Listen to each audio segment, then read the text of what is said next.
Hello everyone, welcome to this new tutorial series. In this tutorial series, we will be examining a new project, and this project is how to create a puzzle game in Unity.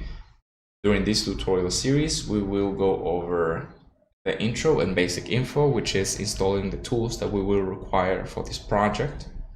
We'll go over some basic scripts, the player, tiles, level generation. Also, that is for the first video. For the second video, we'll go through movement and interaction. So if you're a little more advanced, maybe you want to skip the first video. This is for like very basic users, but we also delve into procedural generation, although since we will have the project files, you will have the project files, so you may not need it. Now, movement and interactions, we will have tile movement, moving the player by clicking, object movement, and of course some pickups. After that, we will deal with some health UI, of the health, the keys, the level's name, the main menu, and some UI transition. Then after that, we'll have a video on the objectives. This video will center around the buttons, raising platforms, blocks, doors, and level transitions. After that, we will make enemies that move randomly, and they quote-unquote combat with the player, which is those very simple combat interactions. And finally, of course, along all the videos, we will have some bug fixes. Let me show you here. We have our project. This is the finalist version. We have our puzzle game, and you see that we have a little tutorial. We have the level name, health, keys. There's a key here. There's our enemy, there's a player, we have the bunny trying to get the key. We have to push this block over to that button, and our enemy is trying to reach us, trying to kill us. And once we move that box up to that button, you will see that this platform will lower and we'll be able to grab the key. So we can just do that. And if we move the box out of the button, it will go ahead and raise the platform again, just if you make a mistake. Then when we open the chest, we go all the way up to the second level. And we do the same thing here. We can also hit retry, and it will reset the level completely, which is great, and there's no lag. There's just very performant situation here. So yeah, thank you guys I hope you guys join me on this tutorial series. We have full code made from scratch and some assets from the assets store. So I teach you how to make a puzzle game from 0 to hero, full game ready for production. You of course need to polish it a little more because it's a tutorial, but yeah, it works. You will learn all the basics of Unity in 5 hours. Thank you guys for joining me, and let's rock and roll. Let's start this project. Let's go. Hey there, welcome back to this tutorial's second one on how to create a puzzle game in Unity.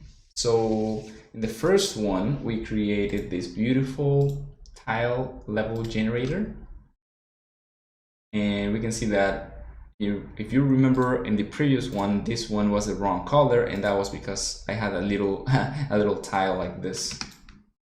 And it was confusing.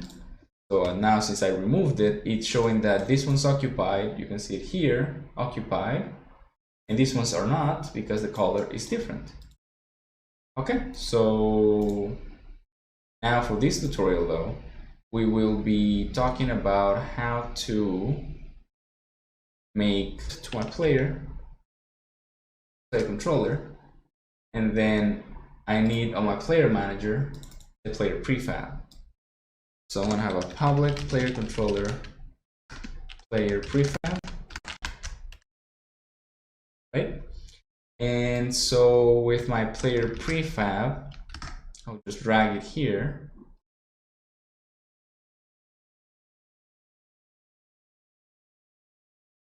There you go, drag and drop. And then my player prefab will be generated after the level. So I need a public static. First, I need to allow communication with the script. So I'm gonna do a public static player manager instance.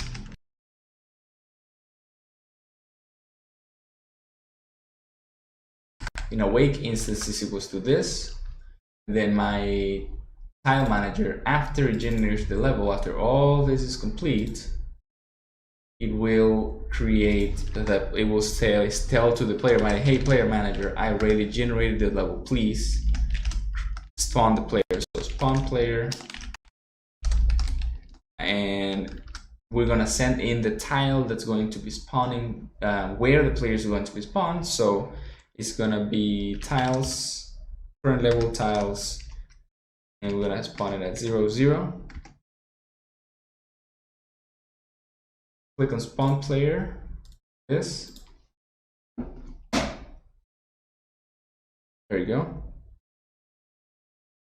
And now we have the functionality here to spawn the player, or at least the function to spawn the player. So spawn the player, actually spawn the player.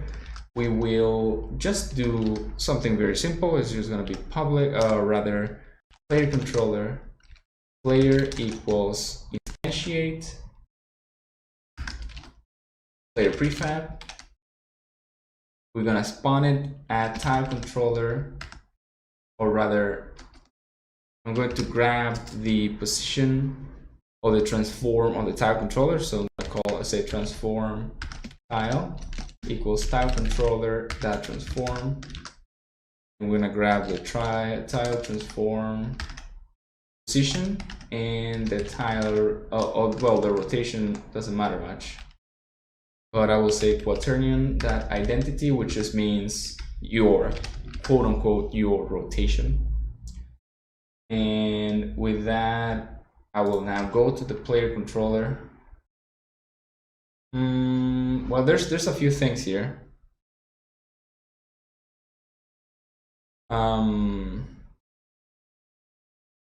The first thing is that we need to have the tiles detect the. I'm gonna also have current player. I'm gonna remove this thing and I'm gonna call this current player. There you go.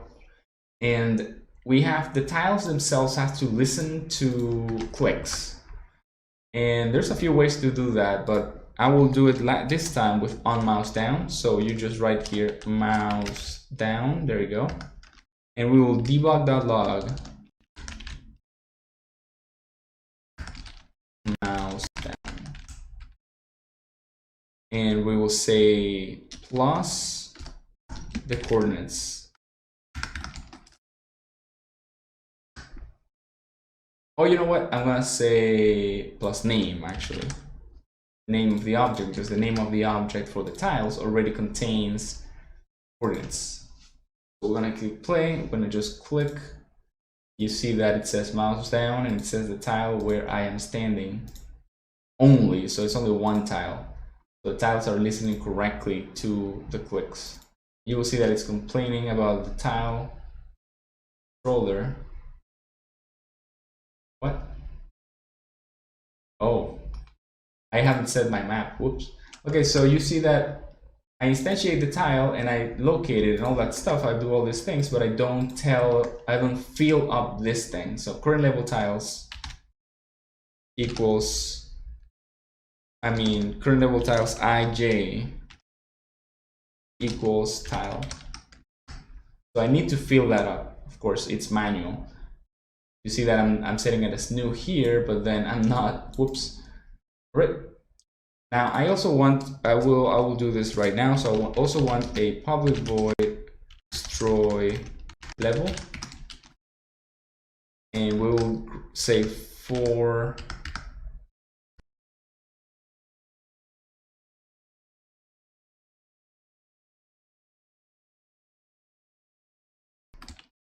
destroy tile game object. Will destroy all the tiles, and then I will say I will clear the list. So current level tiles equals null. So just completely clearing the list.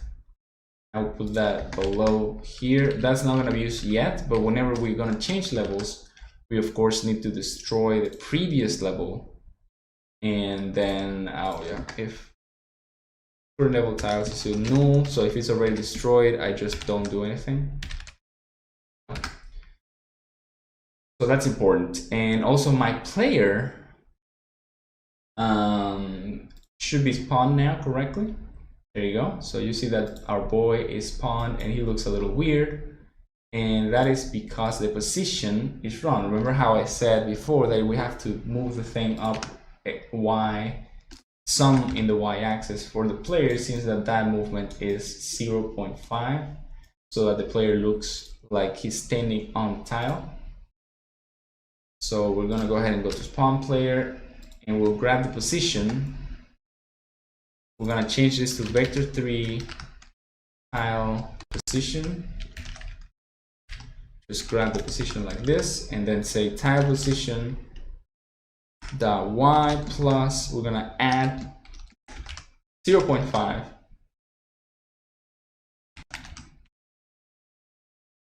And now the player should look like he's standing on the tile. Yeah, you can see that it looks correct now. So now we have to deal with tile movement. Whenever I click on a tile, it will tell the player manager, hey player manager, I was clicked on. So player manager that instance that it will be something like analyze tile clicked. So it's gonna be trying to move the player or do something with the player toward that tile. And each tile has for certain properties. So we're gonna say I'm gonna send the tile.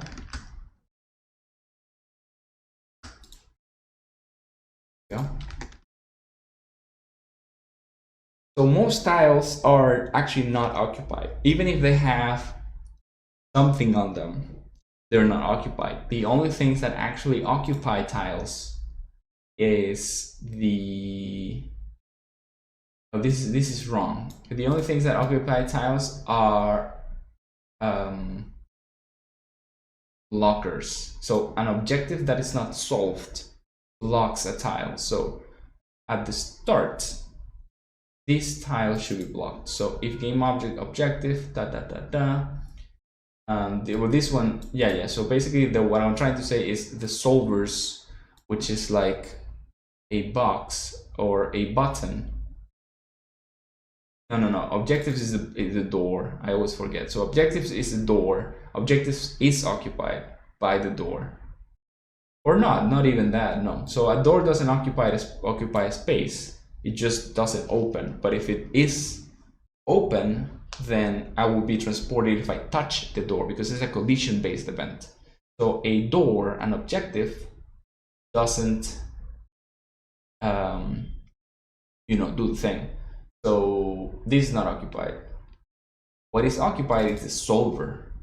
A solver is occupied until the issue is solved, right? So for now, so analyze tile clicked. If tile controller.occupied, then we don't do anything. Maybe we try to move or we don't move. But if it's not occupied, then I'm gonna say current player that move to tile, and I'm gonna send the tile. And that of course doesn't exist yet, but we'll make it exist.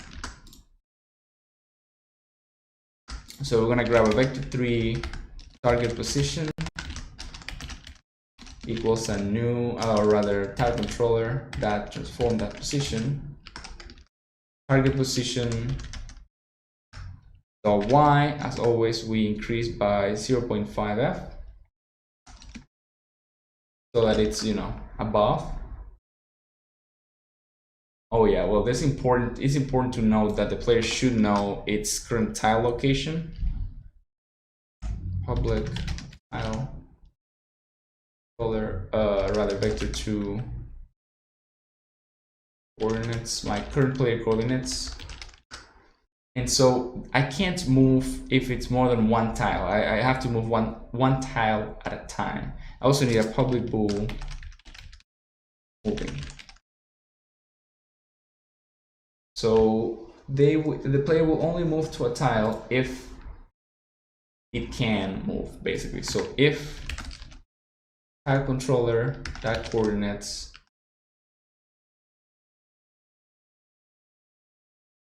how do you judge? You would say, how do you judge the distance from one tile to another? Well, you just add or subtract numbers, right?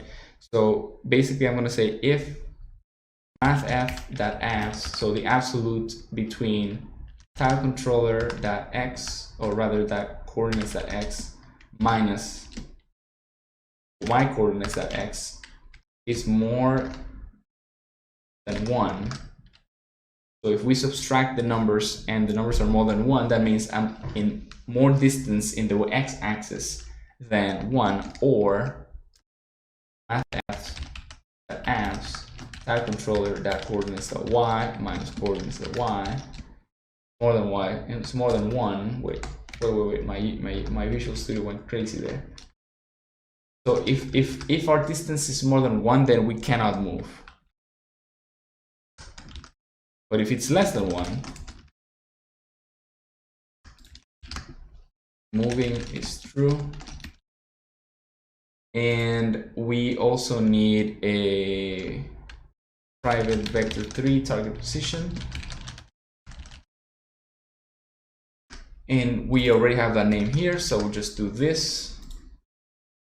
And now in update for our player, if moving,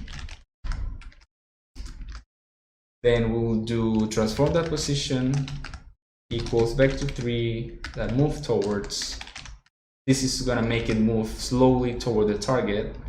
So we're going to try to move my transform that position to target that position, or rather target position.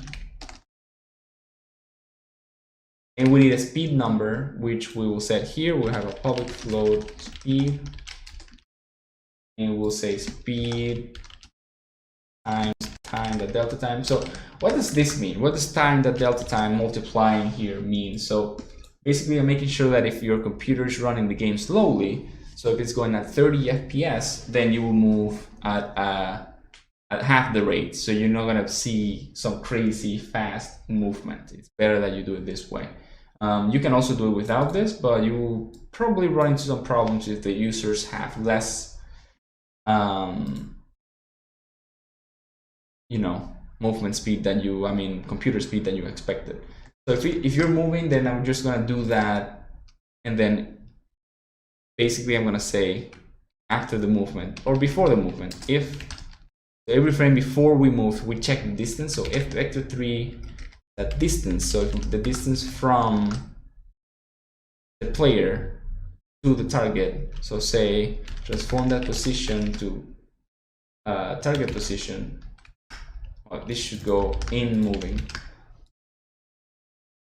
So if the distance between the player and the target position is small, so let's say less than 0.1 f, it's very close, we're going to snap to the position. So transform that position equals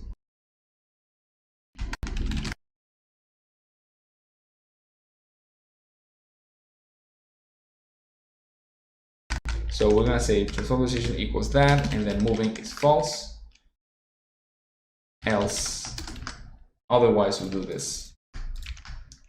So that way we snap to the position. And now I'm going to teach you a little trick for Visual Studio. So if you do control, I'm going to delete this space. If you do control A and then you keep control pressed, my control still pressed, and then you do K still pressed, F, you will organize all your code. You see that some things are yellow. That's because they got organized way better.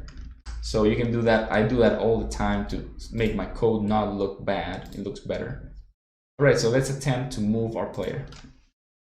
I haven't set the player's coordinates, but since the player's coordinates are 0,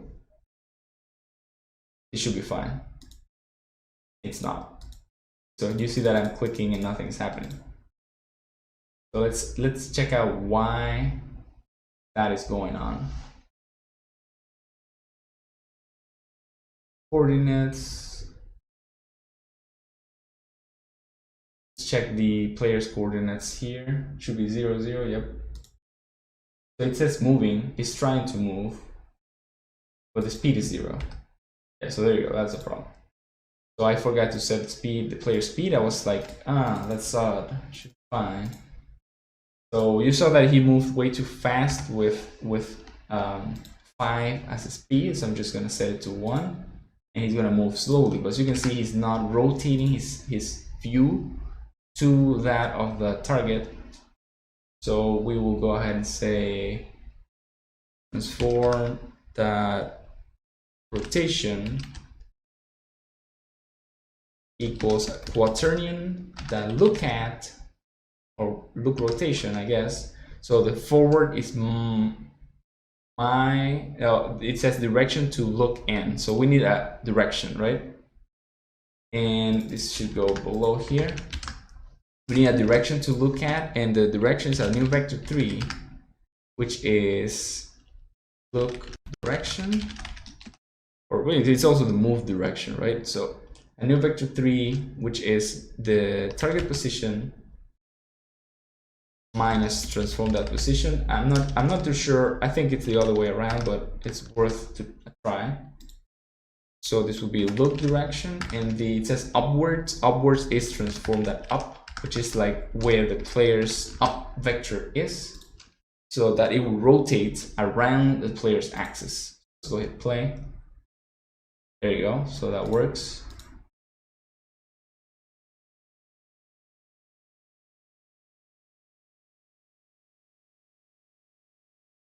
There's some sort of problem here. Oh yeah, the player's coordinates are not being updated. Whenever I move the player, if moving is true, then I have to first set my current tile to not occupied anymore. So let's go to the tile manager, and we need to say, oh, maybe the player should just know where he's standing. No. Okay, so I'm gonna have a public void stubble tile occupied. Oh, but we have this is public. Oh, this is fine. So total tile occupied, I'm gonna take a vector 2 coordinates and a bool occupied. And then I'm gonna grab the tile, so current level tiles. And the current level tiles are gonna be coordinates.x and coordinates.y that occupied. I'm gonna change this to be set occupied, and you will see why in a second. So I think toggle occupied, doesn't that exist?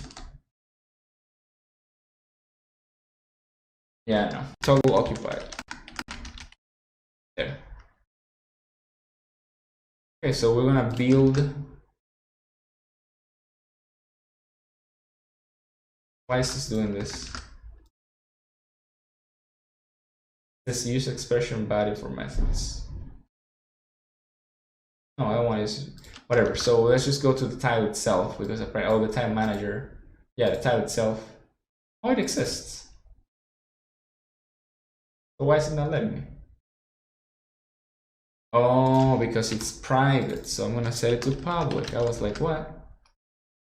There, so this should be fine now. And this is complaining still for some reason. Float to int. Okay, so true that the vector 2s are floats.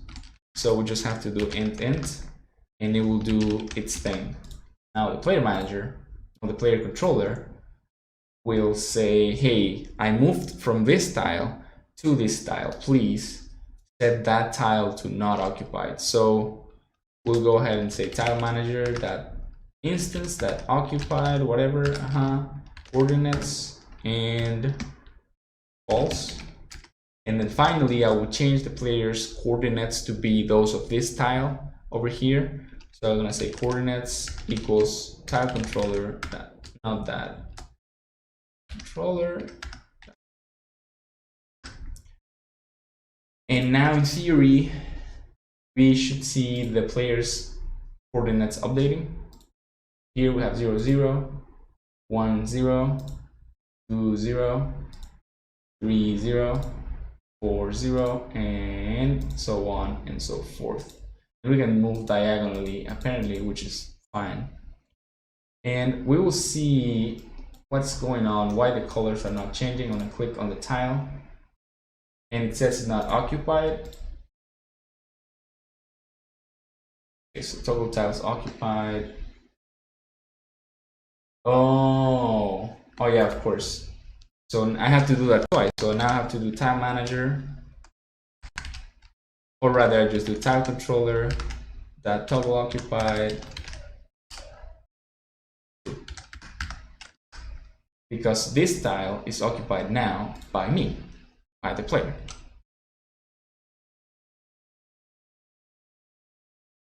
And we can do something else. So you can see that it's being set as occupied before I move to it. The graphic is being set up as occupied before I move to it. That's fine. It marks where the player is going. And we can continually do this because the data for the player, that could be a problem. So I'm going to say if moving, then return. So that will be a safeguard, so that the player can't just go through walls and stuff. So you can see that I'm clicking. It doesn't work until I have arrived. Cool. So what else do we have to do in this one? We have that. We have tile movement, move by click. So object movement and pickups. So how we will do pickups? Well, the pickups are simple. We will create a new prefab, 3D object. I'm gonna just grab a little cubey. I friend the cube. It's going to be half size. It's going to be a small cube. Small cube is going to be 0.5, 0.5, 0.5. And we are going to drag it here. I'm going to create a new material, which is going to be called gold. I create a C# script because I'm too used to not creating materials, I guess. So right click, create material. I'm going to call it gold. To the cube, I will add that, and I will change the color to yellow, bright yellow. And I'm gonna make it less smooth and more metallic, or now just less smooth, so it looks a little more yellow, stronger yellow. And update, go to overrides, apply all, select, so that we can delete this and rename this. It's gonna be a solver. It's gonna be my solver, which is like a key or something. I don't have the model yet, but I will. We are going to set that as isTrigger. And now I'm going to create another cube. Well, I'm going to create the material first, I think.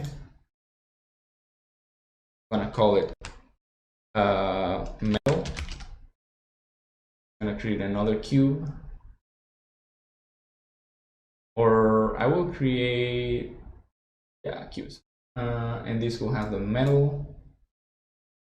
Metal is going to be gray, or it can be any color, right? Metal is any color. I'm going to make it like that. Resources, prefabs, and this bad boy is going to be my box. Now we need another one. This one's also going to be a cube, but it's going to be flatter. So we're just going to grab, hit R, flat.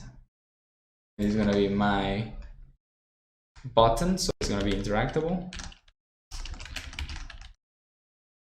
I'm going to make it a prefab already.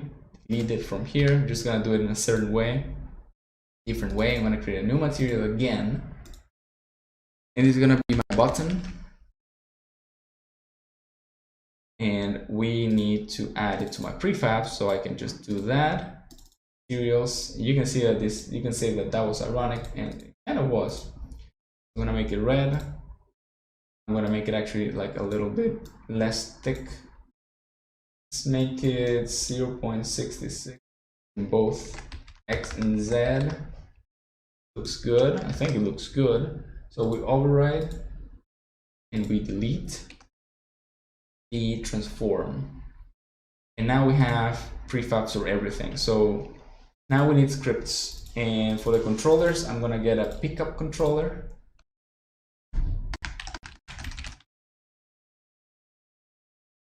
And I'm also going to get a pushable controller.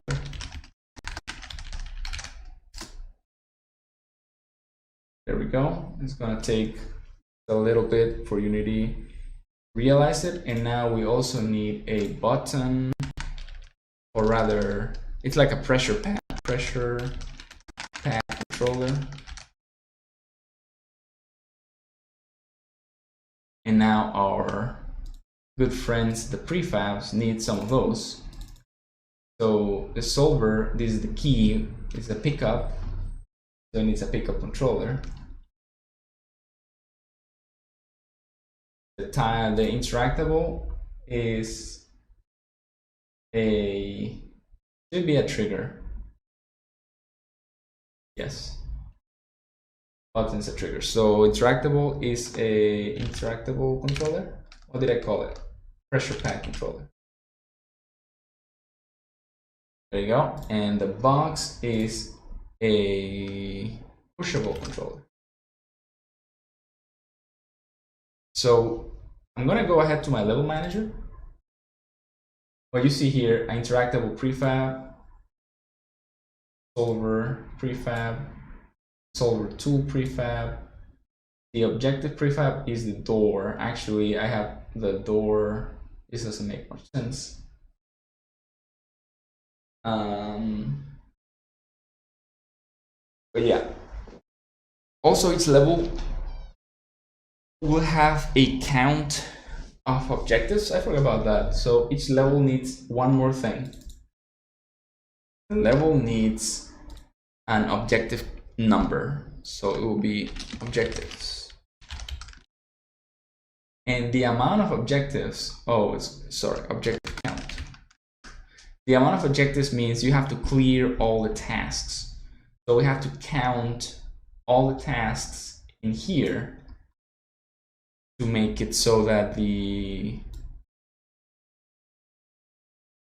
objectives, yeah, there you go. So solvers are nothing. The only thing that's an objective is like the key or whatever, right?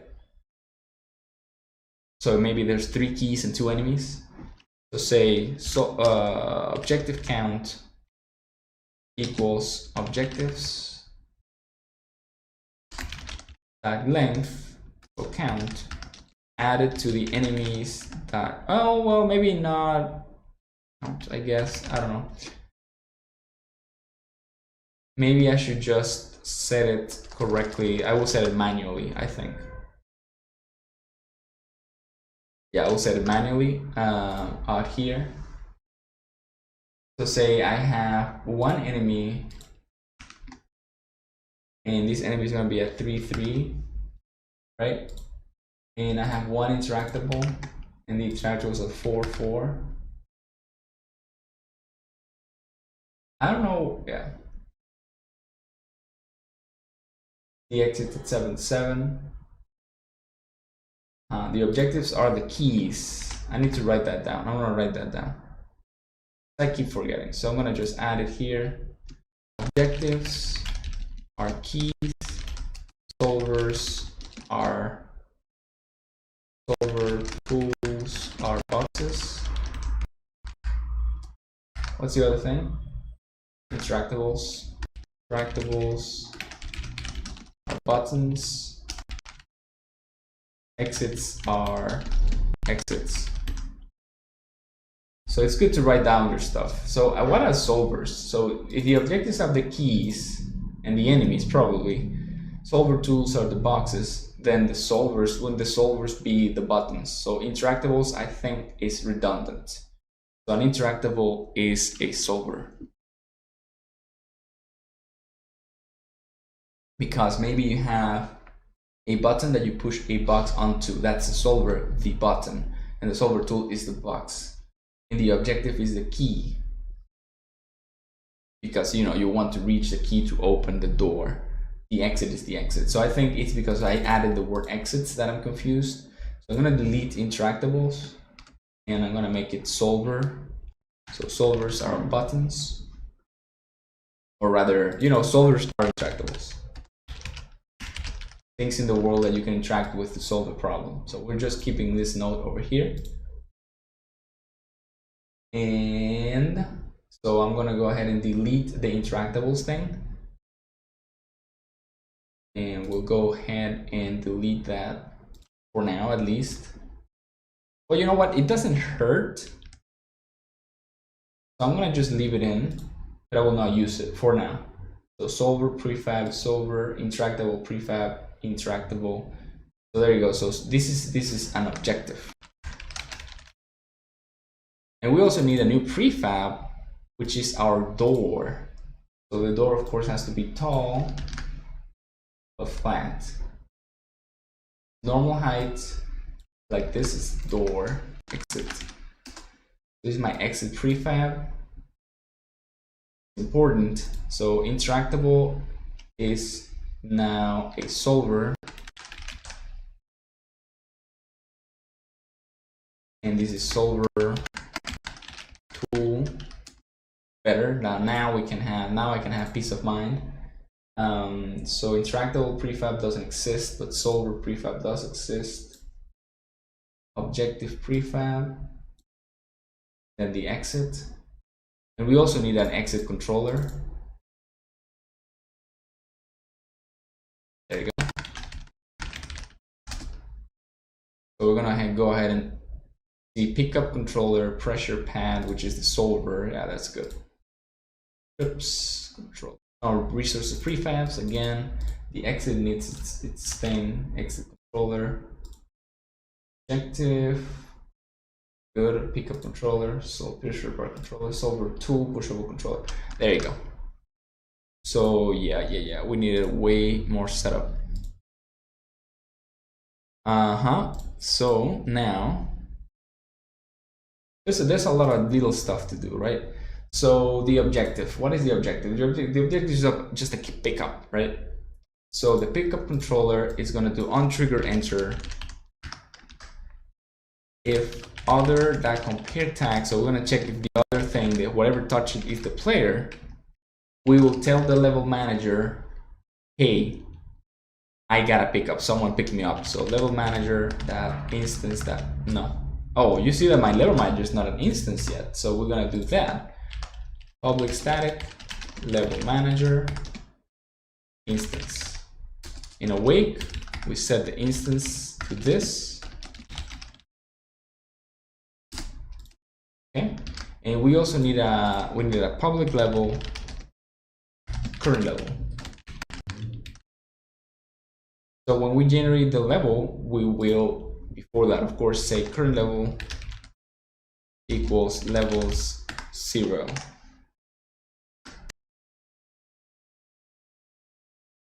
Because it's, of course, the first level.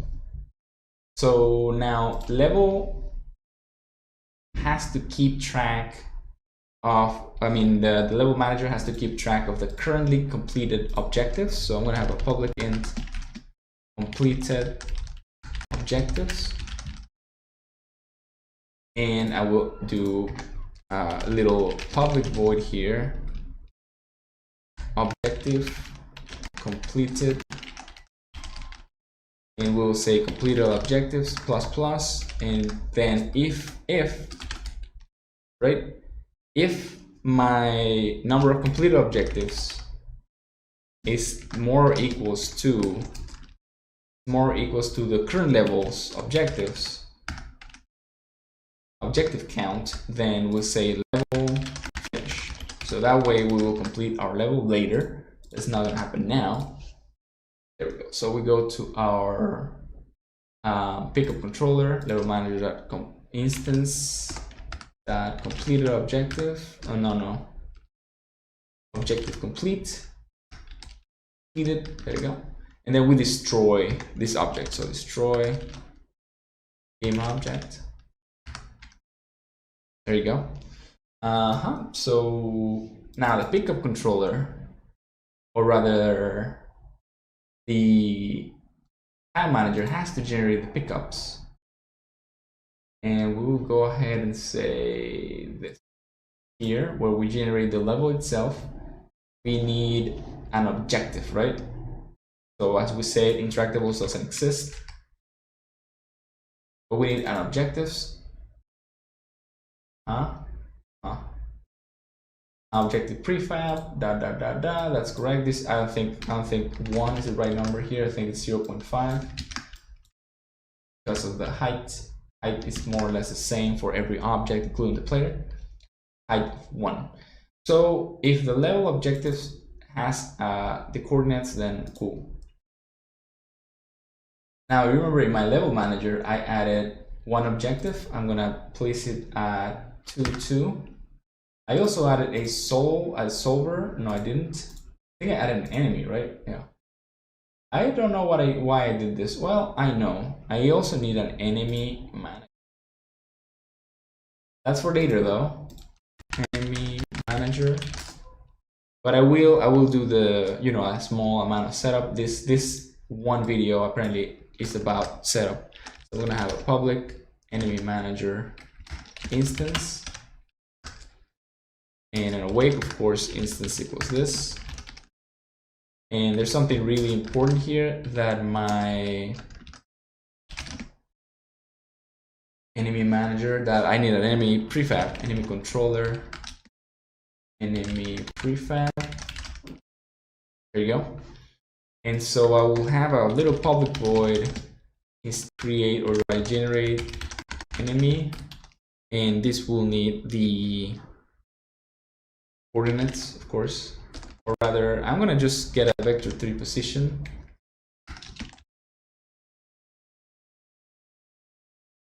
There you go.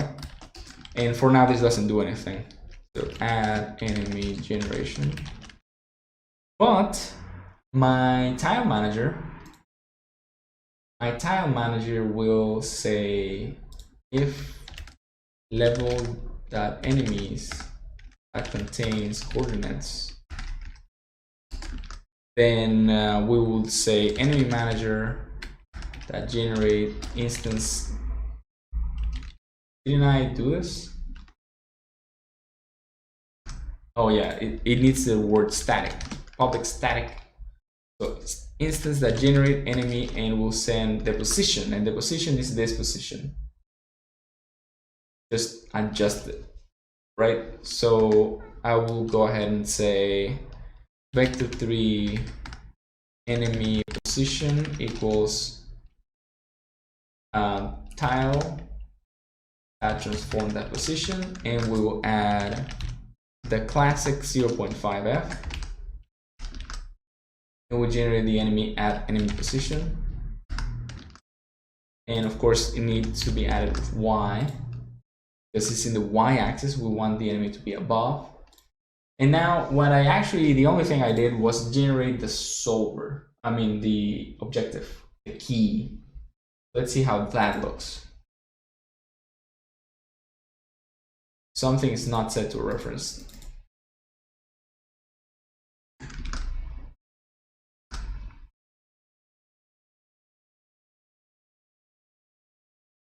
Oh yeah, so what's happening here is the game saying, hey, you forgot to add your enemy manager to your managers. So I will add it now. It's something that happens, and that's good that it happened, because sometimes you start going through your code and nothing seems to work and you get really frustrated. So it's better that it happened now. So let's go ahead and move to that thing. You see that I am on top of the key, right? Oh, it actually worked. No, it's didn't.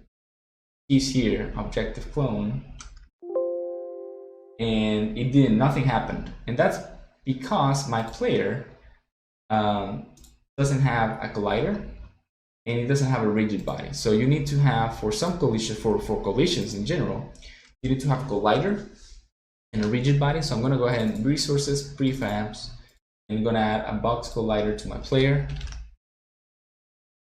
going to be a trigger because I don't want interactions, physics interaction. I already did a rigid body. Rigid body, I will set it to not use gravity and just be kinematic.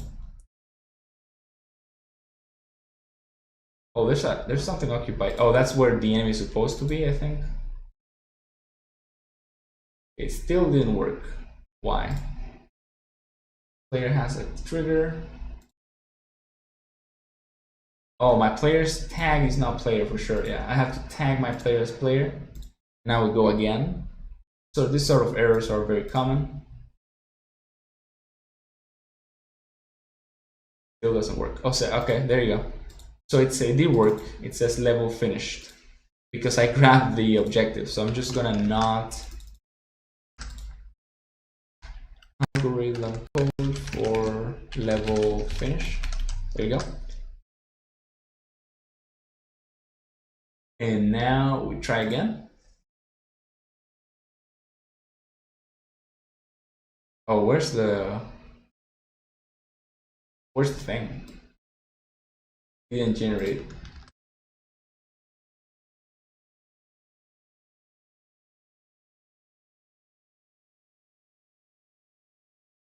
I think it generated, but it got destroyed. Weird. How did that happen? The level's not player. Okay, well, the first thing I want to do actually is set the pickup to be a little higher. I'm starting to think that the number here was actually 1. So let's try that again. It's not spawning or it's getting instantly destroyed for some reason.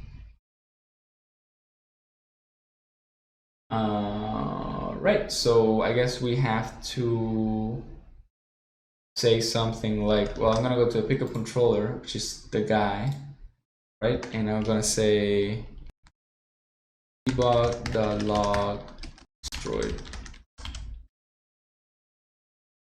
right? Okay, so we hit play. You can see that it is indeed getting destroyed for no reason, and we will have to figure out why. Let's go to the tile manager. And I have this idea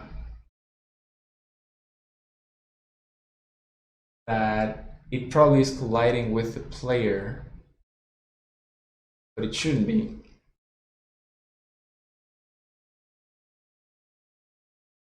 Okay, so let me go to my pickup controller again, and it is getting destroyed, but other that compare tag is player. Local position. So I will not generate the player, I will just do this and see what happens. This sort of debugging is very important to your game. Yeah, so it is colliding with the player somehow. There you go. Spawn player, spawn the player.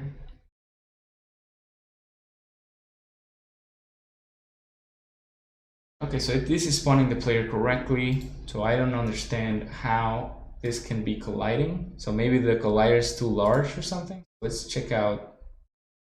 I'm going to just grab a player, grab the tile. Oh, it's the player's collider is huge. And this is because my scale is way too large. So we just divide this by 50.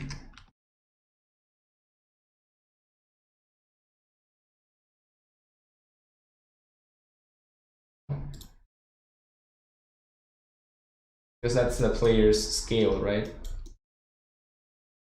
And that makes more sense. I was like, my code is fine. So you can see that my collider is wrong, though it's not in the right height. So we're just going to add a little bit to the center.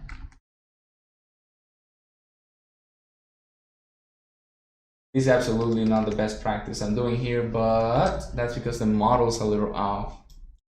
What I could do is increase the model size by 50, and then everything would be fine. So let's just check if I can do that.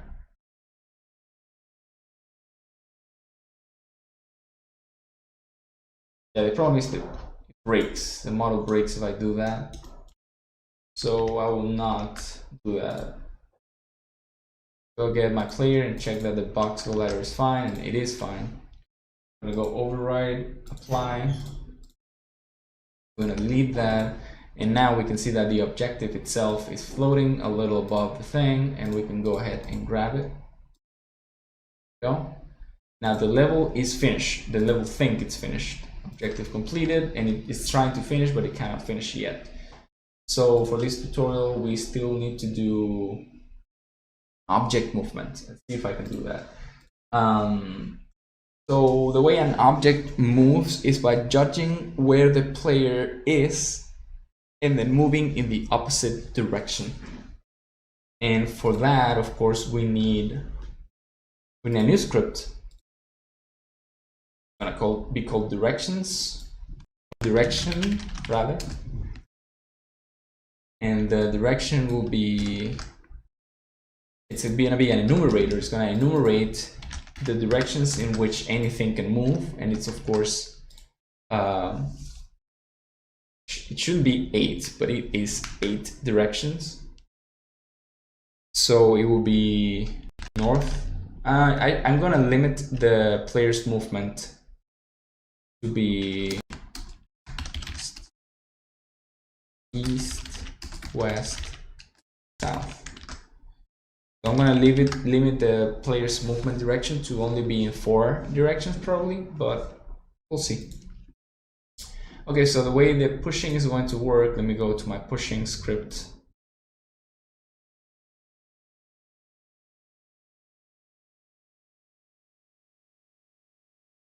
Okay, so whenever this guy's generated, he needs to know its tile position, right? Like the player. The player, when it's generated, it needs to know its coordinates. So this bad boy also needs to know its coordinates.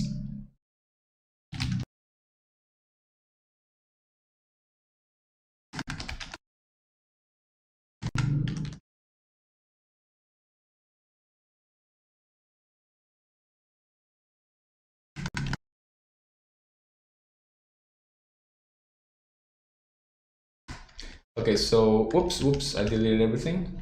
Okay, so whenever we initialize a pushable, we need to pass in the vector2 coordinates, of course. And this dot coordinates is going to be equals to coordinates. And now on trigger enter, if other that same thing, compare tag is player, then the pushable is going to move in one of 4 directions.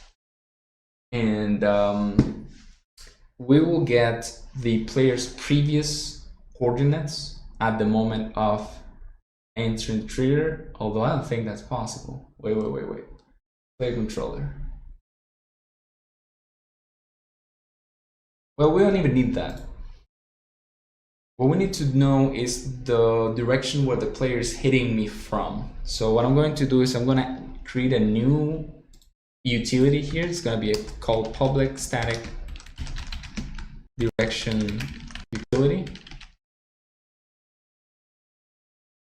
Oh, sorry, class. Oh, dismiss. I don't know what's going on with my computer. It says that I don't have much space, but we'll check it out later. So direction utility, it's gonna be, I'm gonna have a public vector2. Oh, I need using Unity Engine up here. So I need a public vector2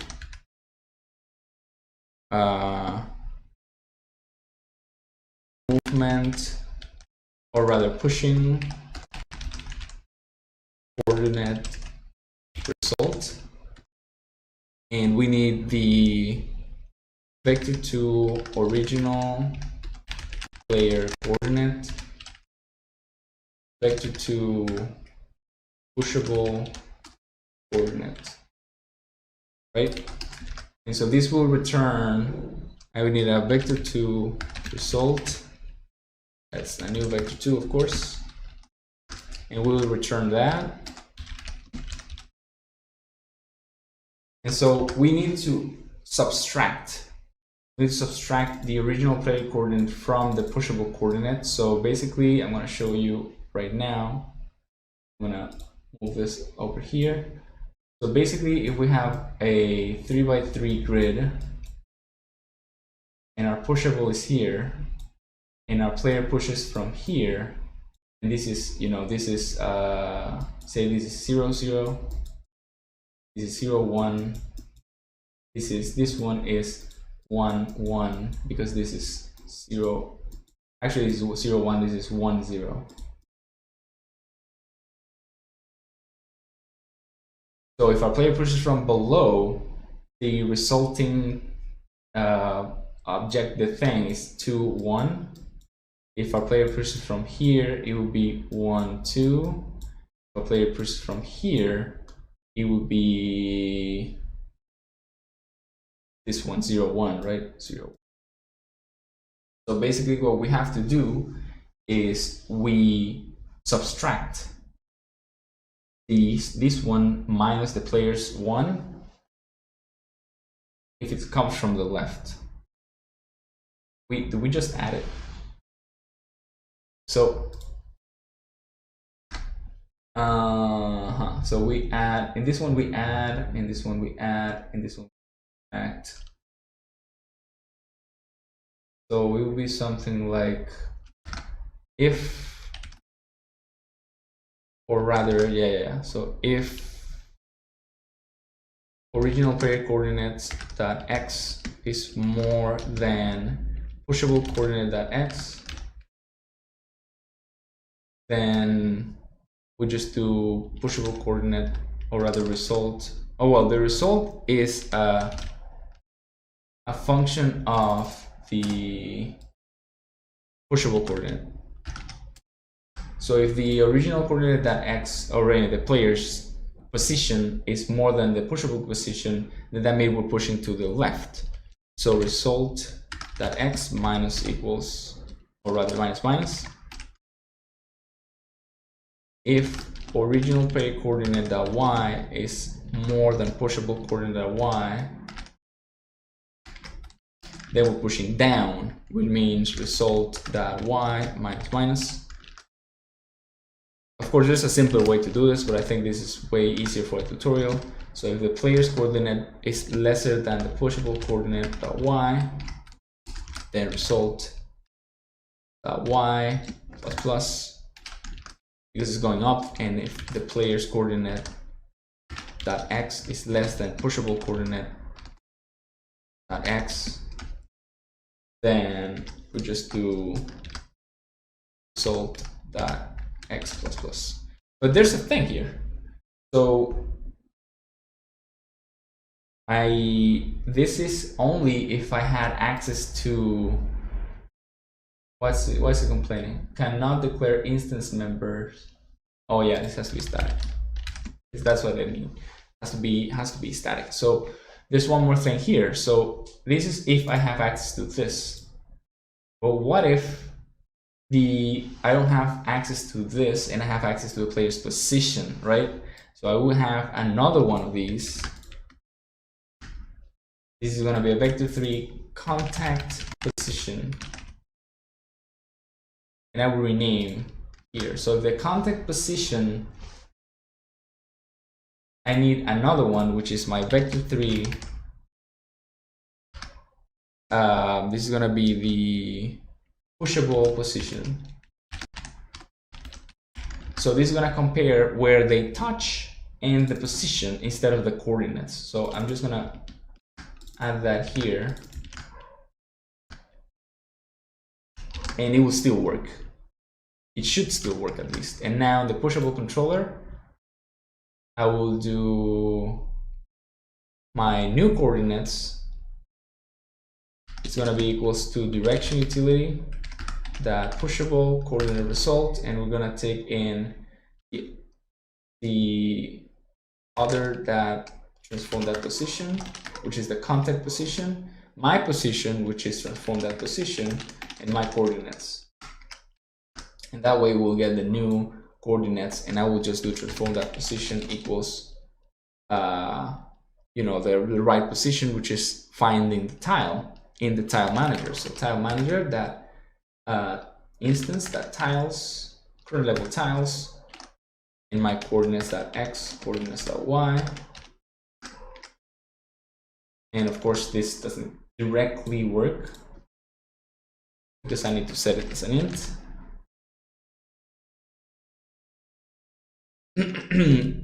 And that, oh yeah, well, I forgot that we have to adjust the position. So this should be a new vector3 target position equals that. And then that's transform the position, target position. That transform that position, and we have to add target position dot, oh,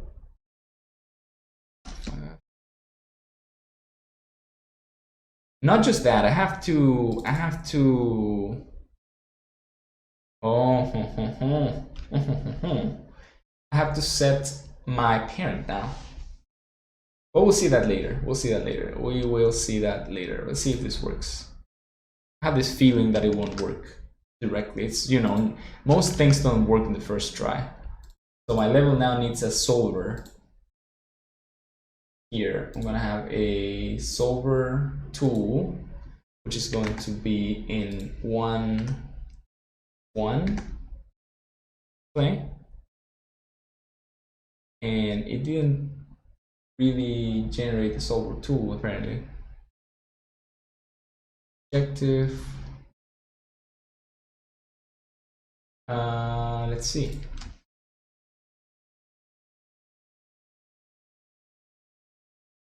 Solver tools, instantiate solver tool prefab, tile that transform. That's odd. Why did that not generate it? Okay. I'm gonna give it a slight check here. I'm just gonna attach this to Unity with the debugger. Hit play. And yeah, it did not get generated. It's like solver tools is deleting itself. Oh, whoops. 1. I generated 2. I was not adding it in the levels. I was adding it to the current level. Yeah, you can see that it works here.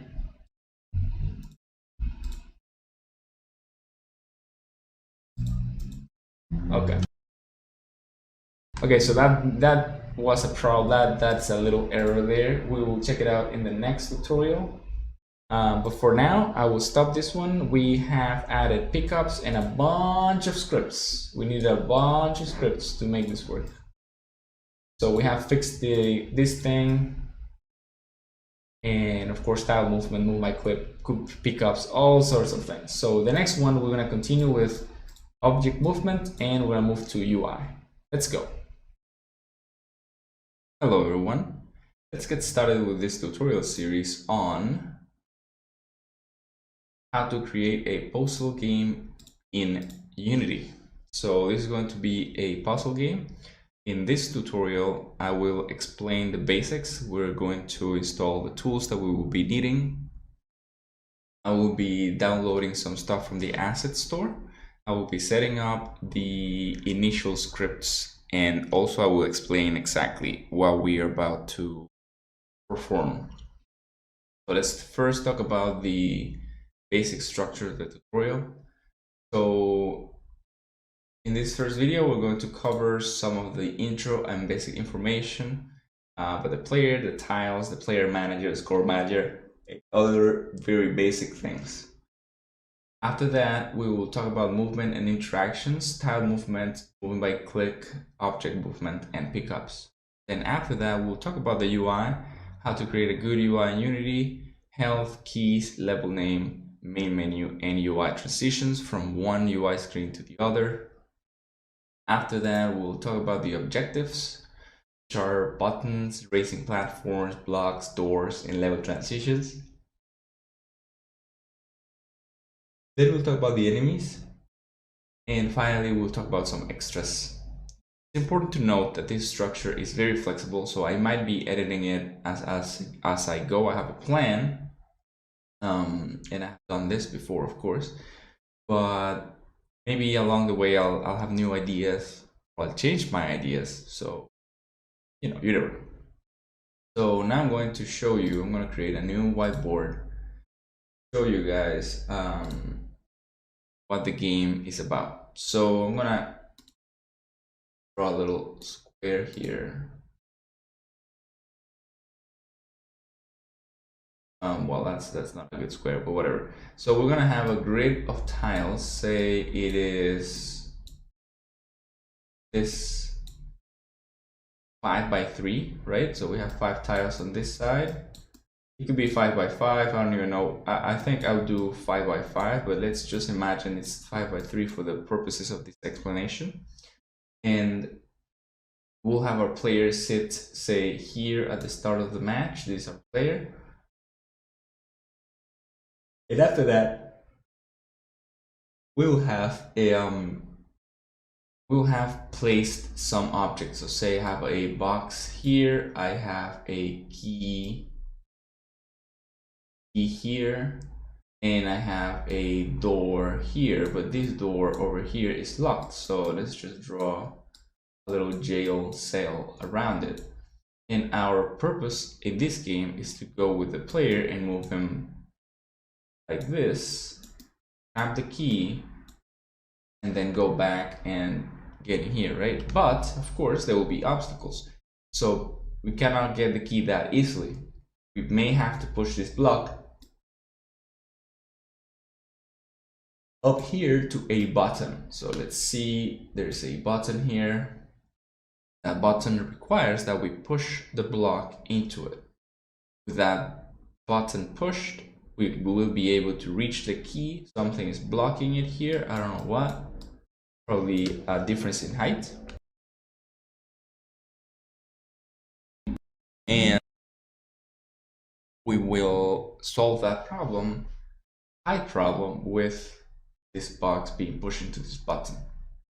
Maybe if the player tries to go directly into the button will be pushed, but then when the player steps out, then the problem, the condition, will be back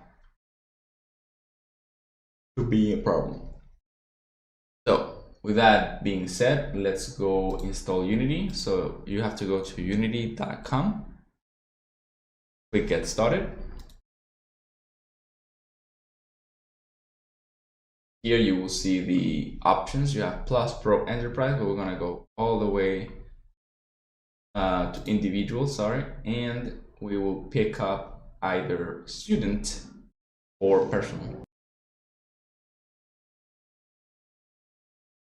We'll click get started, and you can choose, you know, if you're a new user or an old user. I of course am a old user.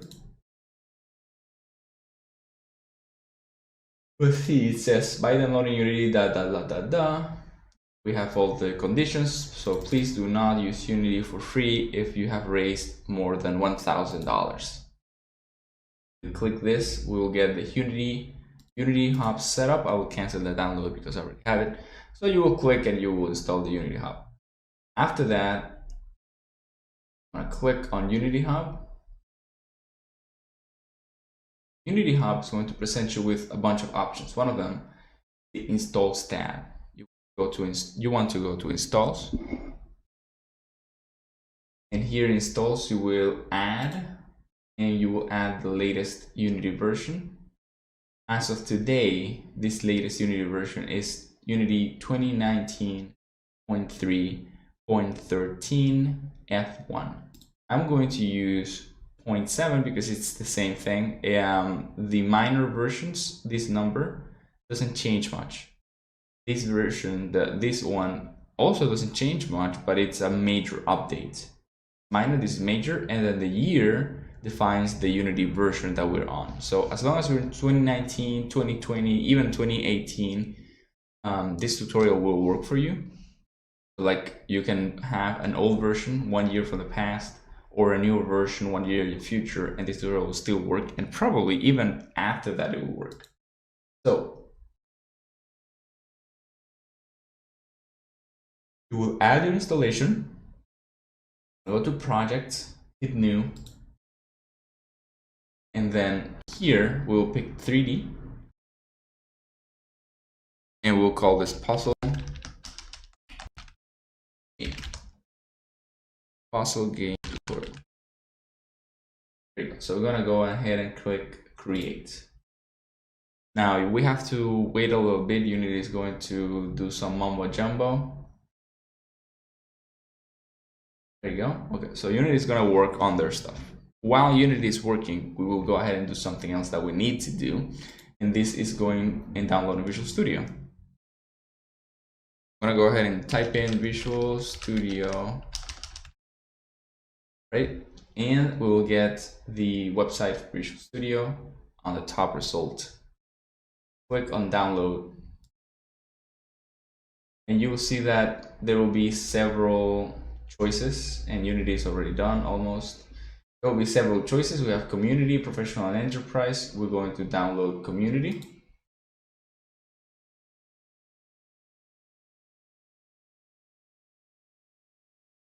Okay, so it downloaded pretty fast. As you can see, I've downloaded it many times. I will click on VS Community Installer. It will install the installer first. Really fast. Yours might take a little longer. This is faster because I already have some of these files in my computer. So here you can choose whatever you're going to do with your Visual Studio. You can install as many of these as you want depending on what you are going to learn or work with. But for our uses, you have to go to individual components. And here you have to find the games component.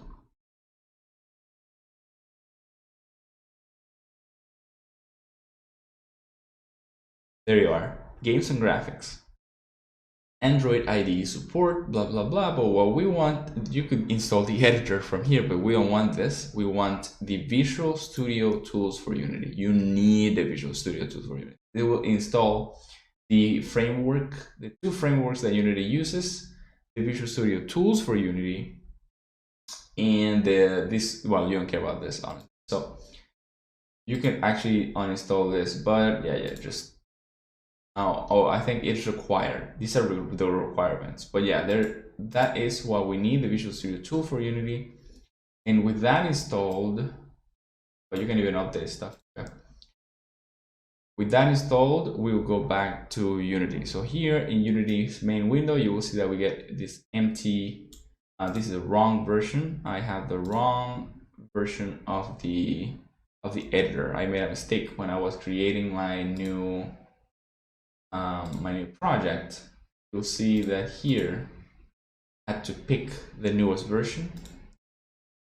So now I have to create a new project. So it's going to be puzzle game tutorial 1. I'm going to call it tutorial 1 just to not have to work much on the name. Now I'll create another project. I had made the mistake of creating the project with a lower version. Now you know where to click if that happens to you.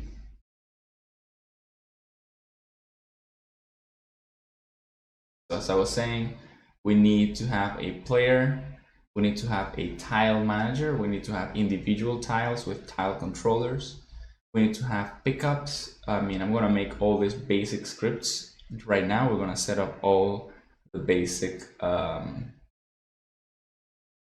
the basic scripting part, the architectural part.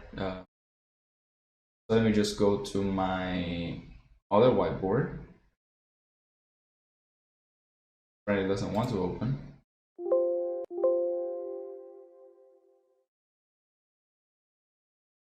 Happens sometimes. All right, so Unity is still loading. We will have to, I'll probably do some minor procedural generation in this one. So procedural generation is the way that we're going to generate our map. It's going to be random. It's not going to be fixed. So what's going to happen is we generate a map with the required amount of tiles. We place the player in a certain tile that's not random, and we generate the puzzle, of course. There we go. Now we have Unity. You see that my Unity looks a certain way. To get this look, you have to go to Window, Layouts, Default. This is the layout that I am using. So that's the one that I recommend. Okay, so I'm gonna go ahead and create a folder. A folder is gonna be called scripts. I'm going to right click, create another folder. This folder is gonna be called resources. These are just folders that you will sure need. And in resources, we will create another folder called materials. Materials are useful for coloring objects. Now we're going to go to the asset store. As you see that this tutorial is all about setup. I'm gonna go to the asset store.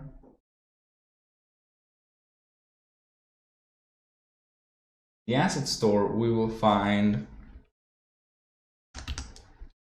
search for monsters and we'll go to 3D, just categories in 3D, and we will set to free assets. And we can find many free assets, but one of the ones that I do like a lot is the level 1 monster pack. So I'm gonna go ahead and download that. I'm gonna click on it. Here for you, we will say download first or add to my assets. For now, I'll just click import.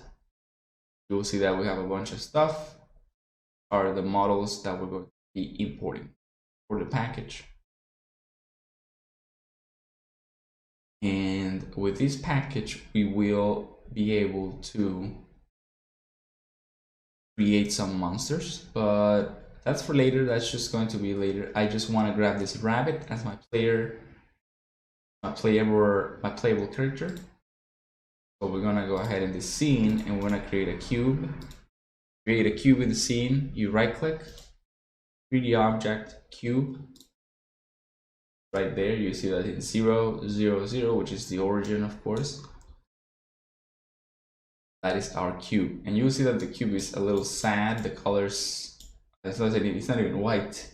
It doesn't even have a color. It's like gray dull. So we're gonna go right click here on materials, right click, create material. And I'm gonna call it, it's called grass. Why not? I'm gonna drag it here. And my grass is going to be, click on albedo. You click on the cube, then drag the material, and now you click on albedo and you color. A little more like it, way more lively. Now you see that we have this new folder here called level 1 monster pack. We will drag that to our resources. Here, click on resources, level 1 monster pack. Go to the prefabs and you will see that we have bat, ghost, rabbit, and slime. So bat, ghost, and slime will be my enemies later. Probably one of them or two of them. And then rabbit, I'm gonna pick the yellow one. You'll see that a little bit small. So we're gonna go to the level 1 monster pack. I don't know why it's so small. Right on top, I'm gonna go to the models. What happens to you? You can check out the scale factor. You can multiply the scale factor of your model by any amount. I'm going to guess all the models are going to be that small, and that is correct.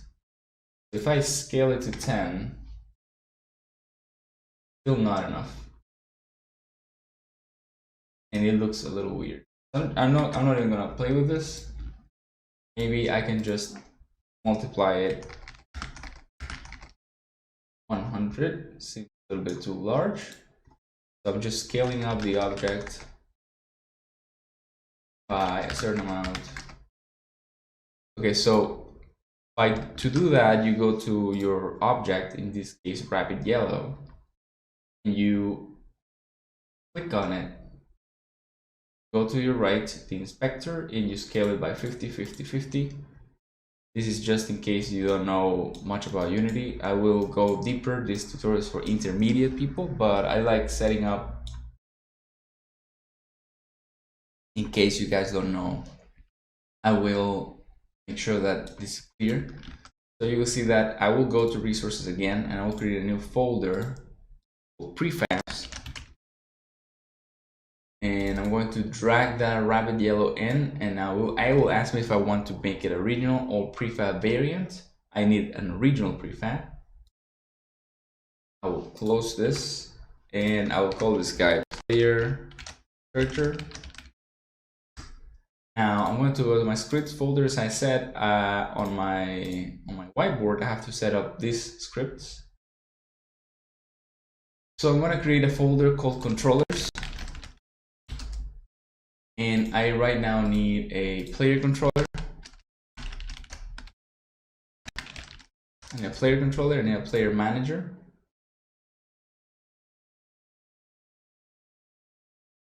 Player manager. I also will create a tile manager.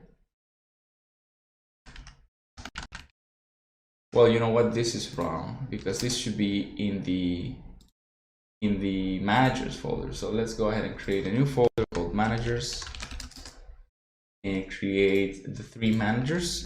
Right now, I mean that I need so far. So it's player manager,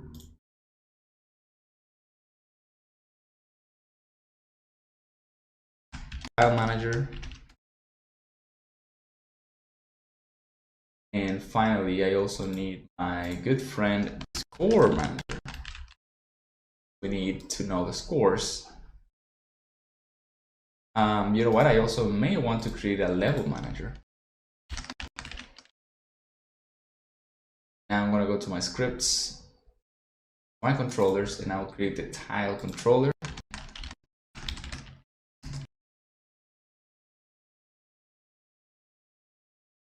And I'm going to go ahead and just already create an enemy controller for the future. For future proofing, we're just making sure that we have all the scripts that we need and no need to create any more later. Cool. So with that in mind, I don't know why I closed the whiteboard, closing it. With that in mind, I will go ahead and get my cube, and into the cube, I will add the tile controller. My cube is my tile, of course.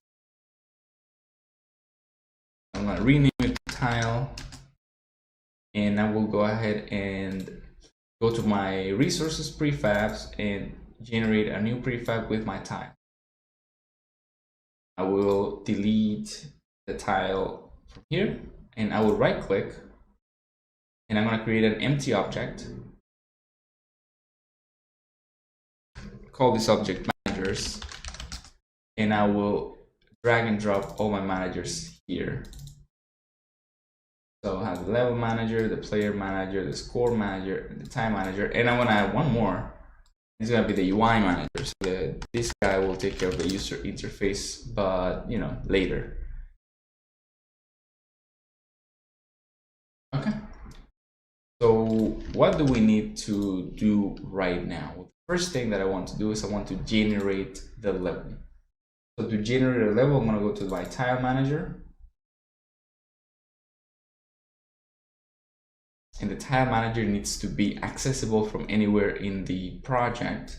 So we're going to use the singleton approach to this sort of thing. And usually for the singleton, what you do is you set a public static tile manager instance, and then in await you say instance is equals to this.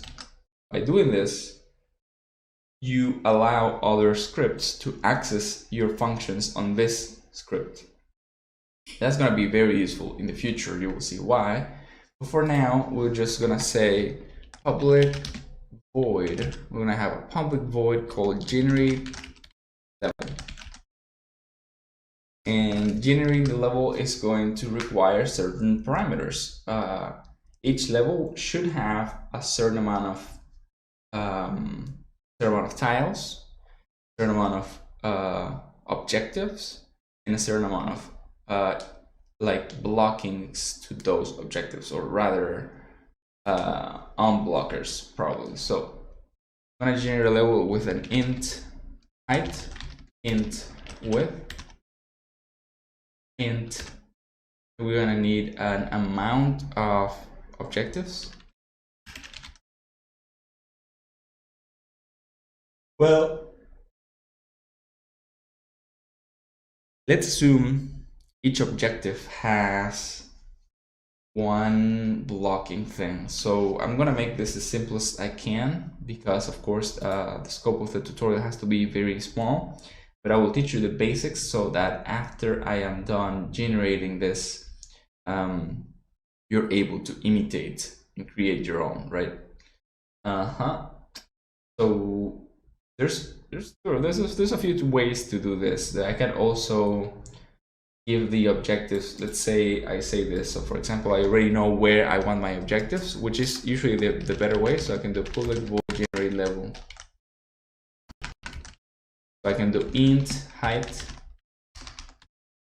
int width, vector2. I will add a vector2 array called objectives, vector2 array solvers, and vector2 array so solver tools, and a vector2 array, a lot of vector2 arrays, and these are going to be the objectives are the keys. The objectives are the doors, the solvers are the keys, solver tools are the boxes, and these are the interactables. So in this case, I will not generate it randomly. I will generate them like logically. So for example, for the solvers, if I have key, the objective is the door. If I have a key, we will assume that every solver is hidden behind something. So the solvers will randomly hide themselves, probably lock themselves. The solver tools are going to be what allows us to solve the problem, and the interactables are like buttons or levers or whatever. So all interactables should need, well, not all interactables need a tool, but if I have an interactable that needs a tool, I need to make sure that I have a reachable tool. So that way I am sure that I will generate a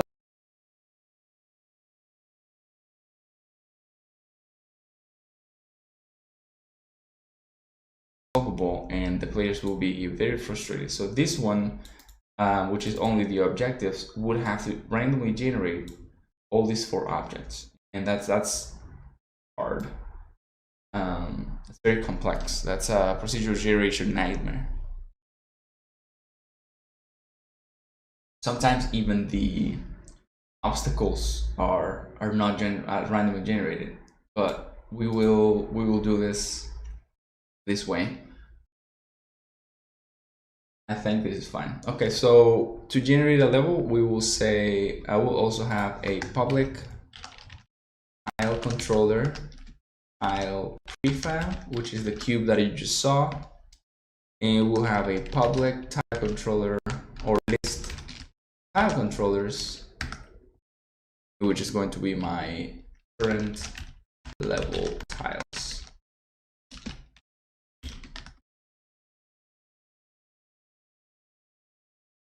So we need to initialize this in start with, not in start, here out here with new list tile controller. You can do it in awake also, but I prefer doing it as default so that the game knows that this is always going to be new. If we don't do this, the game will complain. So we'll delete this. Maybe I'll come back to it in the future, but for now we only need this. So for, we're gonna say for a little for loop with an I of width, and then inside it a j of height. Okay, so of course it's going to be changed to j. It changed by itself. Good. So what we do here is we say there's 2 ways to store the level, and honestly I should store the other way, so I'm going to store it like this. a new array with a depth, a two-dimensional array. So the first thing we do is we generate the array, current level tiles equals new tile controller array, and the length, the height, I'm gonna switch these names because they're driving me crazy.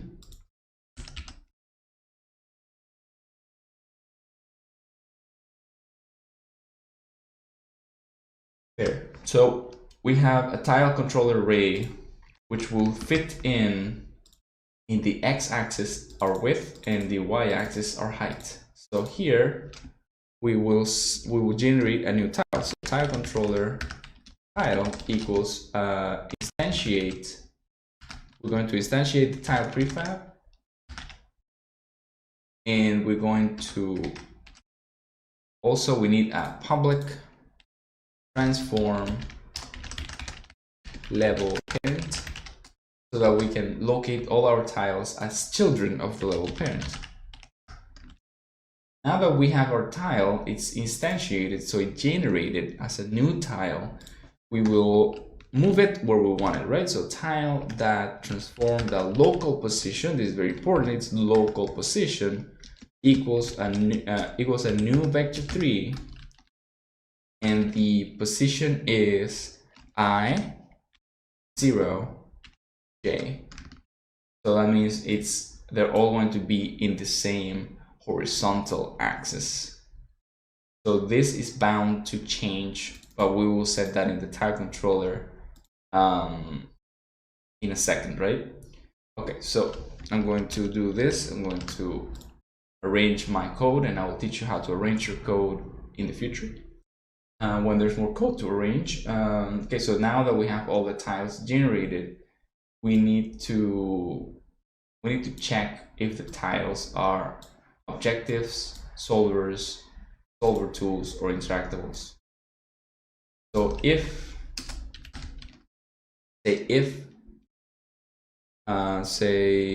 we'll say new vector 2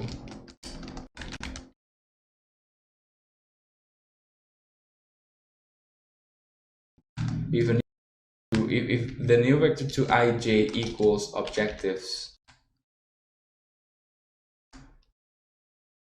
Oh, maybe I should make this a list. Yeah, I should make this a list.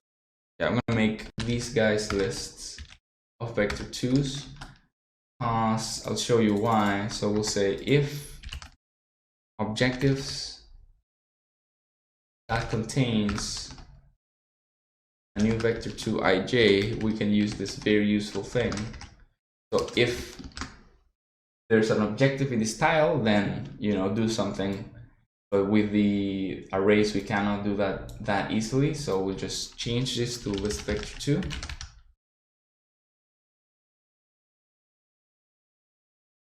Whoops. Vector 2. Sorry for the typing. Fingers seems to be sloppy today. Okay. So if the objectives contains this new vector 2, then we will tell the tile, hey, you're an objective, right? So we'll say tile that set as objective. And of course, we haven't made this happen yet, but we will make it happen. So we just click on quick actions, and we generate the method tile controller set as objective. And now we do the same thing for the other stuff. So basically, I will copy this. Well, you know what? I will create a new vector 2 here, vector 2.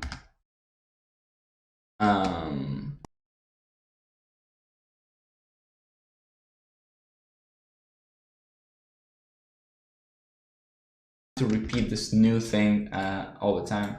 So we're just gonna do coordinates like that, and it will work. We substituted a lot of code for a little code, and you will see why I say it's a lot. It's because I will have to, copy that, do it again. If solver contains that, then tile set as solver. There you go. No. He renamed the other thing. I need to generate method. Now copy paste this again.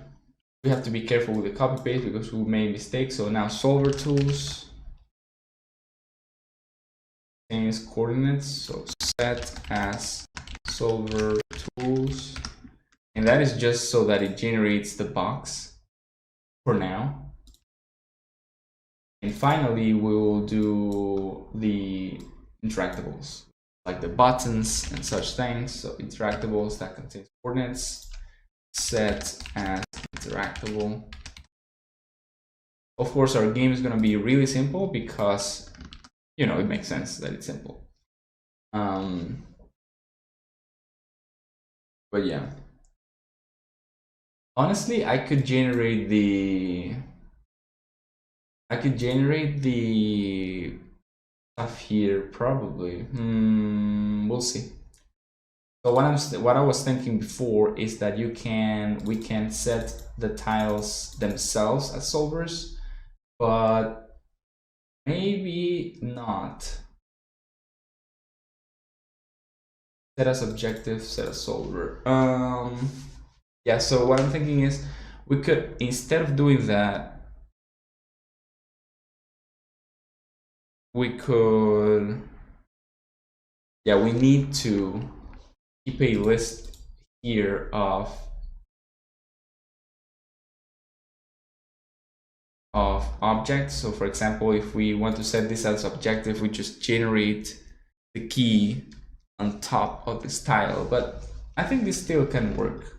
But I do need a public game object, or rather public, yeah, game object.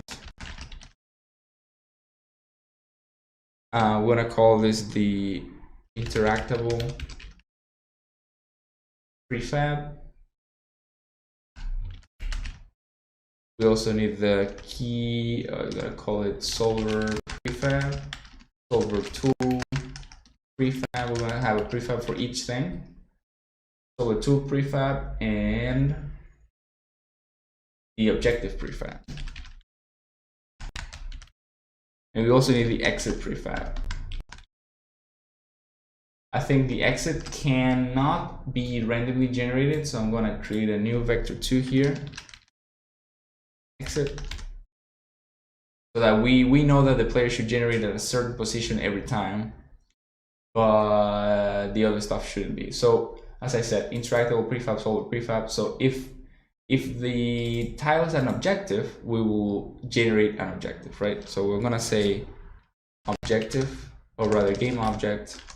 For now, it's a game object. Objective equals instantiate objective prefab, and the parent of this prefab will be the tile. So tile.transform, right? That is for now. That's it for now. Then the same thing for the solver. I just want to visually show you guys how this is going to look after we have generated it, and this is important. So solvers, I will do the same thing. Instead of objective though, it's going to be called solver. Oh, also we want this position to be, the local position has to be +1 from the game object. So objective that transform the local position, that local position equals a new vector3. It's going to be 0, 1, 0. That way it will be located 1 point above its parent. We'll see it in a second. So this is going to be the same thing here, but of course it needs to be called solver, and we will copy that solver tool, rename that. There you go. Of course, it says objective prefab, so we need the solver prefab. Here we need the solver tool prefab, which is the box. And finally, we'll have this solver tool prefab. Here we will have the interactable. We rename. Here we need the interactable prefab. There we go. And of course, in theory, there should always be only one of these. That doesn't mean it will be, but it should. Okay, so now we have this set up. We will go to my tile. Now we will have the tile controller. You will see that it has a bunch of stuff. And we need something important here. We need a public bool, a private bool. Oh, a public bool objective. If it's an objective, solver tool. Well, no. I actually don't need this. I only need one thing called occupied. So if the tile is occupied, something will happen, right?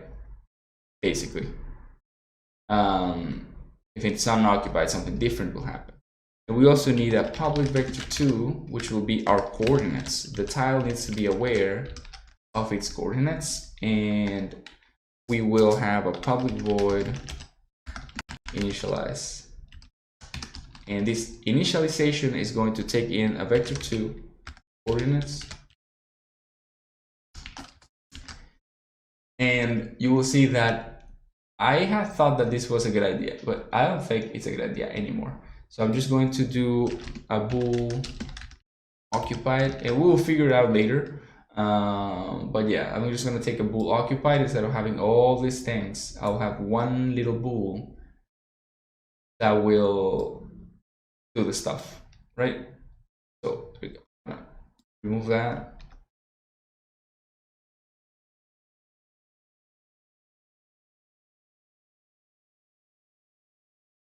And we will say this dot coordinates equals coordinates, and this dot occupied equals occupied. There you go. So basically I'm saying my coordinates are these ones, my occupied is this one. Go back to Tile Manager, you will see that it's gonna get real angry. But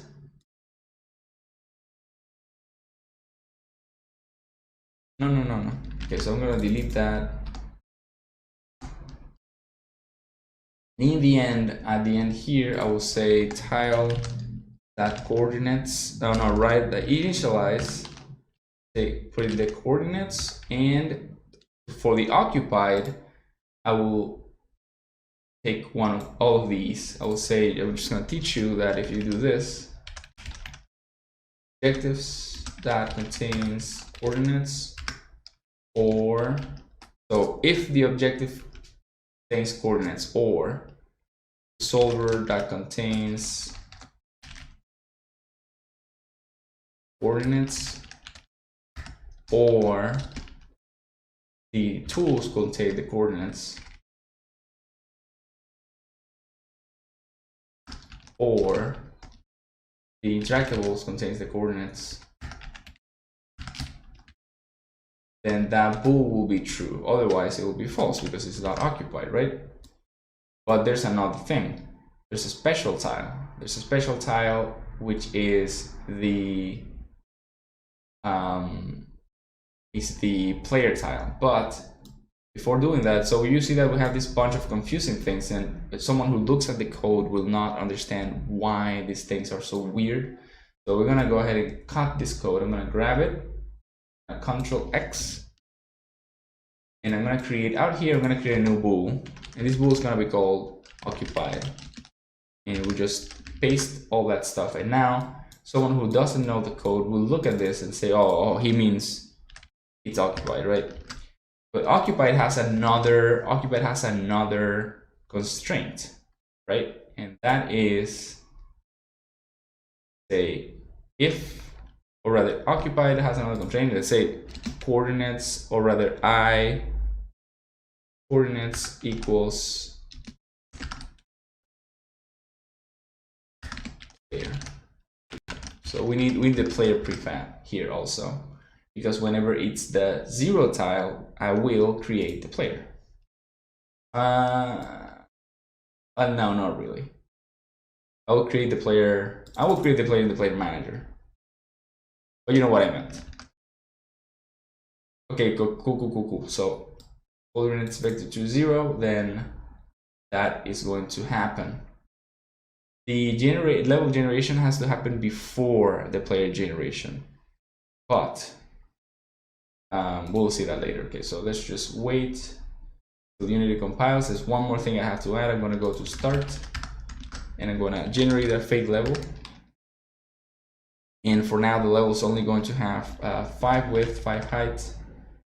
Oh, I didn't generate the exit. The exit is going to be a new vector 2. It's going to be in, well, you know, 5, 5. Why not? And we also need a prefab for the exit. So I'm just going to add it here. Exit prefab. Oh, I already had it. Oops. Okay, so the exit prefabs, and you see that it's complaining that I don't have all these lists, so I will just add them. This is gonna be a bunch of empty lists. So I'm gonna create a new list here. So list of vector 2's empty is gonna be a new list. This is the best way to pass in empty lists. So I'm gonna pass in empty, empty, empty. This is very temporary. I will change this in 1 second. Okay, so there you go. In start, we'll generate a fake level. Well, the other thing here is that, well, this should work. Well, I always say that, but yeah. Wait, so assets, resources, prefabs, and we have the tile prefab here. We need the level parent, so I'm going to create an empty object, call it level. There you go. So now we will see that the level was generated and we have a 5 by 5. 1, 2, 3, 4, 5. 1, 2, 3, 4, 5. A 5 by 5 tile map. I want to make it just a little bit larger. 5 by 5 is too small, so let's go ahead and make it 10 by 10. That's going to be 100 tiles. Right, there we go. So that's way, way, way larger. And you see that our tiles, so there's two things. So first, the camera is located very wrong, so we're gonna make it look for the map a little better. Raise it, get it closer. I'm gonna rotate it by hitting E. Add. I'm gonna hit W again, move it up, move it to the left, the right rather. We can see here that our map is going to be very, very visible. So we can't save. I tried to save there. And it says you must exit the scene, the play mode, to save the scene. So I'm going to right click on my camera and copy component. I will stop playing. I'm going to paste component in the transform. And you'll see that my camera is going to locate the way it had it. There you go. Now, the tile names are not very communicative. They don't communicate what they mean, basically. So when we initialize tile in the tile itself, I will say name equals coordinates that to string. And that should change the name of the tiles to something that expresses more, that you see. Well, it's 2.0. Well, that's fine. 1.3. I guess no, I don't like it. So it's gonna be. I'm gonna make it a. You can do this. So we do $, and this is the interpolate string mechanism. So we can add coordinates .x, but instead of having it be a float, it's gonna be an int. So that way it's going to be just 1 instead of 1.0. Then a little comma here. And we do int coordinates.y. There you go. That should work just fine.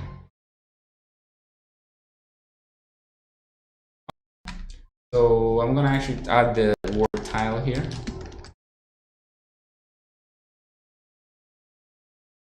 That should work.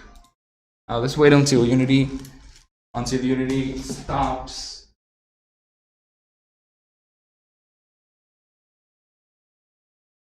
Now, that being said, I will hit play.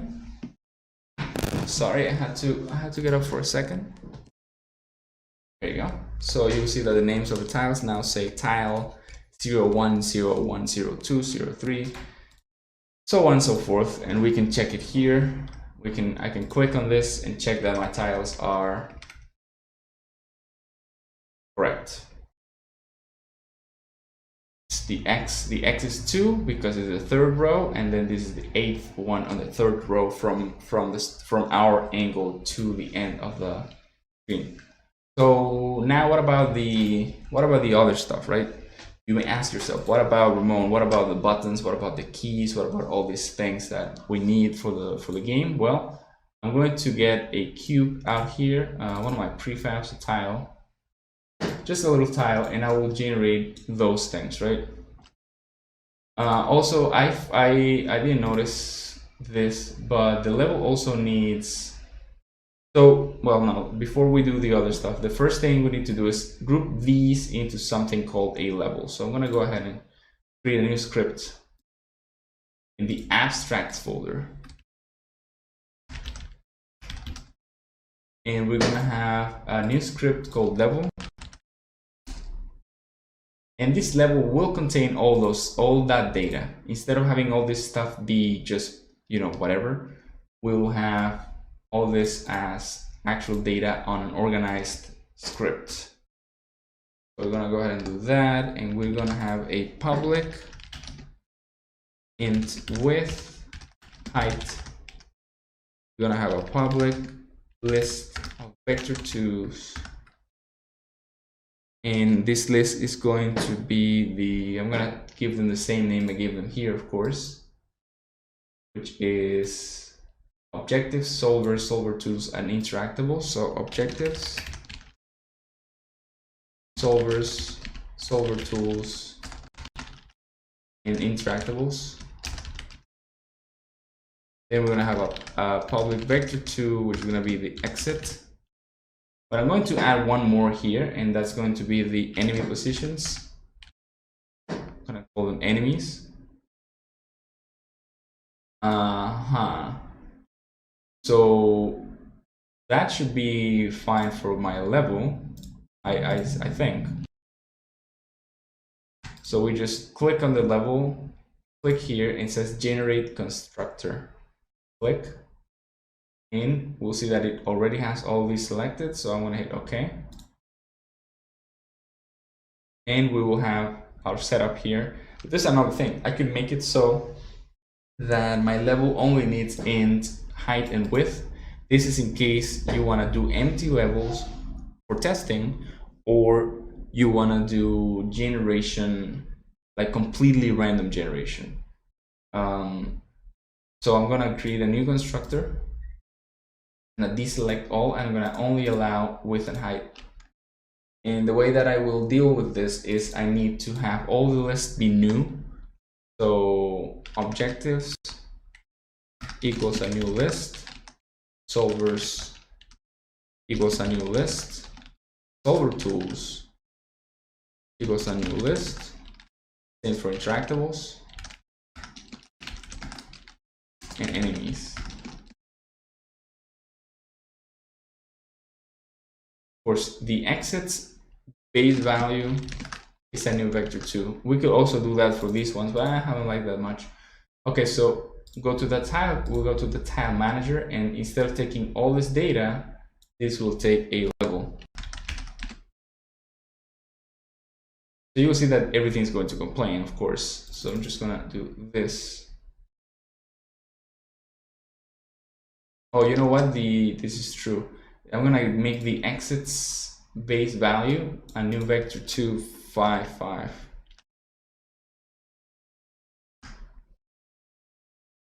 Oh no. I know. You know what I can do? Actually, yeah, you're just right. So exits equals a new vector2 of width and height. So it's gonna be like at the end of all the things. But this is wrong. Width -1, height -1. A tile controller, tile manager, and you'll see that it's complaining. So I'm just gonna take, oh, I deleted the, oh yeah. Okay, so I'm gonna just grab this, and I'm gonna say level equals a new level of that data. But since I already have my empty generator, I can do it like this. We just pass in level, or rather with, not caps. And now level.width, we just add the word level ahead of most of these things, because I have all the data comprised in one place, which is my level.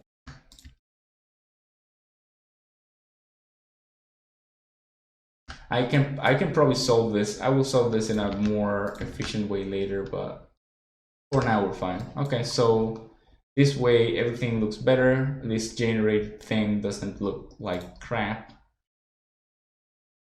Now we'll hit play, and we'll see that it will generate just the same.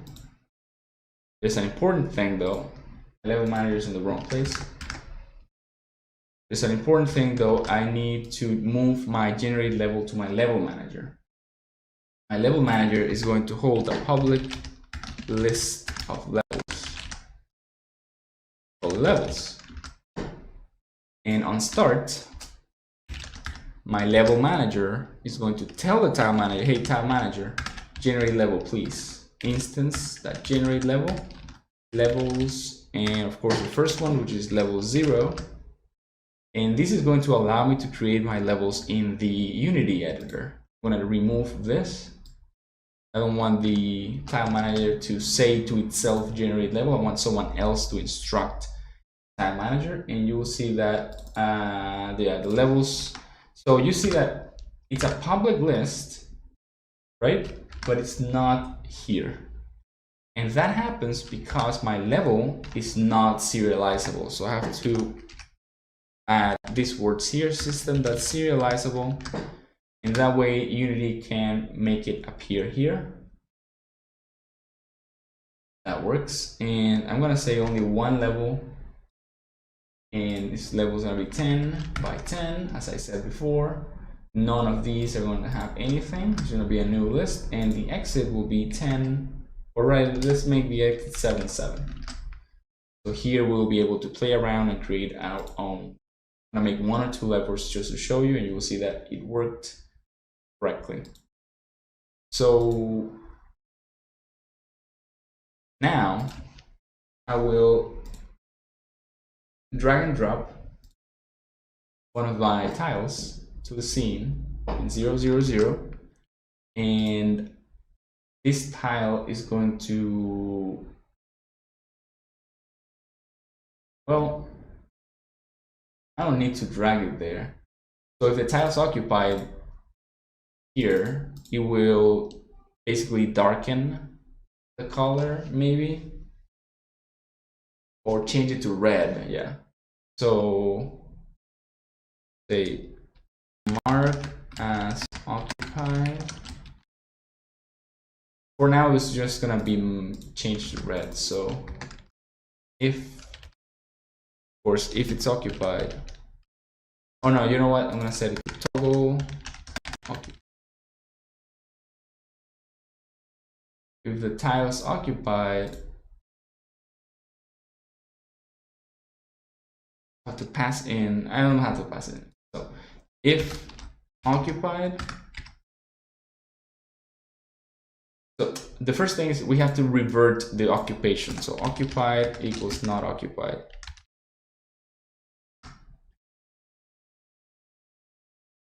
Oh, I see the problem here.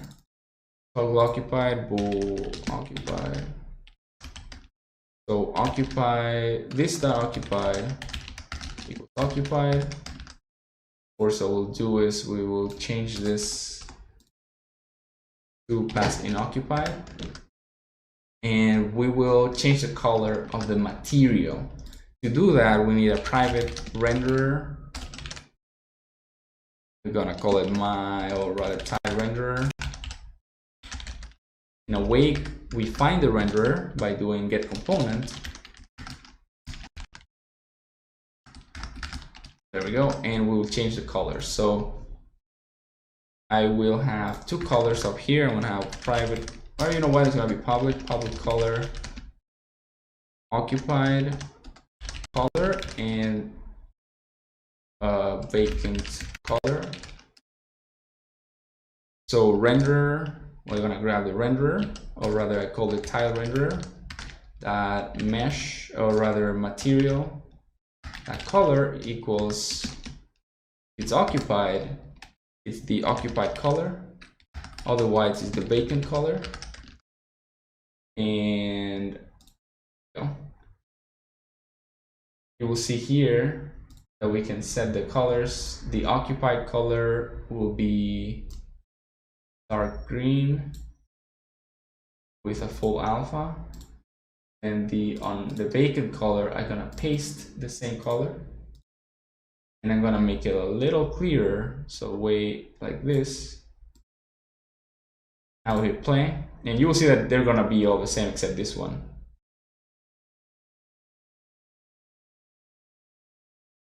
So this one's occupied, so it's clearer, which means that I made it the wrong way around.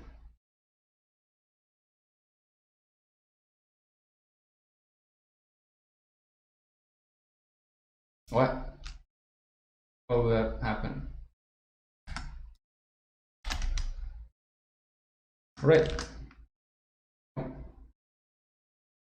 Hit play.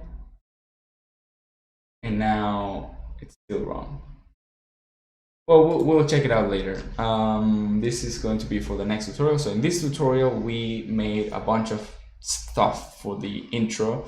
We created our player, our level, more stuff about level generation, because that's the first thing we need. We need a level. So in the next one, we're gonna create our actual player, make him move by click. We're gonna place objects, move objects, and pickups. This is a little too ambitious, but I think I can get very close to it. And if not, we will continue in the next one. It's fine that they bleed over. The plans are flexible. This is a flexible tutorial series as long as we finish all that we have proposed each other to do. Make the objectives happen. So yeah, see you in the next tutorial. All right, in this video, we're going to be talking about objectives. Remember, this is a tutorial about how to create a puzzle game in Unity. We will be talking about objectives. We're talking about buttons, raising platforms, blocks, doors, and level transitions.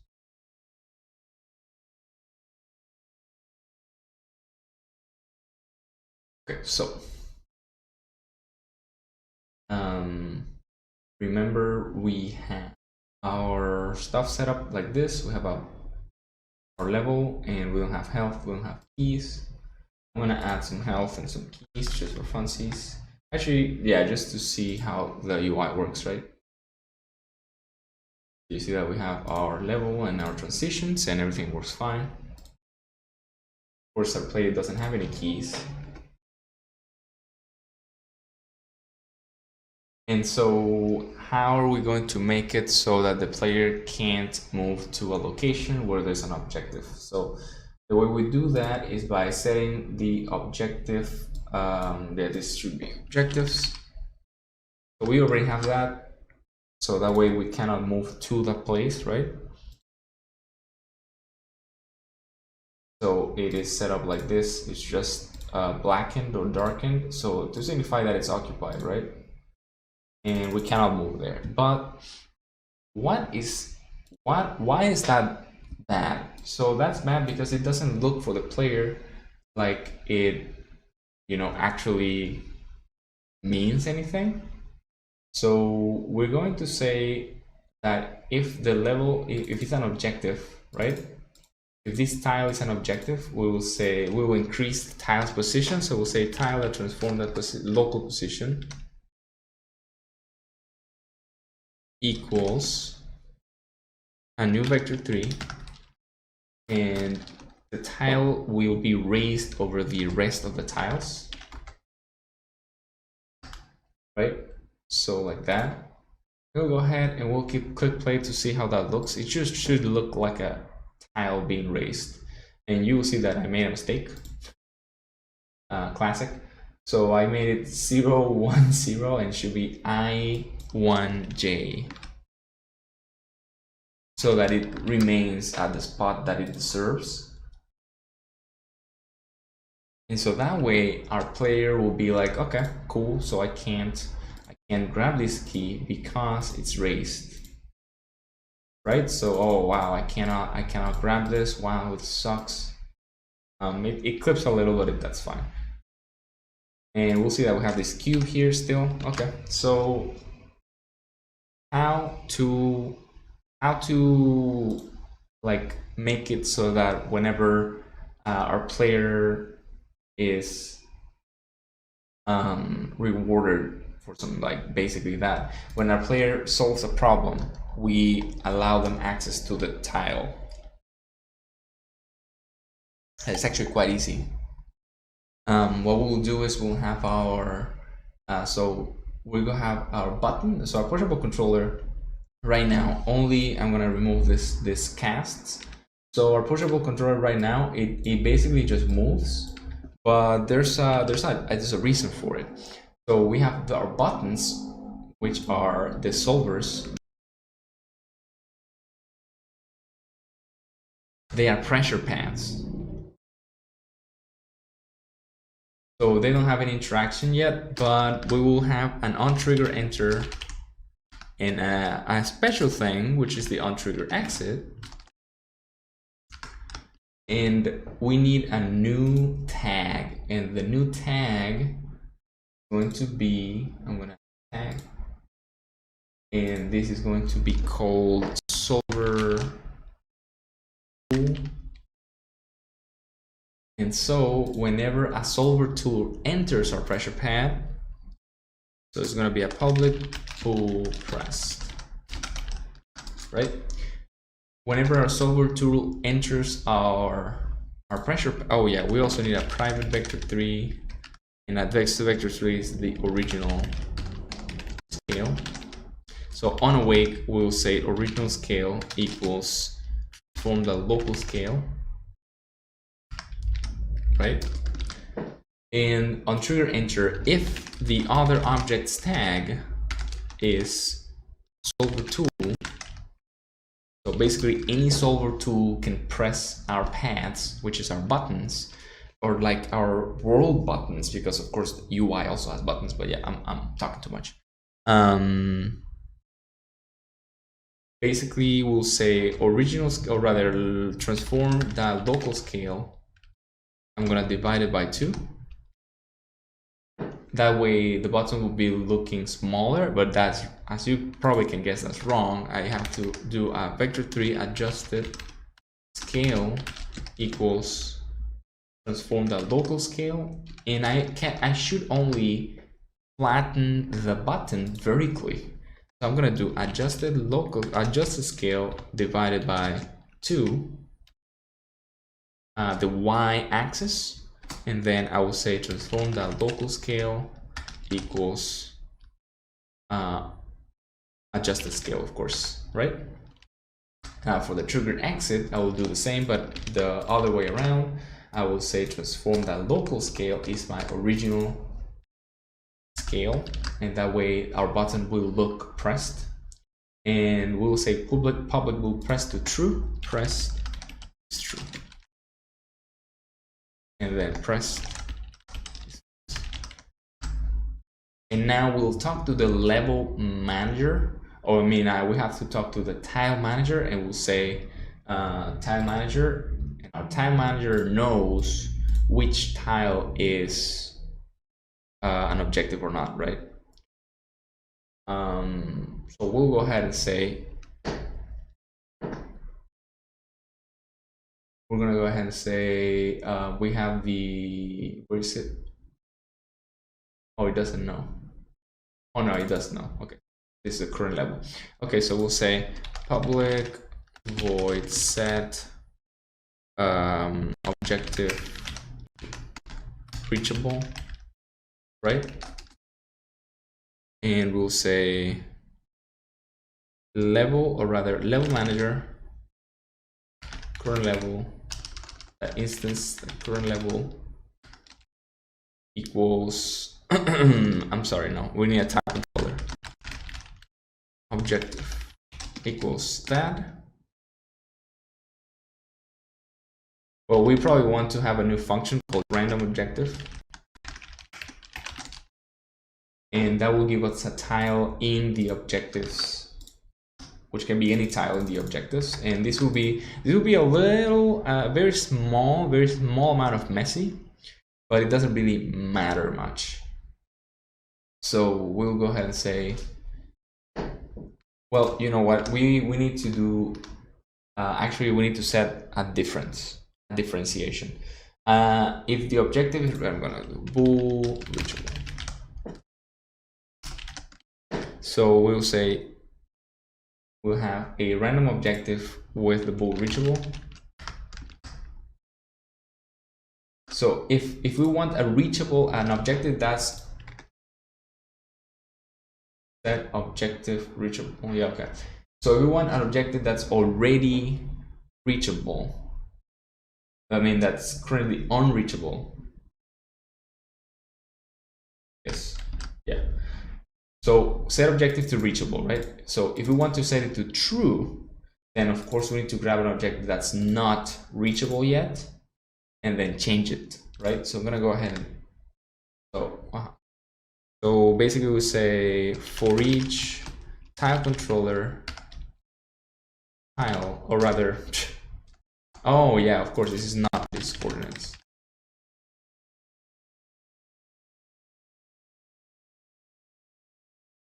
Oh, how does it know if it's reachable? Okay, so this one doesn't know if it's reachable. And this is vector2 int random objective. Okay, so yeah, this doesn't work.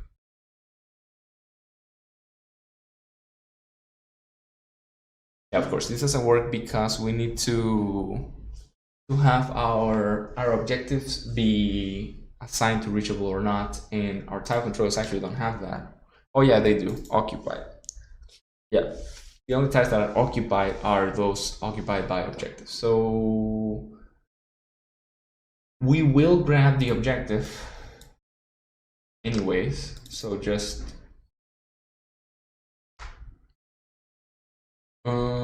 we already have the list of objectives. I don't think I need this.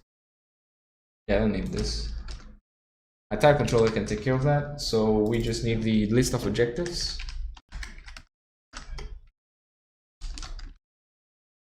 And we will randomize, we'll just find any number, any objective. So we'll say int random objective equals an unity engine dot random dot range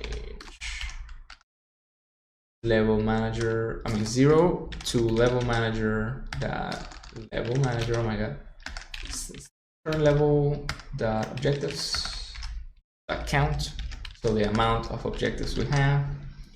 And then we'll grab that number, so random objective. So now we actually have the coordinates, right? So vector2 objective coordinates equals that, because this is a vector2 int. There we go, vector2 int. And now the objective is current level tiles. And this will be objective coordinates dot x, objective coordinates dot y. That is our objective. And we know that in order to set this, well, so if this objective is already reachable, then we cannot do this. But for now, since we have one objective and one button, we will assume that this works. It will work, of course. So we'll say objective that occupied is false, or rather reachable, or rather, sorry, not reachable, and objective that transform, oh yes, that local position will be a new vector3 And this vector 3 is going to be either above or below, but the coordinates will be the same, of course. So objective coordinates.x, and the number in the middle is you know, a mystery, basically. Objective coordinates y. And now to define the number in the middle, we say int elevation equals, so if we want it to be reachable, then our elevation is 0, otherwise the elevation is 1. Here we just write in elevation, there you go, Control A K F as always. And now we will set objective reachable. We'll go to a pressure part controller and we will go ahead and say tile manager that instance that set objective reachable, and we'll say true. Or yeah, do the same thing here. But in reality, what you should do is this, pressed, because it depends on whether that thing is pressed or not. So now let's go ahead and try that.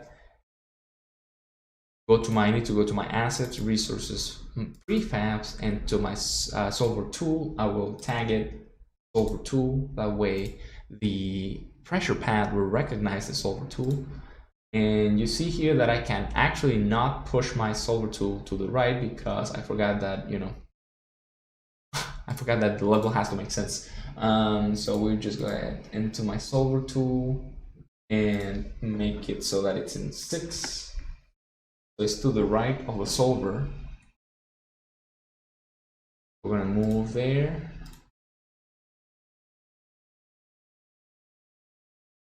I'm gonna go to the right of the box.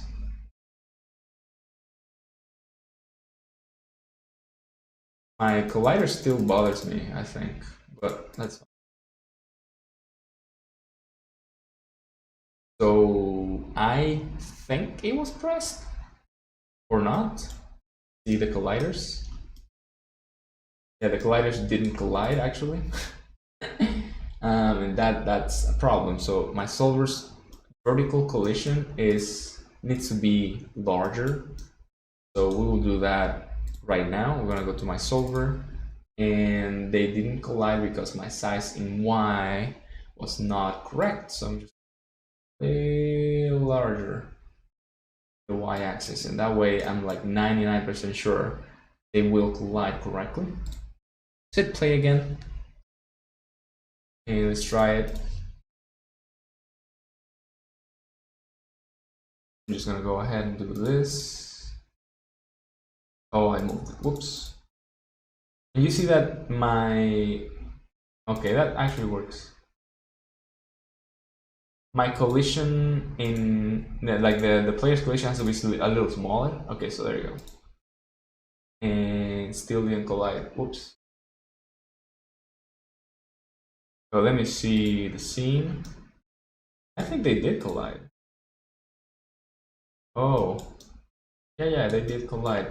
Okay, so the trigger was entered, but there's a problem here, and the problem is that my solver needs to have a rigid body so that it can read collisions. Some objects need to have colliders, sadly. I mean rigid body, sadly. So already contains it. Where? Oh, here. So of course, no gravity and is kinematic. Oh, there's no way that it can collide with anything. Because, oh yeah, I forgot. So my player's collider is too large. You can see it right here. So I'm gonna make it a little smaller. I'm just gonna click here, and we can a little bit smaller so that it doesn't randomly collide with stuff. It just collides with stuff on the same tile. Collision-based tile games. That's nice. That's a nice name, isn't it? Collision-based tile games. I think it works. Okay, so let's go back there. We're gonna move our player all the way to the thing.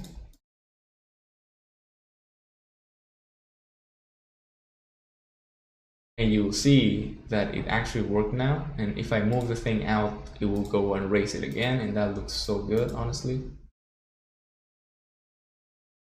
I cannot, I can't.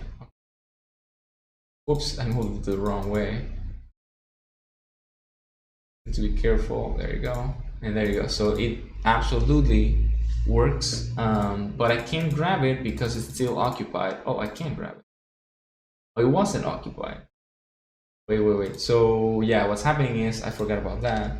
The tile needs to set occupied, toggle occupied there.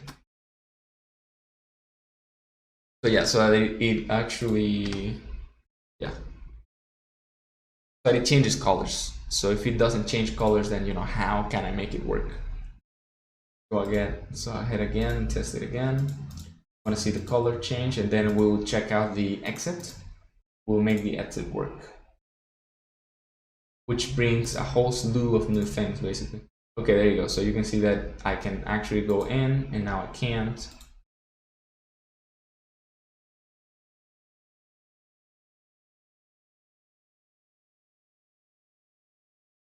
Oh yeah, now I effed up the game because I made the thing climb on top of the box. Okay, so now the door. Let's talk about the door. So the door has an exit controller and has its collider. It's not triggered for some reason. Now it is triggered, and it needs to interact with the player, and the player has a rigid body, so it doesn't matter. Also, it doesn't matter if it's kinematic or not. I would set it to kinematic. It doesn't matter. So our exit controller, what will it do?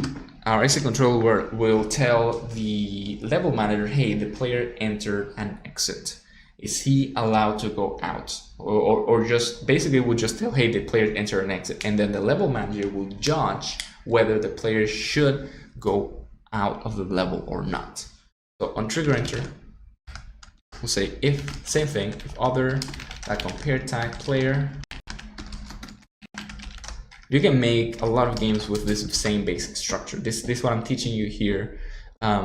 Pressure pass, objectives, keys will basically solve all your, like half the games that you can make. Well, you can make them with this structure. That's why I decided on making this tutorial series, but okay, let me just continue.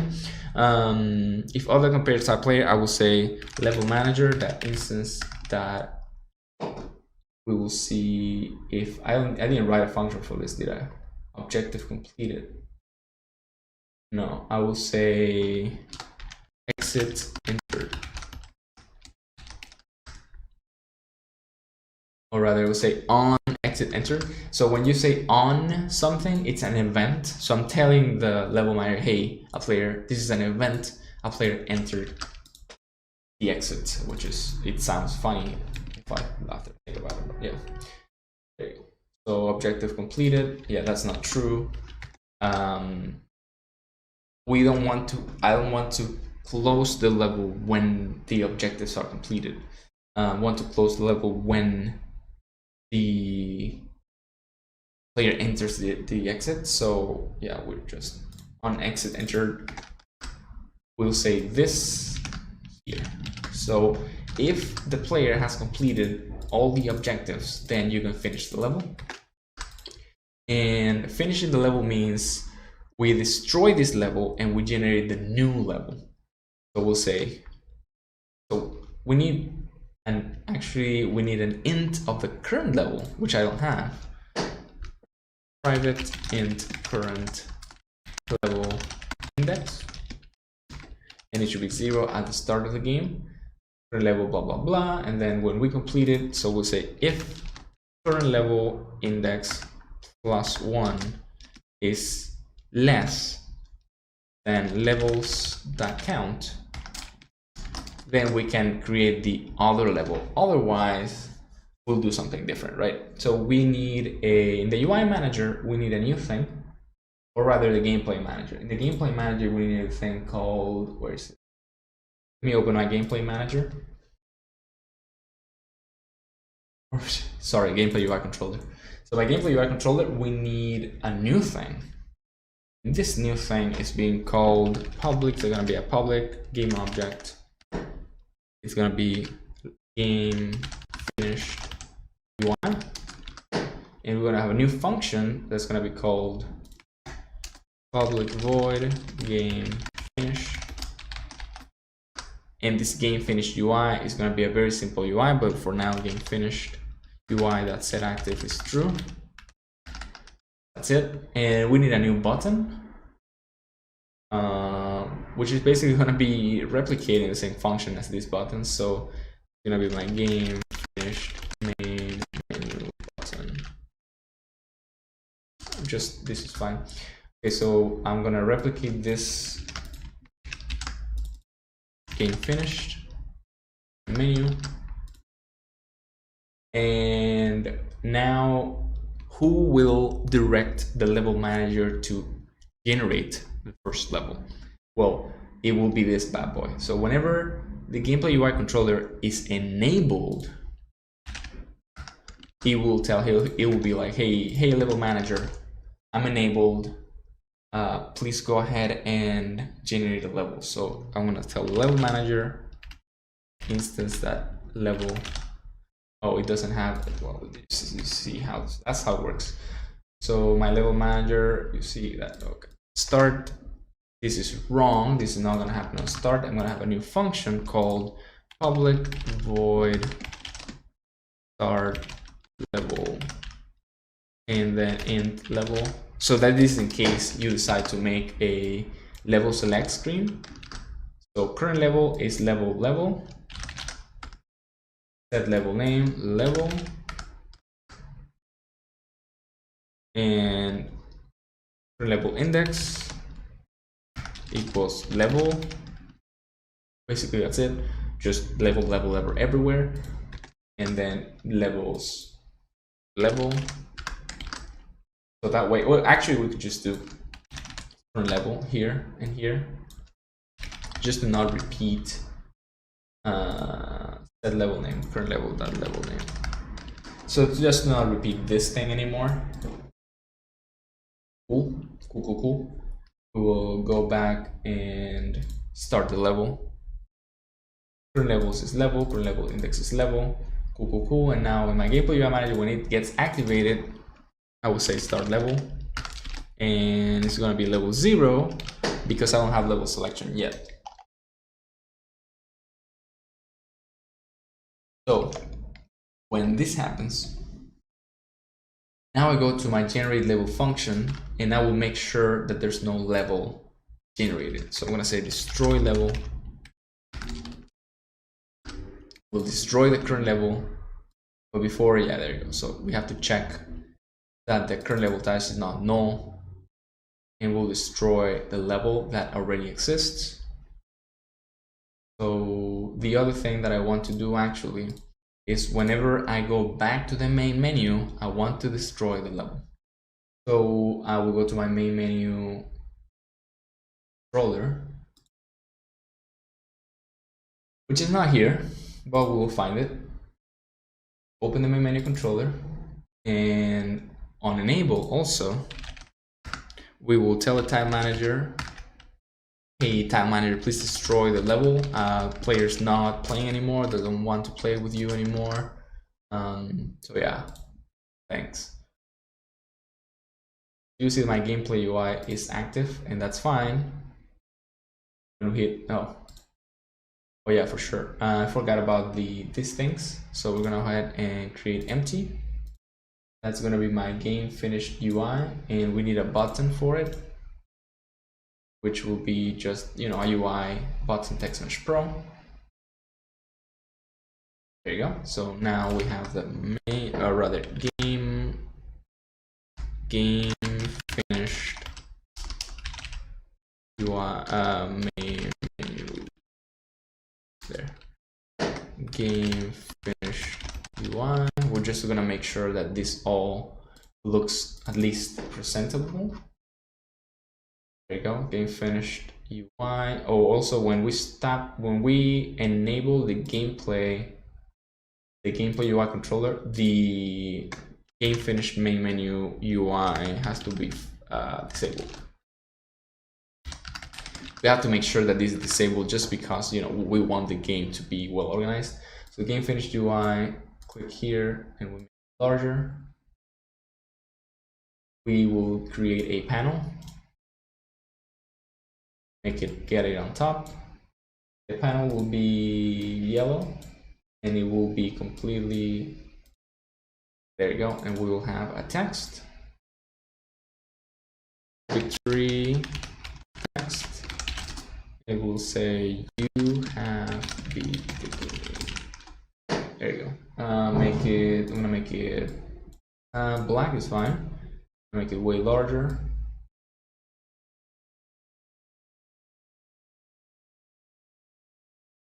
This way you can communicate to your players that, you know, they finish your game, they're good, they're gods at your game. And my button will go down here, be a little larger, and the text will say go to menu, or rather just main menu. Make it larger. We'll click here, and this works. This works. When I go back to main menu, the level gets destroyed, and you see that there's some problem here.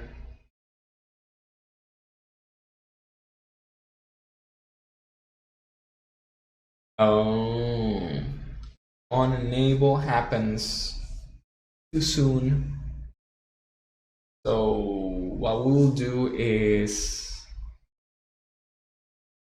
well, this can stay, but I'm gonna go to my UI manager. Not open. My UI manager will take care of that part, just to make sure that everything is active at the right time. So whenever I activate the gameplay UI, I will do this. And whenever I activate the main menu UI, I will do the destroy thing instead of having it be on the main menu itself. So that way we can overcome the little difficulty that we were presented with, right? So we just click. There's another problem. I didn't save my scripts. That's very smart of me. Again, there's some problem here. This happens in awake, which it shouldn't. This happened in start. It's 1 frame difference, I think. So your game will load, and then this will happen, and there's no problem. There will never be a problem with that. There you go. So no level. We hit play. Level is generated. We hit main menu.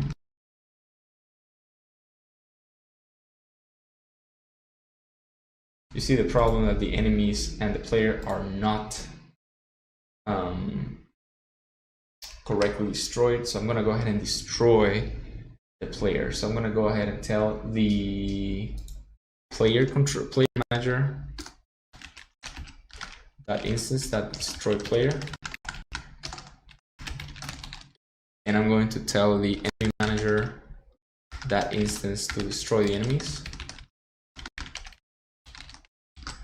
And that's actually pretty cool, in my opinion, to destroy them like this, because they're not centralized, and if someone has an error, you can find the error more easily. So we are not storing the enemies anywhere. So I'm gonna have a public list of enemy controllers, current enemies, and my current enemies, I'm gonna add the new enemy every time. That's a mistake. Okay, and you see that as always, you have to initialize it as a new list. And to destroy the enemies, we do basically the same thing we did in the tile manager, but I mean, not that hard. So for each, I'm gonna say for each current enemy, enemy controller, enemy, and current enemies, we have to destroy enemy.gameObject. You have to make sure to destroy the enemy the game object, because if you destroy the enemy, you will be destroying the script, and the object remains, and then this list goes nuts. So after we destroy them, we do enemy, or rather current enemies .clear. That clears the list completely. Now we go back to our this guy. So we saw the player. We have the current player, so we'll go ahead and destroy it. So current player destroy current player dot game object, same thing, and then we'll say current player equals null. And you will see here that when I click a tile, it just goes and doesn't check. So I'll just say if current player is null, return. So that way we make sure that this won't fail. Although the way it was, it should never fail because the player is never on, like there's never a tile without a player, but you know, just in case, and you see that there's a problem here. Same thing, if current player null, you just return because that means it is already destroyed or hasn't been created. Okay. So now when we hit play, we generate and we see that there's a player and a slime. When we hit main menu, they are gone and they will be back, gone, back. That means the game is working as intended. Now, I have never generated the second level, so we don't know if it actually works. So let's go ahead and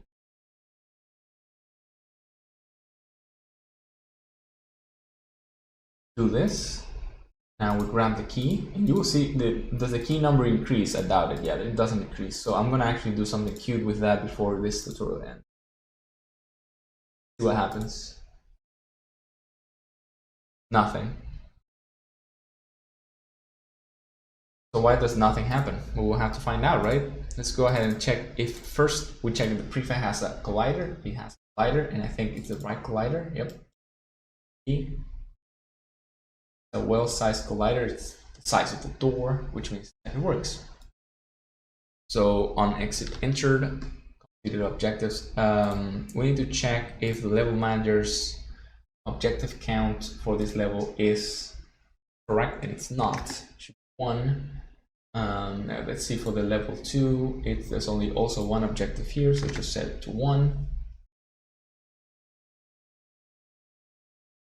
The next thing that I wanted to do is whenever our objective is completed, we well, when we start the level, the first thing is we want to set the amount of keys, right? So I actually will go to my gameplay controller, or rather gameplay UI controller, instance keys, and right now it says int keys, and I actually wanted to say int current keys. And we also want the total keys, so that the player knows, well, so keys, and then we do this sign, and then we do that, total keys. So the player knows, okay, so I have to complete 5 objectives, and I have already only completed 1 objective, so there's something I still have to do. So we're gonna set keys, and there's gonna be 0, and then total keys, which is my level, current level dot objective count. There you go. That's basically it. That way we'll do it. And when our objective is completed, we do the same thing. And here we do completed objectives, right?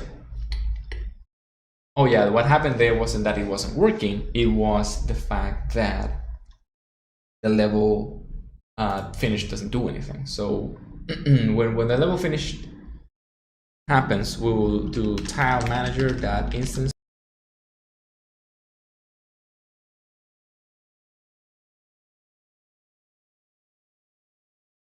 and when increase the current level index,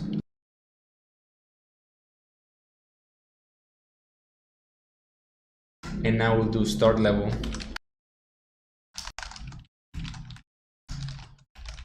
current level index. There you go. So of course the unit is complaining because I set the current level ++, and that makes no sense. But yeah, let's see how this works. There's no argument given. Yeah, this doesn't make sense, of course. There. Yeah, because I mean, the player will always start with 0 keys. There's no need for anything else. So yeah. Oh, whoa, whoa, whoa, whoa, whoa. Details. What happened there?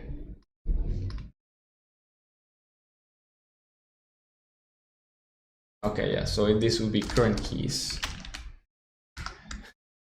Yeah, so you have to be very careful with the naming of your variables. I've made that mistake many times. Okay, so it has 0 out of 1 keys, so I'm gonna go ahead and grab the key, right? So I can't grab it because the platform is raised, so naturally I have to press that button over there with my box. Now I can grab my key. Now I have 1 key. So what happens if I do this? I mean, that's fine. That's just the level still working the way it's intended to, right? And now I'm level 2, and I have to push that box. So let's complete the game. I have to push that box all the way to this little thing. So just gonna be careful not to push it the wrong way. I'm gonna do it like this. There's a faster way, I think, but it doesn't matter. So we go down, down, down. Oops. Now I want to push it to the right, so I'm gonna move. Just make sure that I don't misclick. So I will move all the way here. There you go. Now I can access my key. Hard to click all the time. There. Okay, now I have the key. It seems that the game thinks that I have 2 keys, and I know why. So yeah, it doesn't work.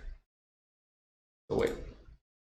Basically, what happened with the UI was my level manager didn't reset. Whenever I start the level, I have to reset my keys. So objectives completed equals 0, because I'm starting a new level. So it wouldn't make sense that I have more than 1. And then here it says if current level index this happens, but nothing else happens. So else we will say that my gameplay UI,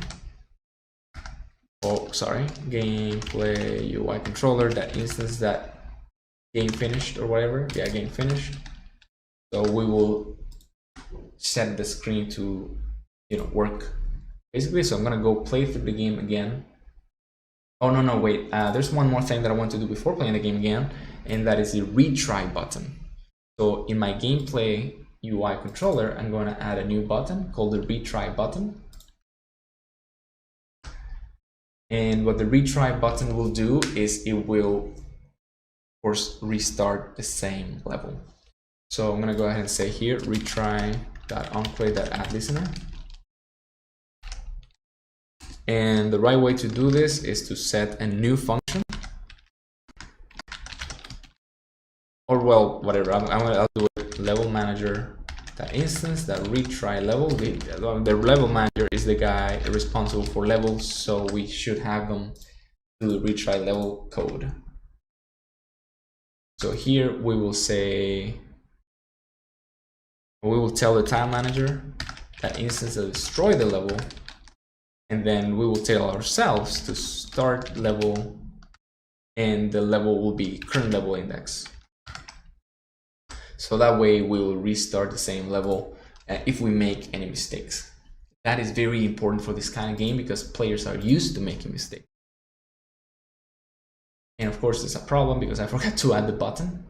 We'll turn off the game finished UI for a second. And in my gameplay UI, I will also turn off the main menu. Oh, yeah, this is fine.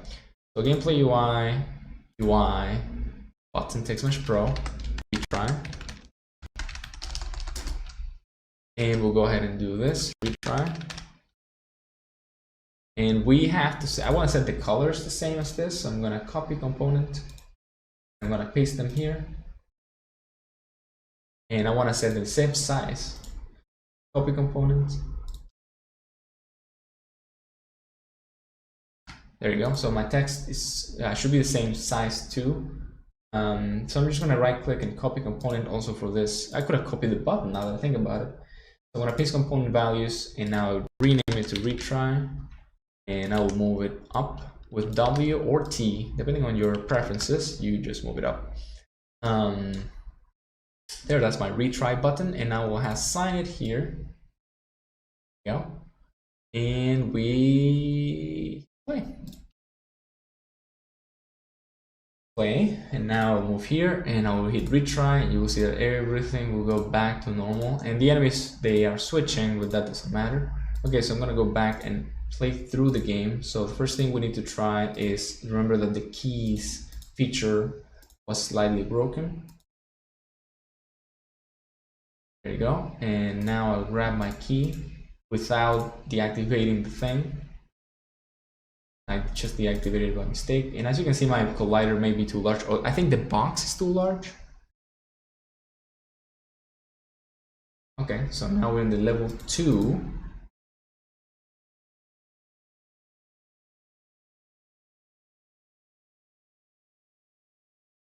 And I will do this differently. Now I'm going to move to the right first. Move up. I need to move up without pushing the box. Now, close, close, close. There we go. And there's many things you can do with this. For example, you can do it so that whenever the player reaches the next tile, the 1 out of 1, whenever the player reaches the next tile, it just keeps going maybe. And now you have beat the game. Main menu. There you go. So that's a full game for now. The retry button is not in the right place. It should be on top of the game finished UI, because Unity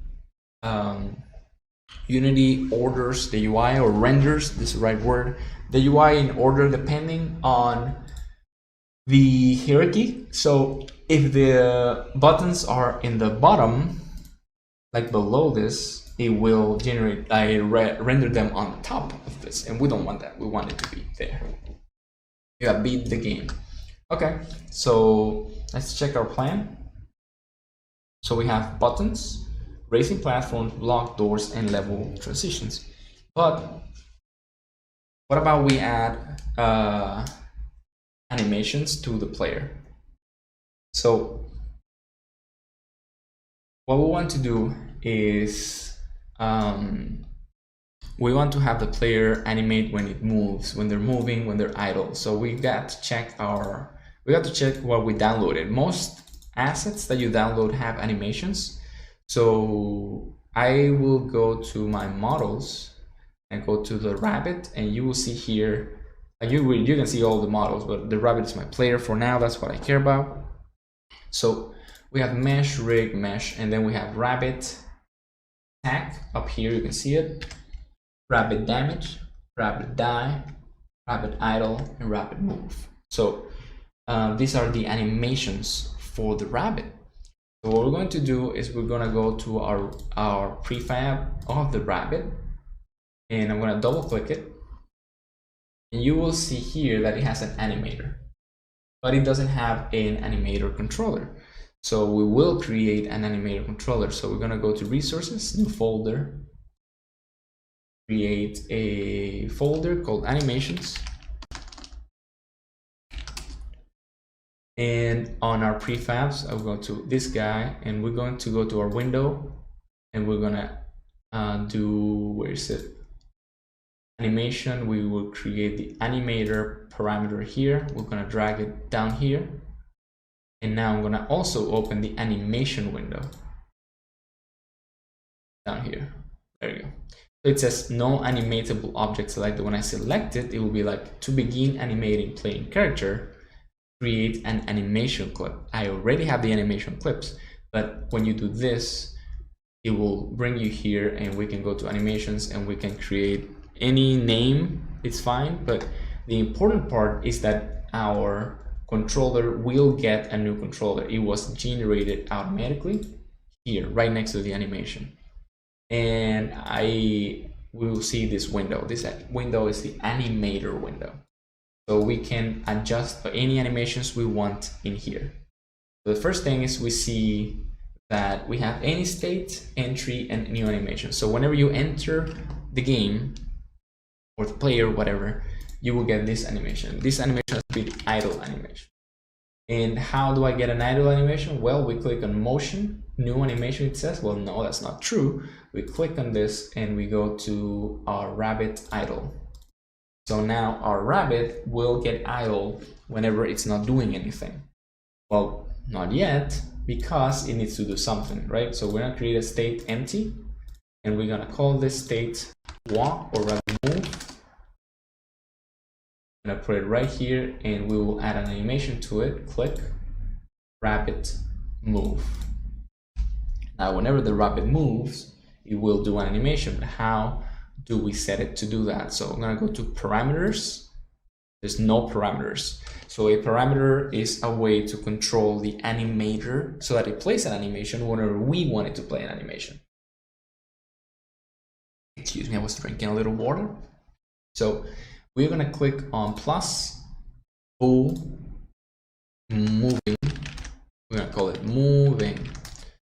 So if the character's idle and it's going to move, we right click, make transition, click on move, the other way around. So if the player is not moving, it will go back to idle. It doesn't have exit time. Exit time means you have to wait for the animation to be completed. Now here the same, if it's moving, then it will go to move. Now, we must go to the animation themselves. Set the move animation to loop. If we don't set the move animation to loop, then we're gonna have a problem. We'll go back to the models, and we'll see that move actually is looping, and idle is also looping. That means that's very good. That will self loop anytime it's needed, and that is actually great. So a player character has the animations, but our controller is not telling the animator anything. And you see that I conveniently already have this. So here we'll say public, or rather private, animator, right? And we will have in awake to read the animator. So animator equals get component animator. Right. Now, move to tile. We will say here moving array. We're going to say animator that set bool, because our parameter is a bool. The bool is called moving, and the value is moving. There. Now we grab this again, and whenever we set moving to false, we say moving, same thing. Just set moving to moving. And it will auto set. We don't have to say false or true or whatever. So let's go ahead and check that out in game.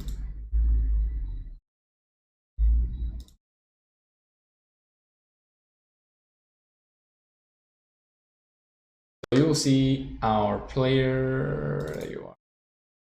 So we click on it and we see the animator and click. And it seems like it's not actually working. Let's just click here and see this.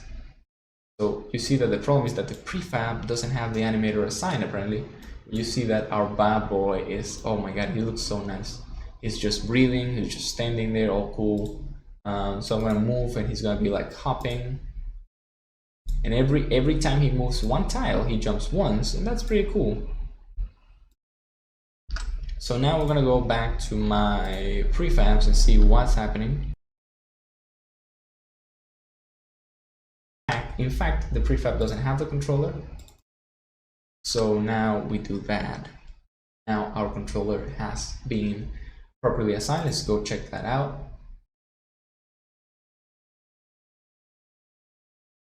And you see that it works correctly, completely correctly.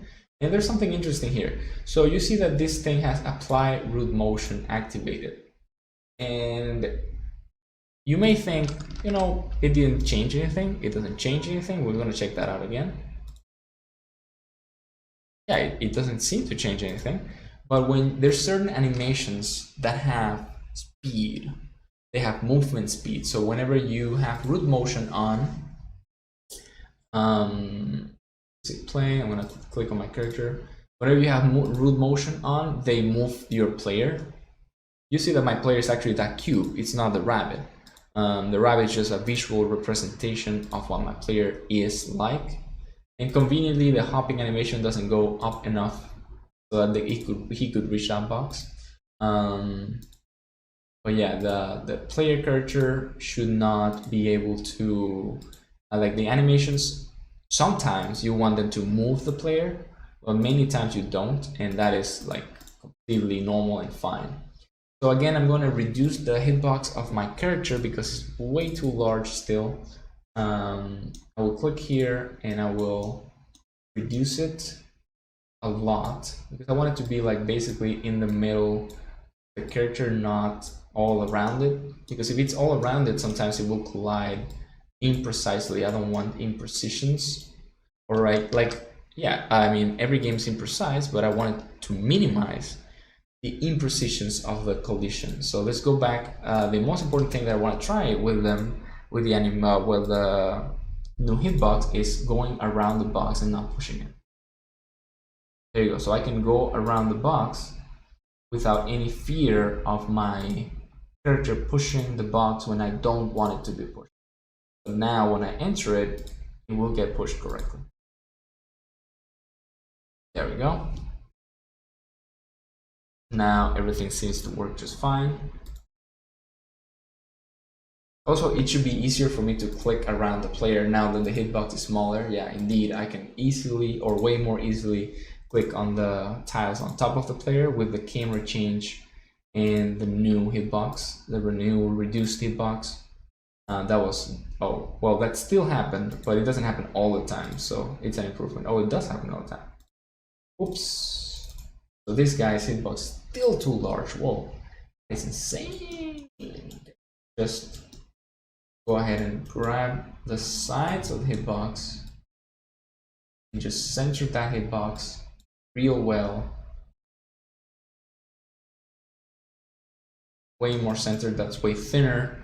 And it will work because the box is really fat. So you just have to make sure that your, the hitboxes do, I'm trying to make them not collide with each other when I don't want them to, which of course now it will, I'm like 99% it will never happen. And also you can make sure that your player hits the box when you want it to. There you go. So I'm hitting the boxes, every box when I want it to, and I hope I don't hit it when I don't want it to. Check that out. Move the rabbit upward, and now I'm gonna move it this way. Yeah, way better again. Like the first time was better, now it's way better. I'll move this way.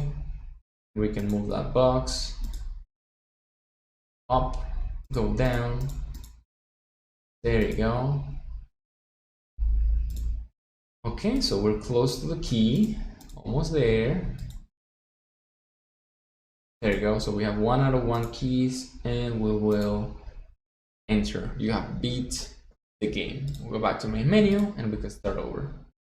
Oh, we can. Oh yeah, we can. So you see that the way that we made it before is compatible with restarting the game from scratch.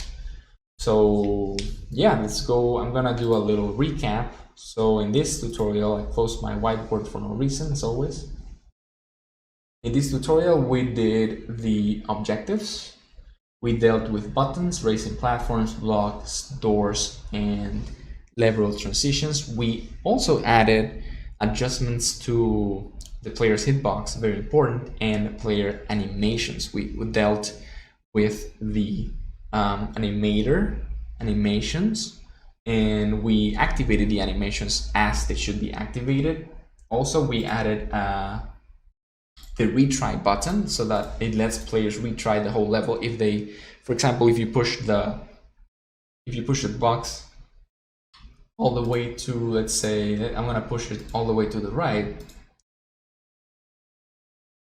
If you push a box all the way to the right, then you cannot, bring it back to the left. So now it's stuck there. Can't do anything. I mean, I can push it down, but it requires that I retry the level, and that is done. That's very, very useful. And we tested everything. Also, this platform interaction with the the vertical thingy, I think it looks pretty cool. And you can make it, you can, instead of making it a tile, you can make it like a little mountain going up and down. And the key, of course, shines or whatever you choose. So yeah, for the next tutorial, we're going to be doing is enemies. So the monsters, these monsters are going to be moving around the map as I try to solve the puzzle. They're going to try to hunt me, and each one of them will deal, say, I don't know, 1 damage. And if a certain amount of them hits me, I will die and have to restart the level. And yeah, I think that's pretty cool. Oh yeah, by the way, what happens? What's the second level's name? Second level's name is my first level, so let's just change that.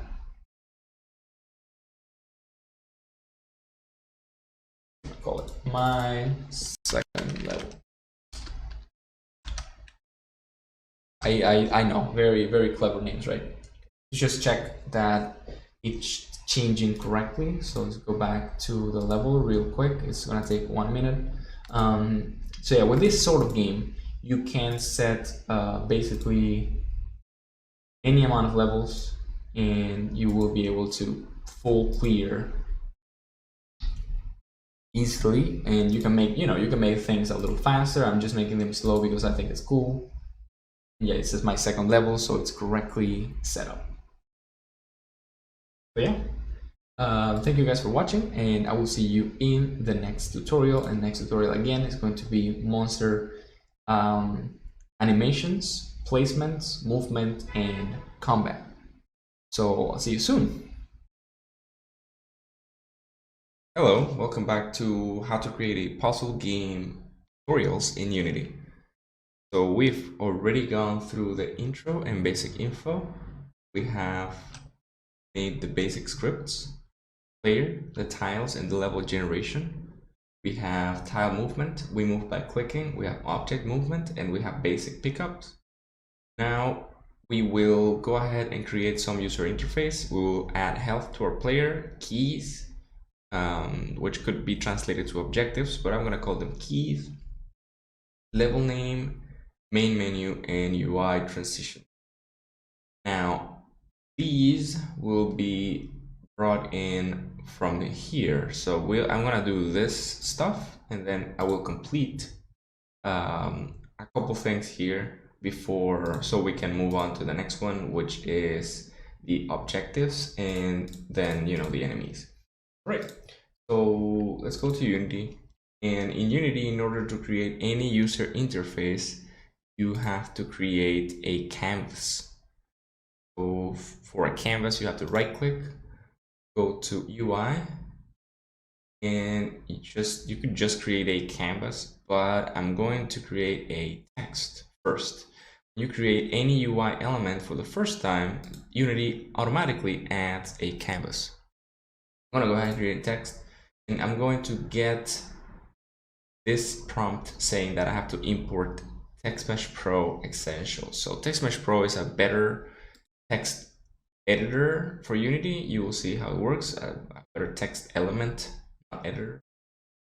And we can also import the examples and the extras, and I will do that. We wait just a little bit for Unity to do this process. I will show you a couple settings that you can use here that are very useful.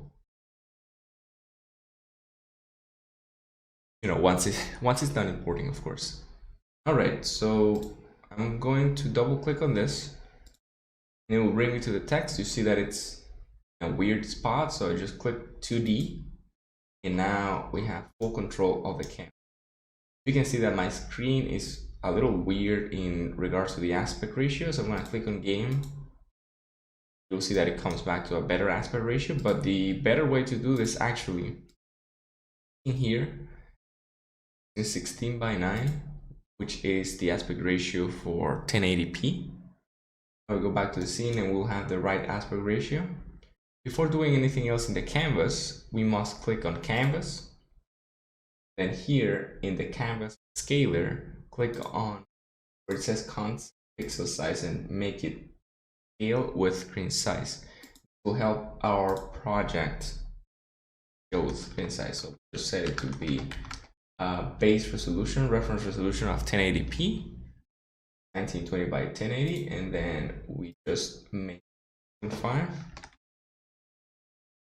Then depending on our screen, our UI will scale. Now here, I will actually create another, I'm gonna create 2 empty game objects. Create empty, then create empty again, and this one's going to be my main menu. And this one's gonna be my gameplay. So my plan is to do these transitions at the end of this video. So at the start, I'm going to make all the code and all like showing health, showing stuff in the gameplay part. If there's time, at the end, I will create the main menu and the transition to the gameplay screen, which is not that hard, honestly. Okay, so what do we need? So according to my plan, we need health, keys, level name. So I'm gonna create health, keys, and then Control D again, level name, right? And I'm gonna give this a better, larger size. I'm just gonna do that, and then I'm going to increase the font size. I think this should be fine. I'm gonna move them to the top left. I'm gonna move. So I have all 3 selected. That's why I can move them all. So now I'm gonna click on health, drag it down. Click on keys and just drag it down. Good. So my level name is at the top, so I'm gonna move it to the top. And I could add also pictures and stuff, but for now, I think this will work. So I'm gonna go ahead in my scripts folder, controllers. I will create a new folder called UI for my UI controllers. And I will have my gameplay UI controller here. So this controller will be the one to control the gameplay UI, right? All right, so level name, health, and keys. I'm gonna click on here, and you see that we have several options. This is a TextMesh Pro exclusive thing. So I'm gonna click on drop shadow, and you will see that they will go, drop shadowy. They will have the shadow below them. Now I will change the colors. And another interesting thing that TextMesh Pro has is that you can click on color gradient, and you can set a 4 corners gradient, a horizontal, vertical gradient. But here there's a color preset, and I will use one of their presets that they have. So I'm gonna use blue to purple.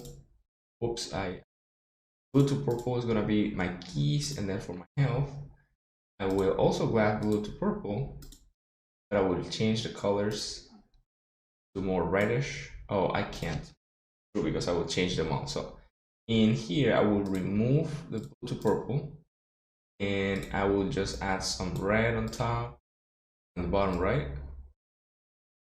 Cool. Now for my level name, we'll use some of the preset, probably, let's say, yeah, yellow to orange. So my level name, my health, it's red because it's health, and keys. Now gameplay controller, as always, will make it instance.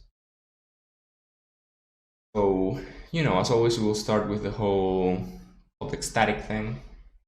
Let's just wait a little bit.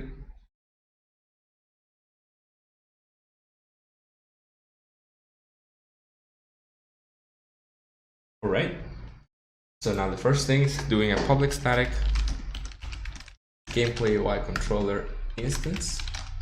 And on awake, we say instance is this. Same thing, so that we can have access to it.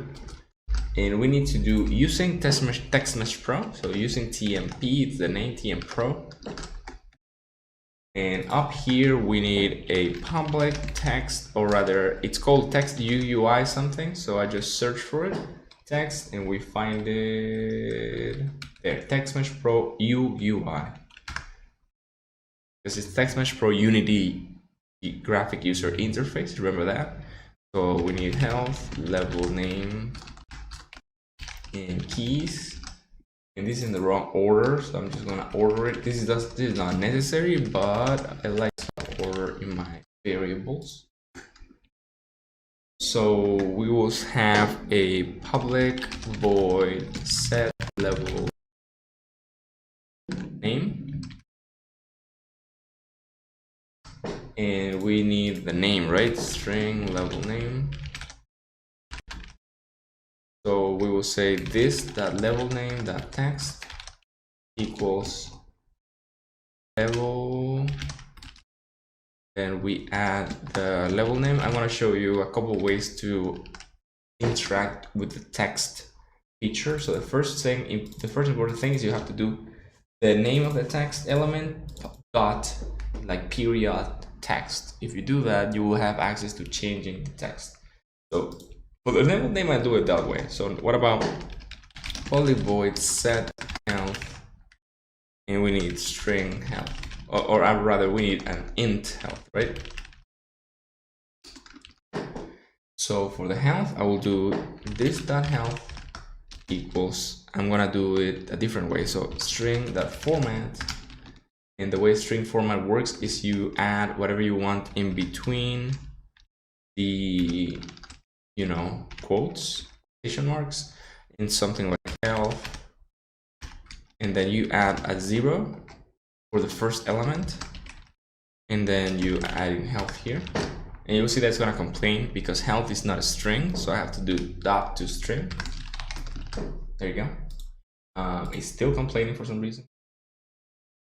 Oh yeah, because I didn't do the period text. There you go. So that happens more often than you may think. So you see that I have a 0, and this 0 corresponds to this thing. So if I had 1,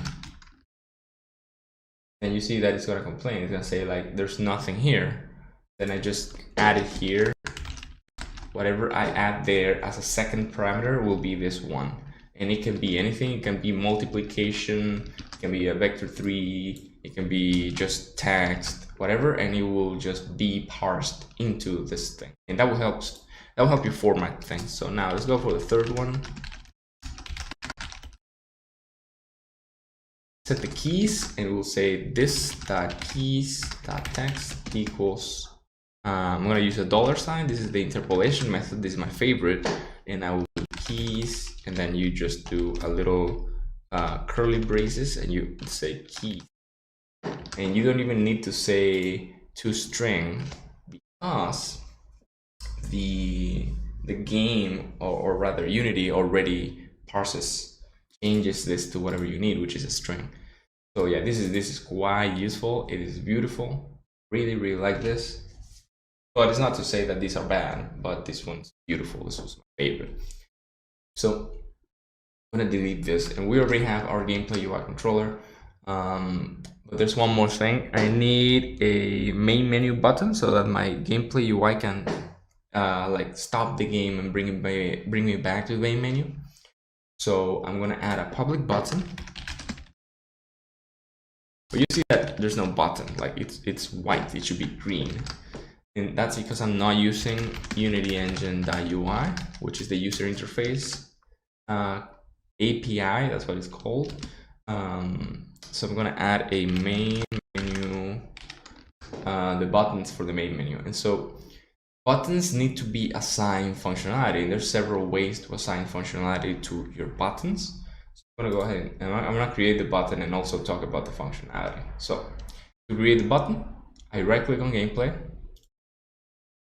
go to UI, button text mesh pro, double click. You'll see that it has spawned in the middle. I'm gonna move it, I'm gonna move it to the bottom left. Make it a little larger, slightly larger. I'm gonna call it main menu text. I will change it here to be main menu bold. I'm gonna make it brush shadow a little larger. And this in here,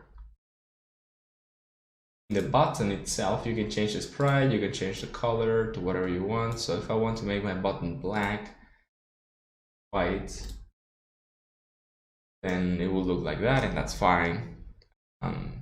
I actually leave it like that because it's cool.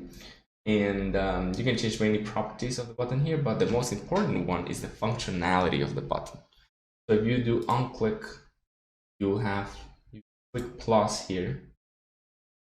You have a function. You can drag any object you want, and you see different functions here, including the ones in your set health, set keys, set level name, including the ones in your game, like in your code. So I can set any function I want here. Say I'm gonna do a public void change, or rather go to main menu. So I would talk to the UI manager, I guess. Tell the UI manager, hey, activate, just show you. I need, of course, this to be public static.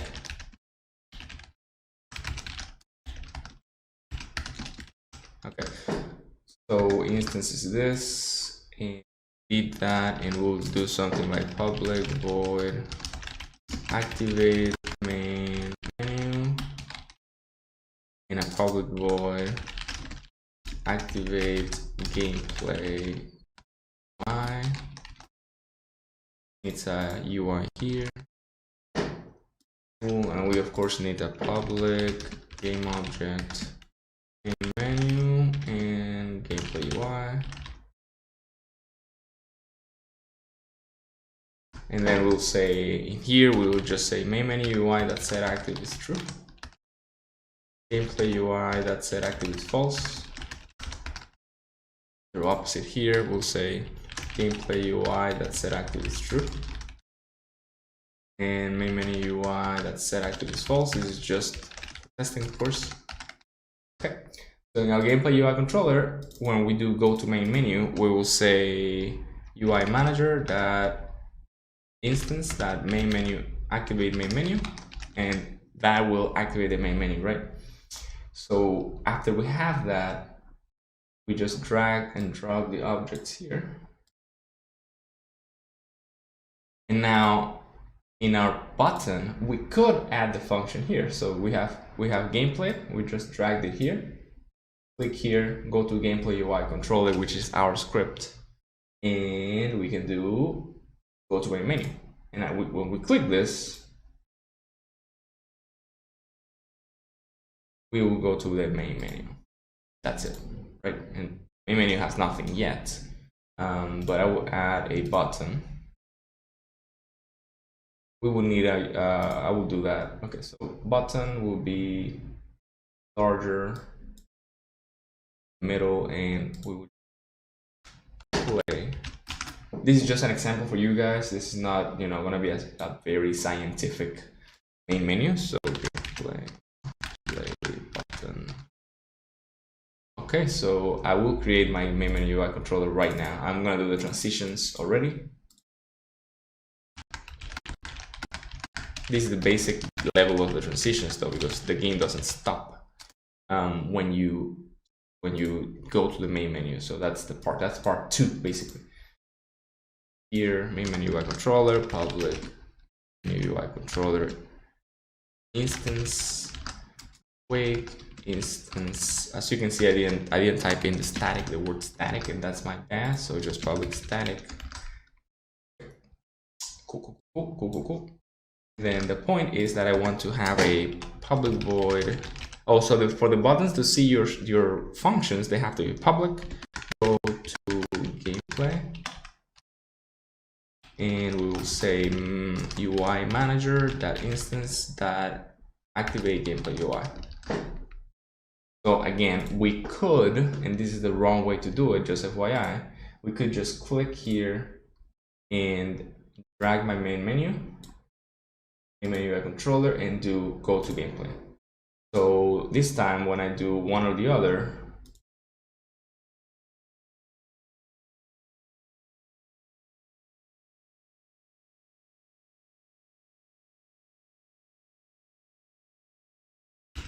I have forgotten this was false. I was like, what? They will call each other out and turn one off and the other one on. So I actually need a button here, remember? So using Unity Engine.ui, no, Unity Engine.ui, we need a button.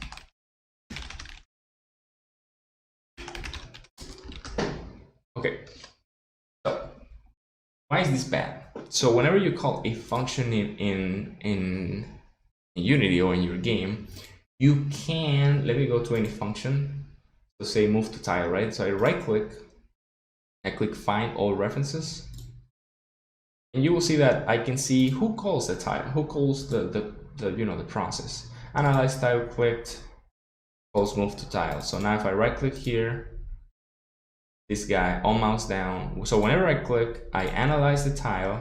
I can hit F12 by the way. So whenever I click, I analyze the click, then I move to tile, and then the player moves. So I can know where things start and where things end with just a right click, find all references, and I can see the origin, who called this process, who started the process. But if I do it with the button, so if I do it with the button outside, it says no references. So someone who doesn't know my code, myself, me in 6 months, I will not remember that my button does this function.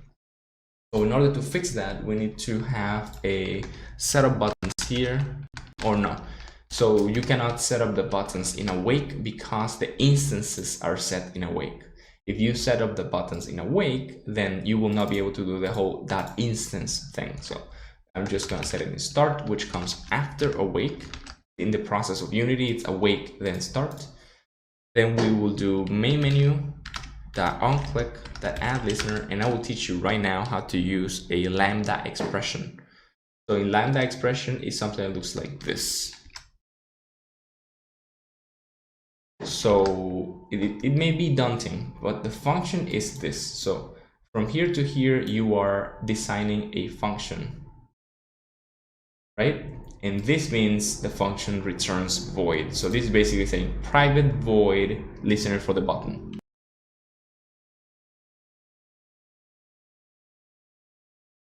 So here you just type in go to main menu and you will have your interaction set.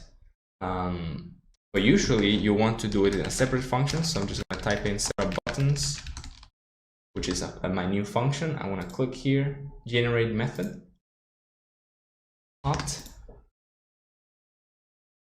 paste, go here. I will remove this. Both of them. My other button also has one of those. And I think I haven't assigned anything, so we have to assign stuff here. So level name, health, keys, button. This bad boy, play button. I will also add to my main menu a new text, which is the name of the game, and I'm gonna call it puzzle game, of course. Game title, I'm gonna call this text. Here, puzzle game. Make it large, centered on top. Font size quite larger. And bolded and drop shadow, and I will change the color. I'm just playing around at this point, but I like my stuff to look kind of cool. Cool. That looks nice. That will look nice when we hit. Oh yeah. So the UI manager also has to do something new. When we go to the UI manager, we want the UI manager to have on awake, like decide who's active first. So I'm just gonna activate main menu. Whoop. So usually when you're making a game, you of course want the main menu to go first. But when you're designing the game, see that I have everything on. Like I have my gameplay stuff on, I'm making changes, and I'm just making changes, and maybe I will forget to have the main menu on first. With this, you make sure that your main menu is on and everything else is off. I can't. I hit play, and it will turn on the gameplay screen. I don't know why it's not doing it. Oh yeah, of course. So remember, I removed the onClick, but I didn't assign the onClick. I did it on my gameplay UI. with set of buttons, but I didn't do it here, so I'll do that now. So remember, start, set of buttons. So you may be asking, why are you doing set up buttons instead of just setting up the button?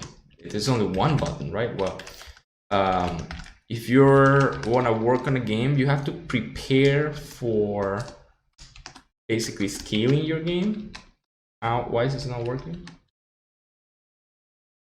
My keys are not working. Okay, I'm gonna have to copy paste something here. I don't remember how to do this for some reason. There.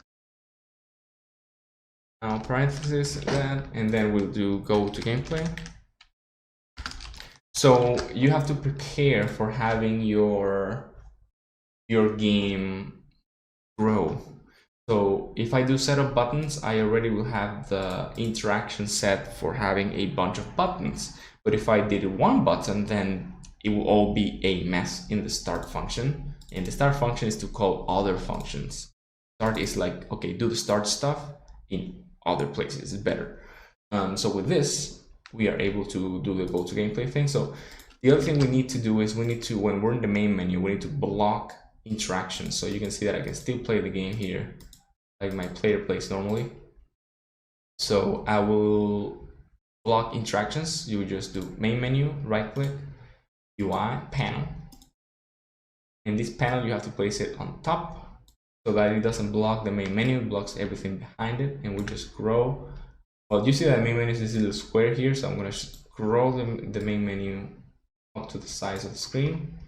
You'll see that this bad boy is now just dragging here, and he will be the size of the screen. Now, anything below that guy, below the panel, is inaccessible. I cannot click anymore because it blocks my mouse. Now, when I hit play, I can play. Now, the gameplay is also tiny, so just drag it all the way up, and it will remain. Your positions will remain the same because they're relative to the gameplay, the thing, the UI element. Okay, so we have our user interface. Now we have to use it, of course. So at the start of the game, I will go ahead and with my player manager, I'm going to say on start, of course, not even at the start of the game, just at the start, I will set up UI. And this will depend on my player's starting screen, starting values and all that stuff. So I'm going to have a public int player health, player, or rather, I'm just going to call them health keys. And what's the other thing that we need? Third thing is the level name. So that is actually not this guy's responsibility. So I'm just going to do setup key, gameplay UI controller, that is that setup keys, setup health. This is my player starting health, gameplay UI controller. That instance that set keys. And now in my level manager here, not this guy. Well, that guy actually needs to do something too, but we'll go to the level manager first. In the level manager, whenever we try to generate a level, we will also do the level name thing. So my levels need names now. So I'm gonna add a public string level name. So why do I call it name alone? Because name is a word reserved by Unity. You shouldn't use that word. So gameplay UI controller, level name, instance, sorry, set level name, and the level's name is levels 0 name, the level name, sorry. Okay, with that, we will have our level name set as soon as the game starts.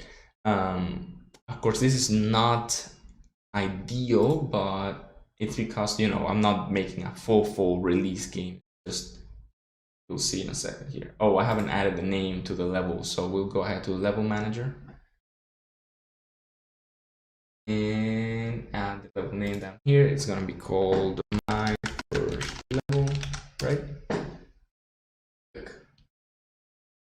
once we start, you will see my first level. Oh, you see that it bled out down here, and that is because my settings or the level name size is way too small. I'm just gonna enlarge it horizontally so it fits. There you go. So level, my first level, health and keys, and it looks cool. So that is basically the UI stuff, right? Yeah, UI transitions done, main menu, health, keys, that is done, and you see that it took us half an hour. That's fine. I want to note that there's a problem with the tiles on top of the player, like on the top part, because I can't click them, and that is because the player's collider, if you click on gizmos and click on the player, you will see that the Rapid's collider is being obtuse. It's on the way of my click, so I cannot click directly on top because I'm clicking on it. But if I click here, then yeah, of course I can. So what I have to do here is change the camera angle.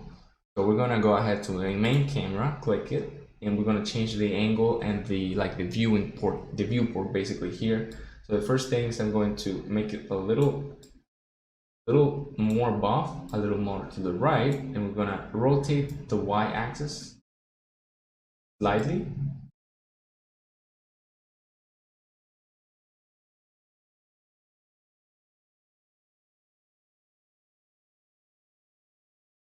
So basically this is what they call, an isometric view, which maybe you guys were interested in knowing how to do it, and I think many people like, well, this is not what I wanted to do. There you go. So now with this view, I can click more easily all around the player, and it looks cool. That's important. Okay, so I'm gonna right click on here, copy component, then paste component values. Now my game will look like that, and that's good. Okay, so now the next thing I want to say is my player controller had a problem. Not my player controller, it was my tile controller. Someone had a problem. Okay, so I'm gonna close the UI stuff for now because I don't need it just yet. Okay, yeah, so my tile manager had a problem where I hadn't initialized my pushable controller.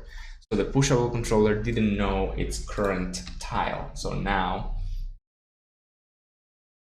it does know the current tile. Good. So if my coordinates, I'm gonna leave this in for now, but later we have to solve this little bug. It's a small bug.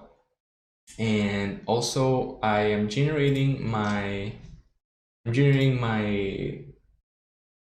solver tool in the same tile, and so I'm dealing with the interactable or the objective here. So I want to 0 here. My solver tool should be in a different tile because currently it is just being blocked by the objective. So hit play again and check that out, and you'll see that actually they are not in the same tile, which is good. You will see that the tile for the solver tool is occupied, and I don't want that. So I'm gonna go to my tile manager and we just fix that. It says occupied equals if coordinates is 0, 0, which is where the player spawned, if the solver contain the coordinates. I don't think that's completely okay, but we can make it work. Then solver tools that contains coordinates. I don't want this. I don't want my solver tools to mark an occupied tile. So let's go ahead and click. Oh, yeah, exactly. Because I want to be able to move into the good friend, the cube over there. So you see that I can indeed push the block any way I want. I seems to have some problem with the horizontal collisions. You will see the problem here. So it says on trigger enter, it is trying to go out of bounds, and that's not allowed, of course. Let me just check this. position that x is more than procedural. Okay, so I need to do something called rounding. So I need to do, it's because the contact position, so just map f that I'm gonna do floor to int. So that's because that's a way to make sure that the values are both in the integer and they are not like considering small float changes. This should work. I'm just flooring it to int, which means they will become, so if they have 0.49, they will become 1.49 will become 1, and 2.51 will become 2. So that should work. Or rather, I could have just rounded it, but this should work fine. And if this keeps being obtuse, I'll just wait to fix it later. Did I picked up my thing? Still moves the wrong way.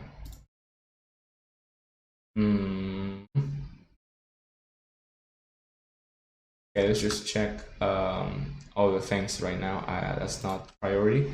So, well, you know what? Let's fix that bug right now. Okay, so it's being obtuse because of this thing. So we're gonna have to click here. As it's clicked, we do attach to Unity. When you attach to Unity, the game will stop whenever that code is called.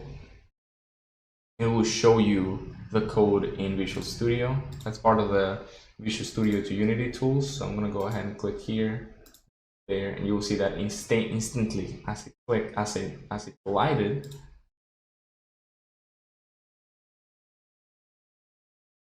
says result is 4.4.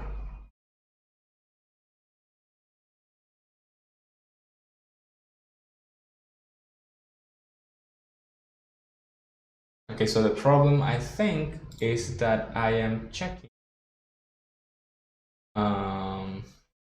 the Y positions, and I shouldn't. I should be checking the Z positions, because our axes in the game are X and Z, and vertically, of course, it's X and Y, but we are not doing anything vertical in our game, so we don't need that axis. Yep, there you go. So now it works.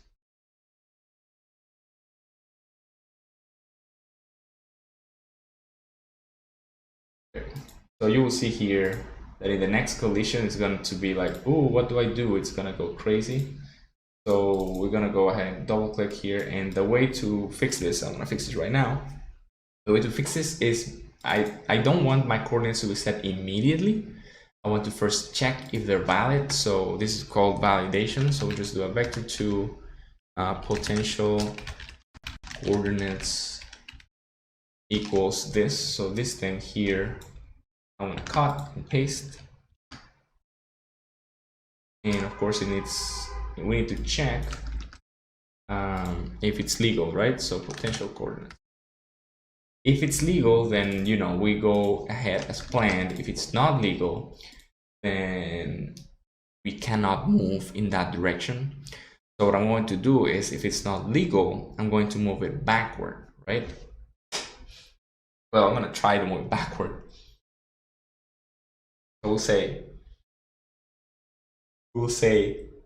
if potential coordinates dot x is well, the first thing is it less than 0? Like if it's out of bounds because it's minus something.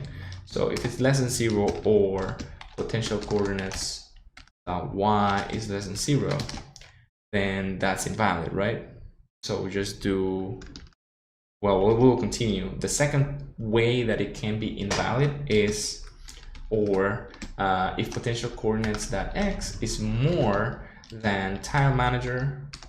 Oh, this is going to be interesting. So tile manager dot instance dot current level tiles dot get length, and the length will be 0. So you see that this thing has two lengths. So you have a length for the x-axis and a length for the y-axis. So with the get length 0, you're getting the first one, the one for the x-axis. And now we do exactly the same thing. like this, or but we do it for the 1, and this is for y, of course.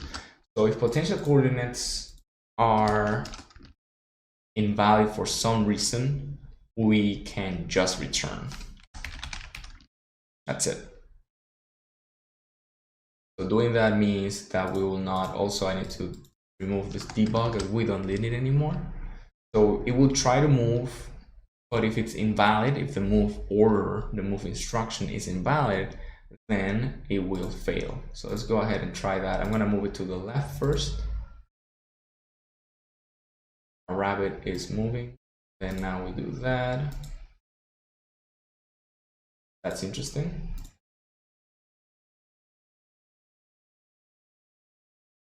Yeah, movement in this sort of game sometimes gets complex. It doesn't seem to want to move to the left for some reason. Let me just try that again.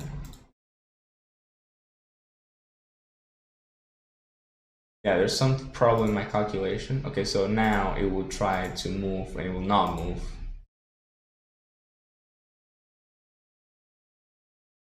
Okay, you will see that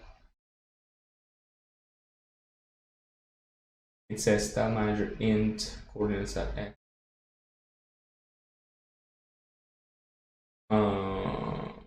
Still didn't work. And that may be because I am doing int, not doing int here.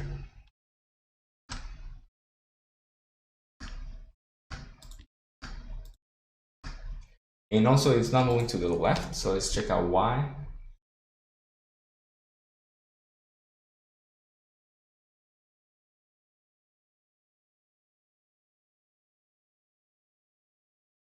Contact position that x is more than,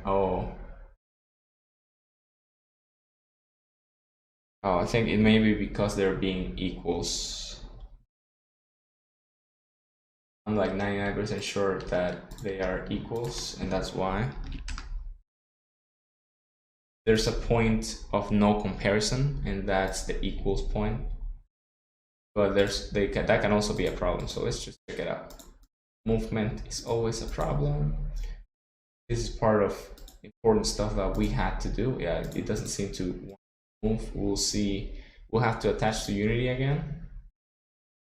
Debugging is really important, so I'm glad we're getting to do that. And usually it's something very small. So let's see what we're getting here. There you go. The result is 3, which is exactly the same. So contact position that x is 3.9. This one's 3. This should be triggering. What it says is false. Oh, it's true. But this is also true, I guess. Yeah. Yeah, of course, because I set it both to be equals. So they're both firing. So I know why. It's because I'm doing floor to int. So I'm just going to do mathf.round int. And I'm going to change all of them to round to int to prevent that 2 of them fire at the same time. So rounding to int will actually take the value as it should. Right now it's taking the value and making it, forcing it. So if it's 3.9, it's actually 3. I think that's a problem. Yeah. Here we'll try to push it out of bounds. And it can't. It doesn't get pushed out of bounds, but it will get pushed up. There you go. Of course, if you push it to the left, then you really effed up. Yeah, there you go. So again, there's a problem here. It doesn't correctly judge the if potential coordinates dot x is less than 0. So we will have to check and confirm. Let me just do Control AKF because my code looks very ugly.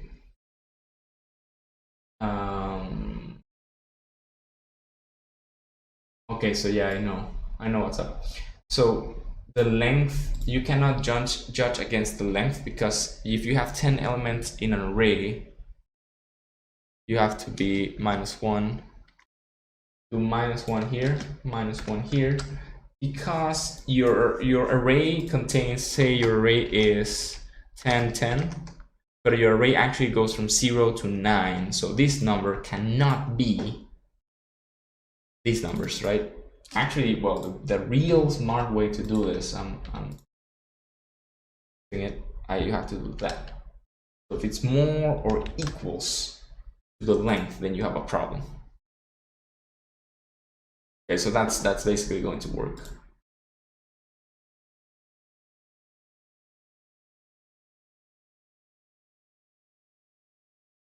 Go. Horizontally works. Let's try vertical. And almost. And yep, it works. Now you're stuck. So we may need to add a reset button later. But, you know, we'll see. Cool, so those bugs are squashed. And with those bugs squashed, we have all these two complete. But I will create two controllers for this stuff, for the objectives. Well, the first thing I want to do actually is create a new level. I'm going to create a new level while, you know, right now. I'm just going to do 2 here. And we'll see element 1 over here. And we'll say it's 10 by 10 also. We'll also, you know, it says objective count 0, that's fine. So let's just make this this first objective go in 5, 5. Oh, we also have no solvers here, so I'm gonna create a solver. Say my solver is in 1, 1. Oh no, everything on top right is empty, so I'm just gonna do 7, 7. My solver for this one is gonna be in 1, 1. Solver, which will be in 1, 1.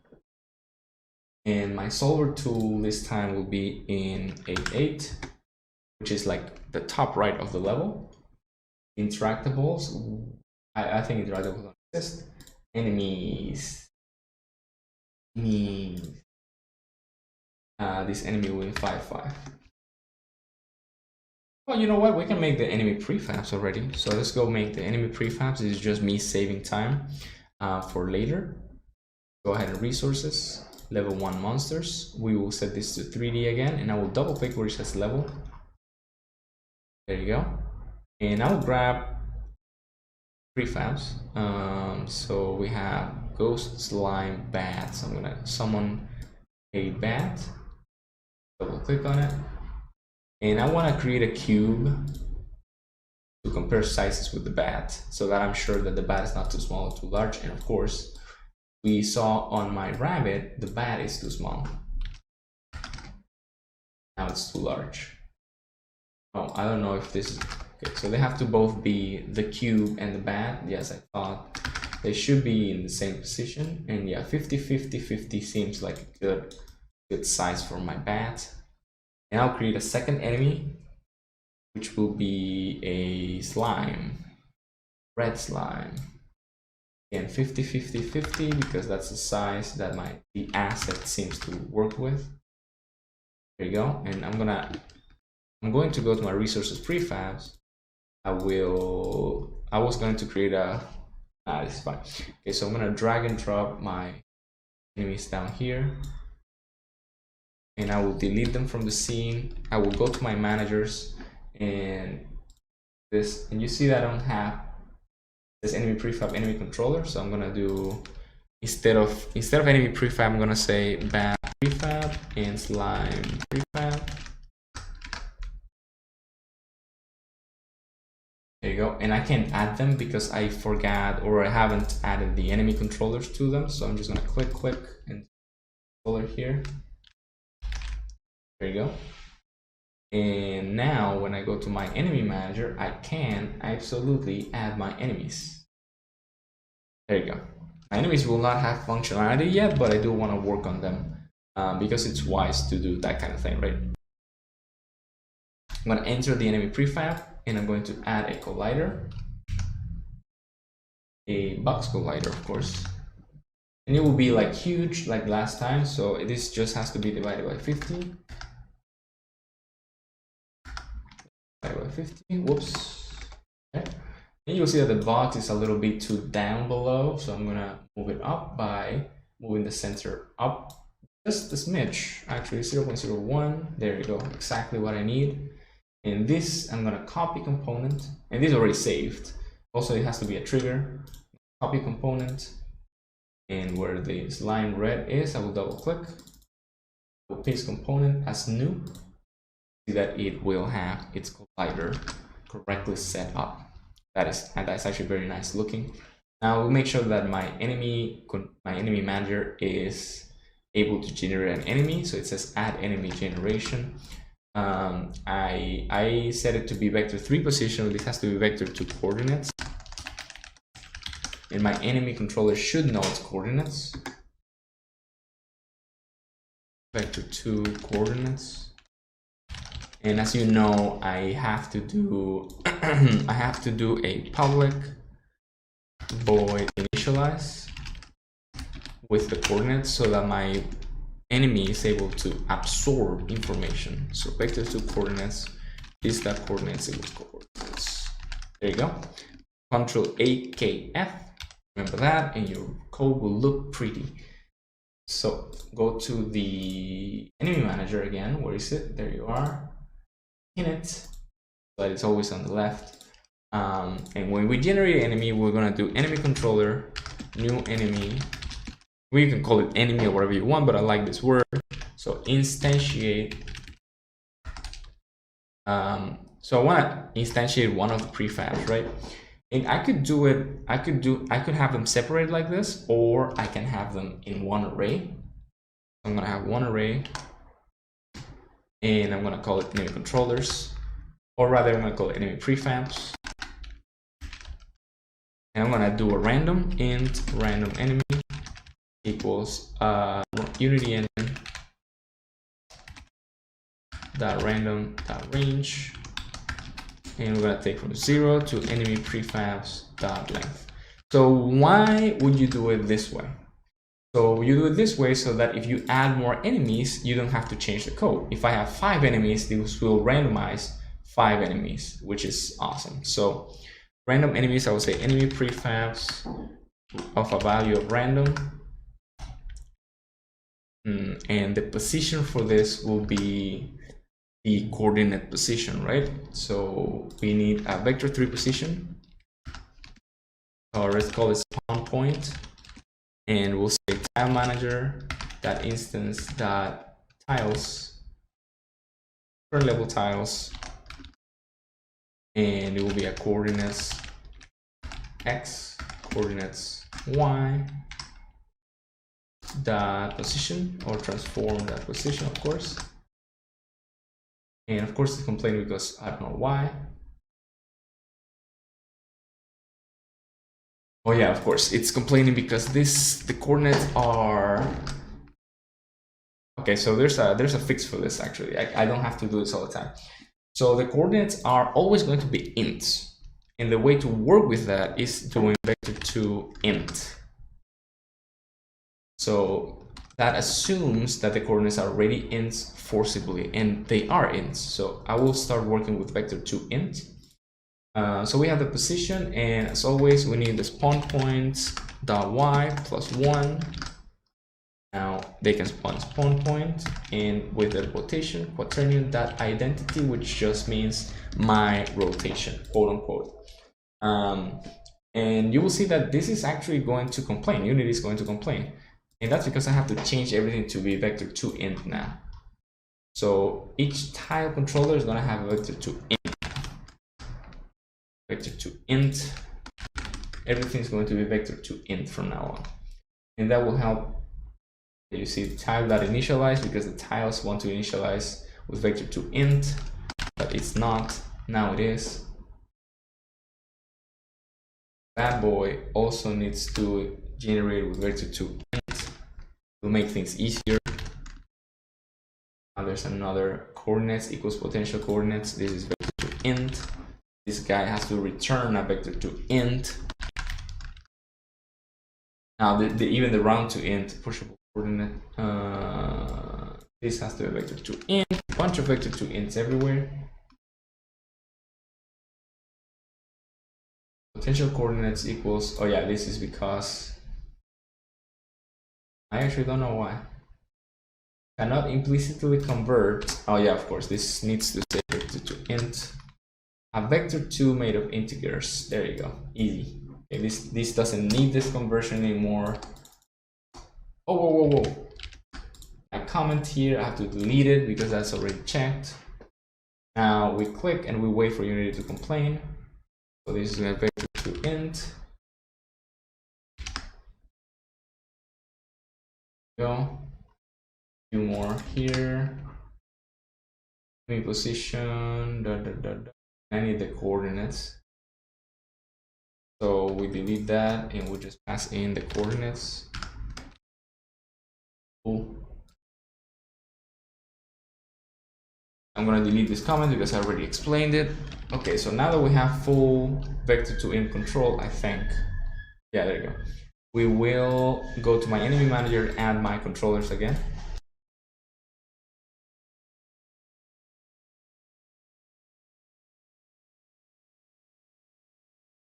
There you go. So slime red and the back green.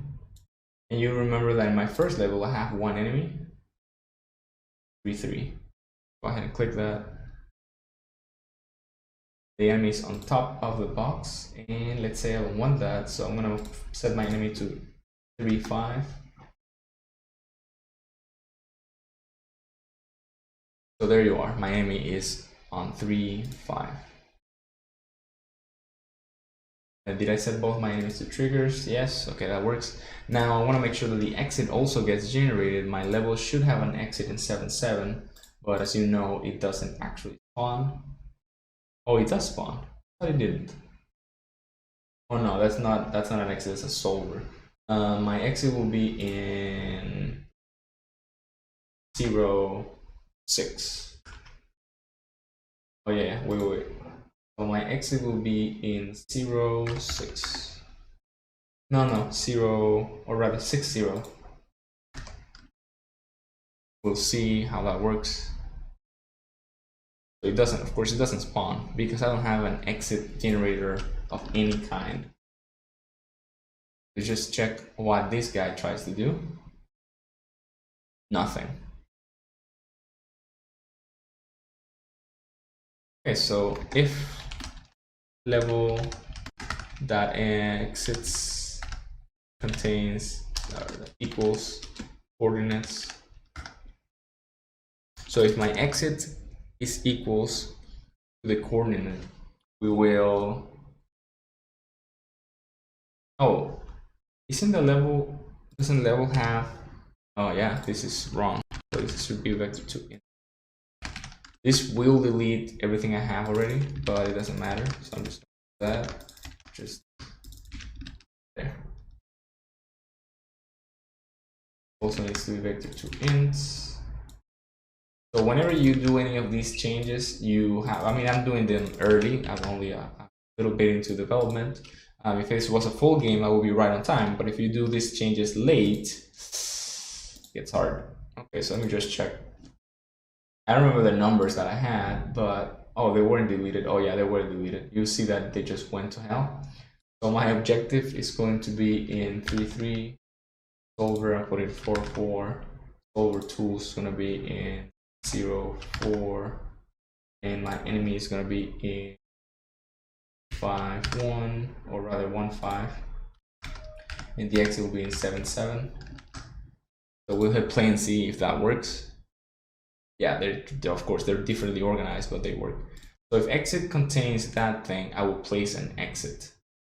And I will do it with the tile manager, but maybe you shouldn't.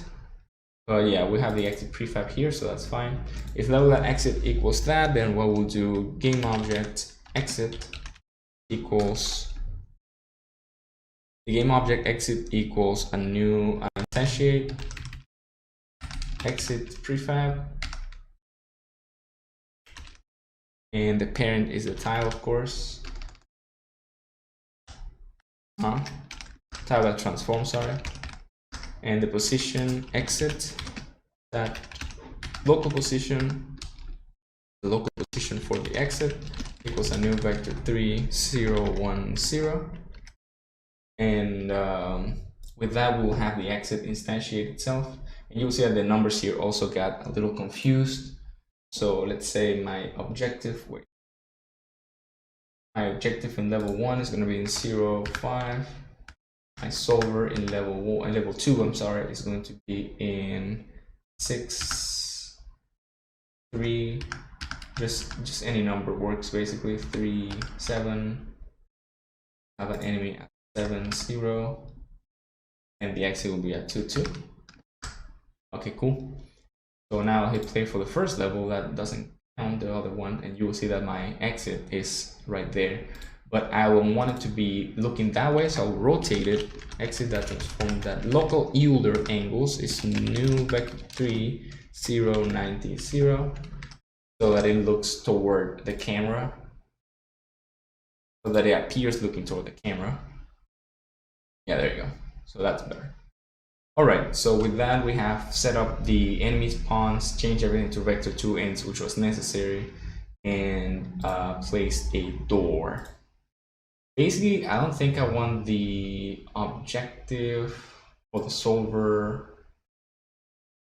Yeah, so I don't want the solver to be occupied either, because I will need the player to be able to step on that tile to push the box sometimes. It just won't interact with the player. But yeah, thank you for watching, and see you in the next tutorial. Hello everyone, welcome to how to create a game tutorial. This is our final video, and we will be talking about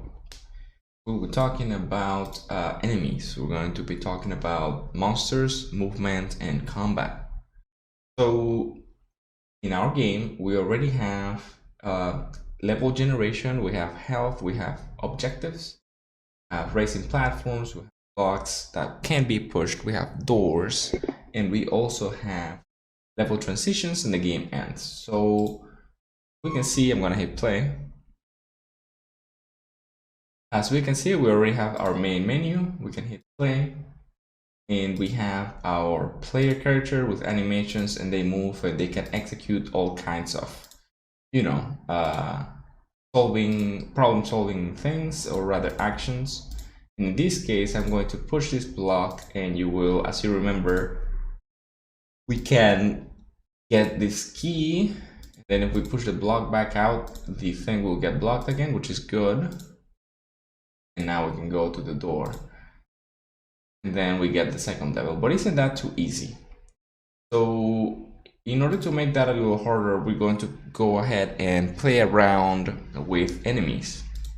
Our enemies are currently the bat and the slime. And we already have an enemy controller, and the enemy should, I don't know if the enemy knows their coordinates. Maybe they do. Let's check. The enemy doesn't know their coordinates, so we have to assign the coordinates to the enemies.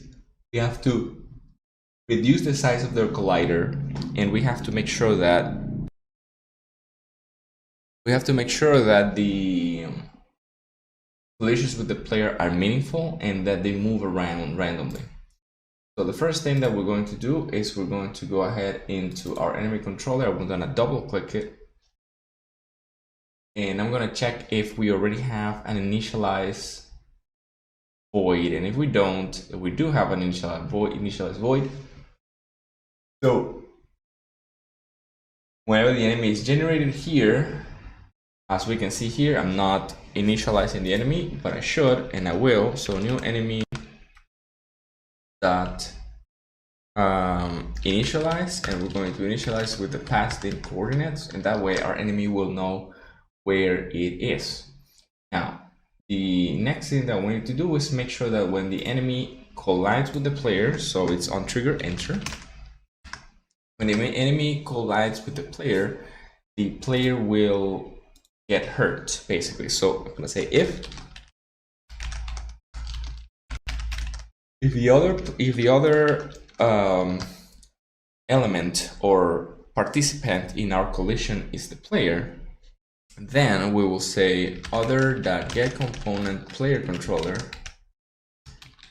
and we will reduce the health. But the player controller doesn't have a health value yet, And that is because I think it's not the player controller who the information about the player or the player's health, it's the player manager. So yeah, we can see here that this guy has the health value. So if that I usually do that to avoid doing this, to doing get components. So we can just do player manager that instance, and I'm gonna create a new function called hurt player, and we're gonna hurt the player by 1. Now we will generate that method in the player manager,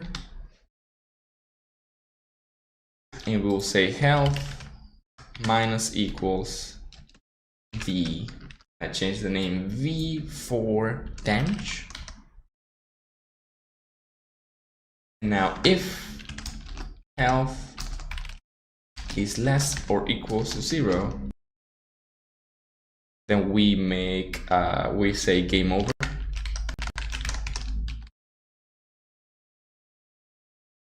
Right? And then our game over function, I'm actually going to move this.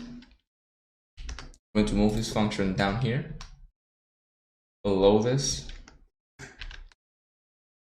So if the game over, I have to destroy the player, and I'm going to instantiate the ending screen, or rather pop up the ending screen, but with a new text. So we will go ahead and check our UI manager, rather my gameplay UI controller. I'm gonna pin this script and this script so that I can access them quickly here. So the next thing is go to main menu, retry level, set level name, set health, game finish. So my game finish function is gonna have something new. It's gonna have a bool victory, and we're gonna have a new text here, which is gonna be the game end text, or rather just game end. And depending on the victory state, the game end text will be different. So right now, I will say game end dot text equals victory. So we ask it, did the player win? Then you have game. Otherwise, we will say, oops, sorry. Otherwise, we'll say you lost in a sad face. And now with this, I will go back to my player manager, and I'm gonna say if game over, then I'll do the whole setup for the game over. So I'm gonna say destroy player. I'm going to say enemy manager instance destroy enemies, and I'm gonna tell the gameplay UI controller instance to what is the thing called? Game finished. Of course, the player did not win. So that way we can, kill the player's character. So now what else do we have to do? We should, we can also destroy level. I think just destroying the level should be fine. I'm just gonna do the destroy level thing because destroy level does everything. So tile manager destroy instance destroy level.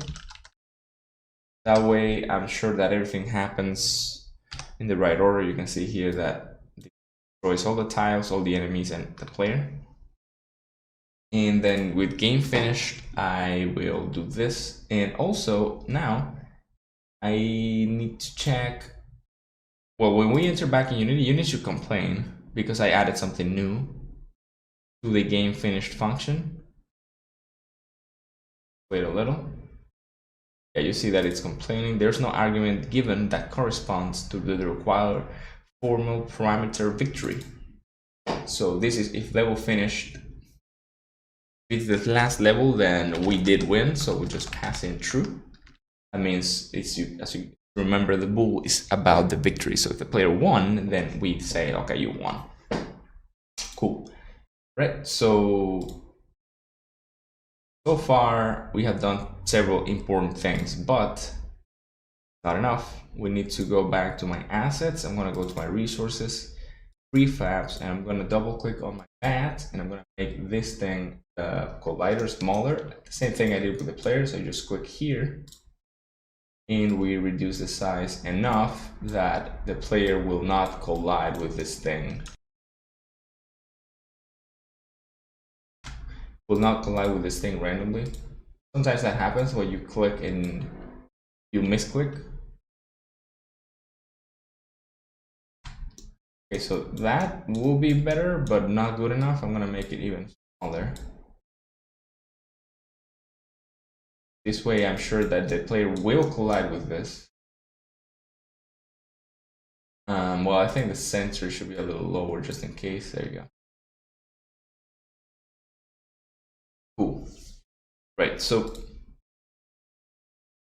now my enemy needs to move by itself. So I'm gonna go back to my enemy controller. Pin it.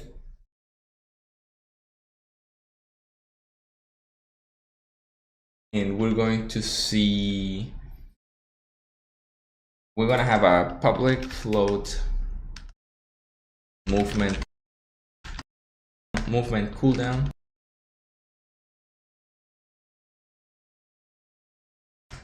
And I'm gonna have another one called movement timer. And I'm going to have another, I'm kidding. I'm gonna have a private bool moving. And I wanna add animations to my enemies. So I will add a private animator, of course called animator, and moving will start being false. And we're gonna catch the animator. There you go. We're catching the animator, and now we're gonna say in update. Oh, not just that. We also have to say movement timer equals movement cooldown.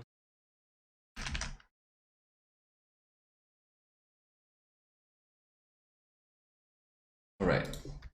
So we're gonna say if movement timer. So we're gonna count down the timer. So if the movement timer is more than 0, then we're gonna subtract the time per frame. So the delta time, that's cool, that should work. But else, which means, you know, if the timer is less or equals to 0, we will go ahead and say moving is true. Oh, well, not really. So I don't want the enemies to move every time the cooldown is down. I want it to be random. So I'm just gonna do try move, and we're gonna try to move our character. And here we're gonna say movement cooldown equals movement timer.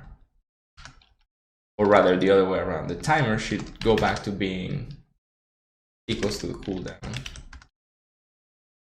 Right, so I'm gonna say int, or rather bool move, or rather, I'm sorry, moving equals a new bool, and this bool is going to be Unity engine random range, and between 0 and say 4 or 10, just a percentage.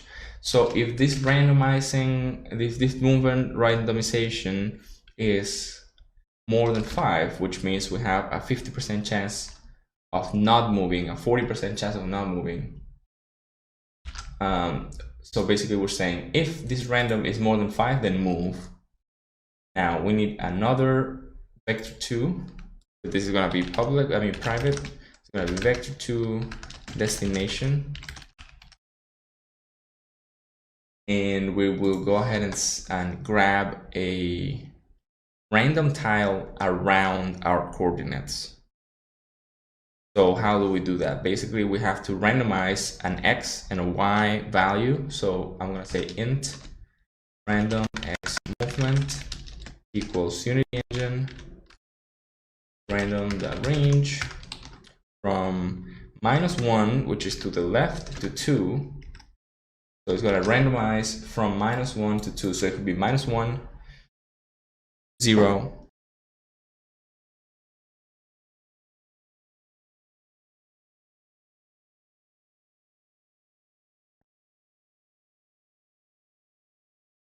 And now our destination equals a new vector 2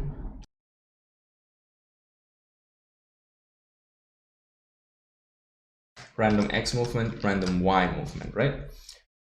Okay, so now that we have our destination, we have to find out where this tile is.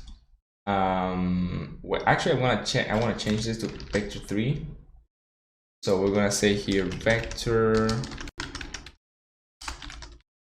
destination. I'm gonna change this name to destination coordinates. And now we're gonna say destination equals our, I'm gonna check with the tile manager that instance, that current level tiles, and we're gonna pass in the, we're gonna pass in these things, so these coordinates, and we're gonna say destination coordinates. Well, you know what? We don't need to do destination coordinates. We can just delete this, and we can just use the random x movement. Oh no, never mind. So there's a thing here. Our destination coordinates are wrong, because our destination coordinates should be my current coordinates. And then we add coordinates, or our destination coordinates dot x, we add random x movement. And then for the y, we add the random y movement. There you go. And now we do pass in destination coordinates dot x, destination coordinates y. We have our what? Oh, cannot comply. Yeah, of course, this has to be a vector 2 int. Sorry. Right. So we pass in the. Oh yeah, my coordinates should also be a vector 2 int. I forget. The whole vector 2 versus vector 2 int is a very interesting slippery slope. All right, so we have the destination, and that is the tile's transform position, but that's not the correct destination. The destination .y has to be +1, so that our character or our enemy remains on top. Okay, so here we'll say if movement timer is more than 0 and moving is false. Or rather, sorry, we can do not moving, which is this. All right. Then, okay, so else if, we'll say if not moving, then we do that, we try to move, but that's only if the movement timer is not set, and we'll set the movement timer down here. No. I think this is right. So if it's not moving, it will try to move and then set the timer. So if it's still not moving, then it will keep trying to move. But if it's moving, then it's not going to move the cooldown down. So it's randomly going to try to move. So if moving is false, which means if not moving, then we just go ahead and say turn. We don't want the code to run. It makes no sense that we run this code if we're not moving, right? We're just gonna waste time. But if we are moving, then we have to do something new here. We need to say, well, rather, I'm gonna go ahead and say to the animator here, set bool. I call this bool moving, and we're gonna call, I'm just moving. So anytime they're moving, it's going to set the moving bool to true. Otherwise, it will set it to false, whatever the result of this calculation is, and it will be always the same as the real movement. So with that said, I need to go to my player controller, and I use the same code. So we have the same code in the player and the enemy because it's the same thing. So if it's moving, then we will check if the, I'm gonna call it, I call the destination. So if my destination, there you go, and the speed of the player, I'm gonna say the speed is like 1, if I remember correctly. So if we're moving, we will, oh yeah, it's true, I'm smart. If we're moving, we will check if our distance to the destination is less than a value, which is 10% of the movement basically. And if we are that close, we'll just snap to the location and stop moving. Otherwise, we will move toward that destination. So this is a random movement script, and as you can see, there's a little weakness. There's a little weakness to that, and that is the fact that this could be out of bounds, right? So what we will do here is, if this movement is out of bounds, we will just completely cancel the movement. So we will go ahead and check if it's out of bounds by doing a typical out of bounds check, and we can use the same that we use with the push. So we have this stuff. We can use the same thing, and we can do it here.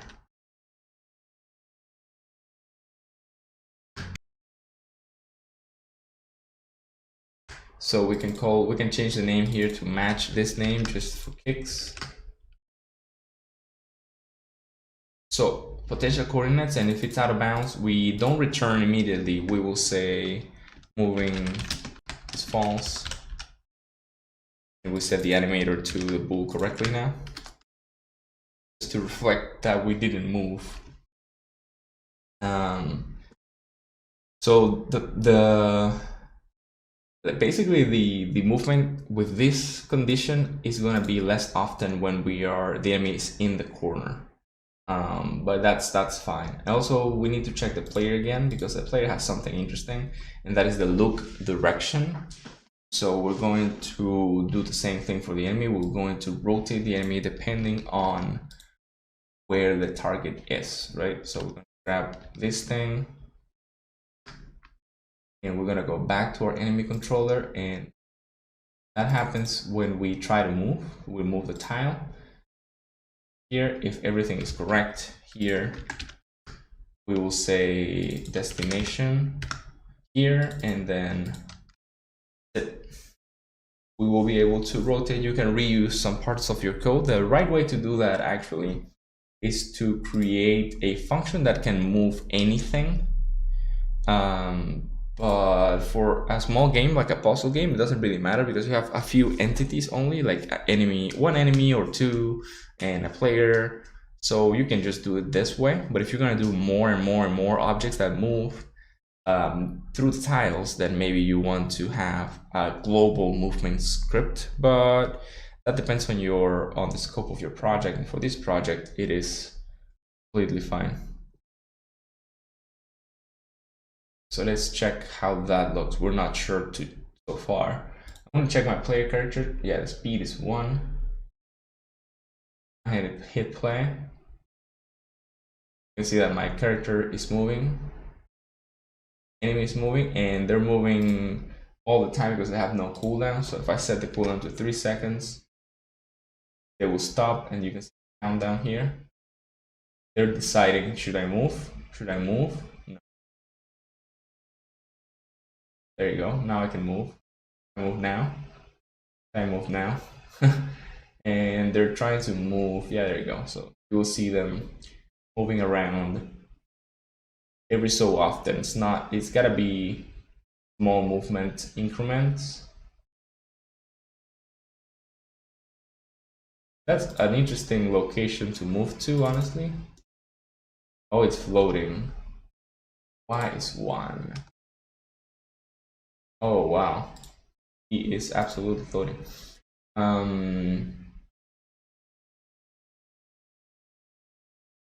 I think then this should be 0.5. That's interesting. I thought it would be 1. I'm also going to do something different here. I'm going to set this to be able to be far.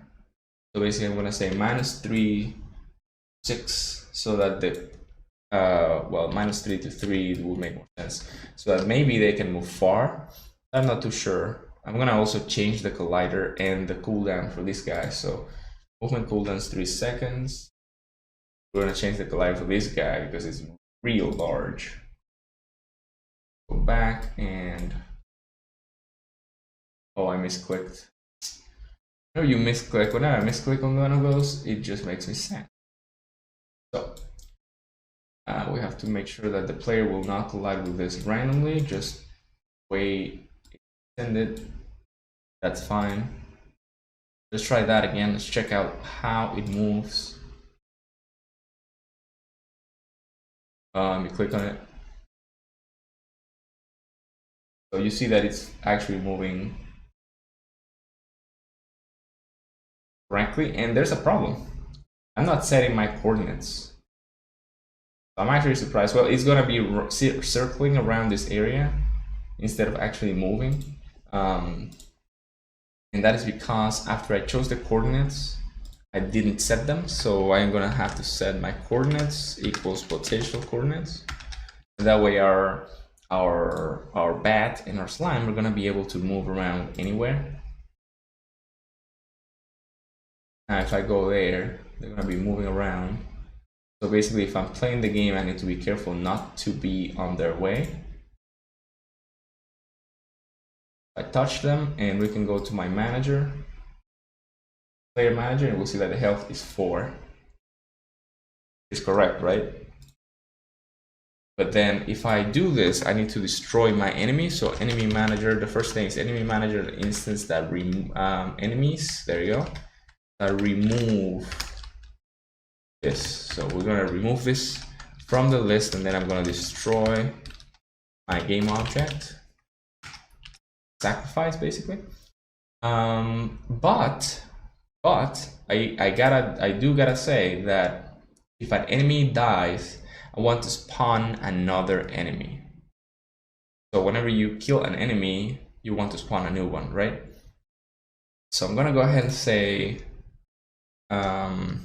public void enemy died, and I'm gonna pass in an enemy controller enemy.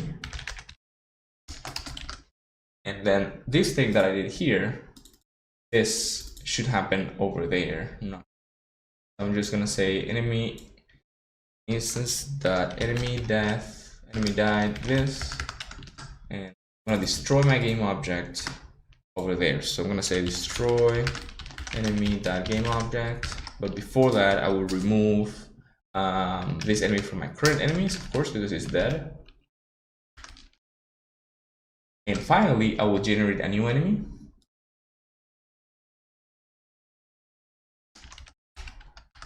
I could also do, no, you know what? I'm gonna teach you something interesting. I'm gonna create a generate enemy after wait. So this is going to be a coroutine.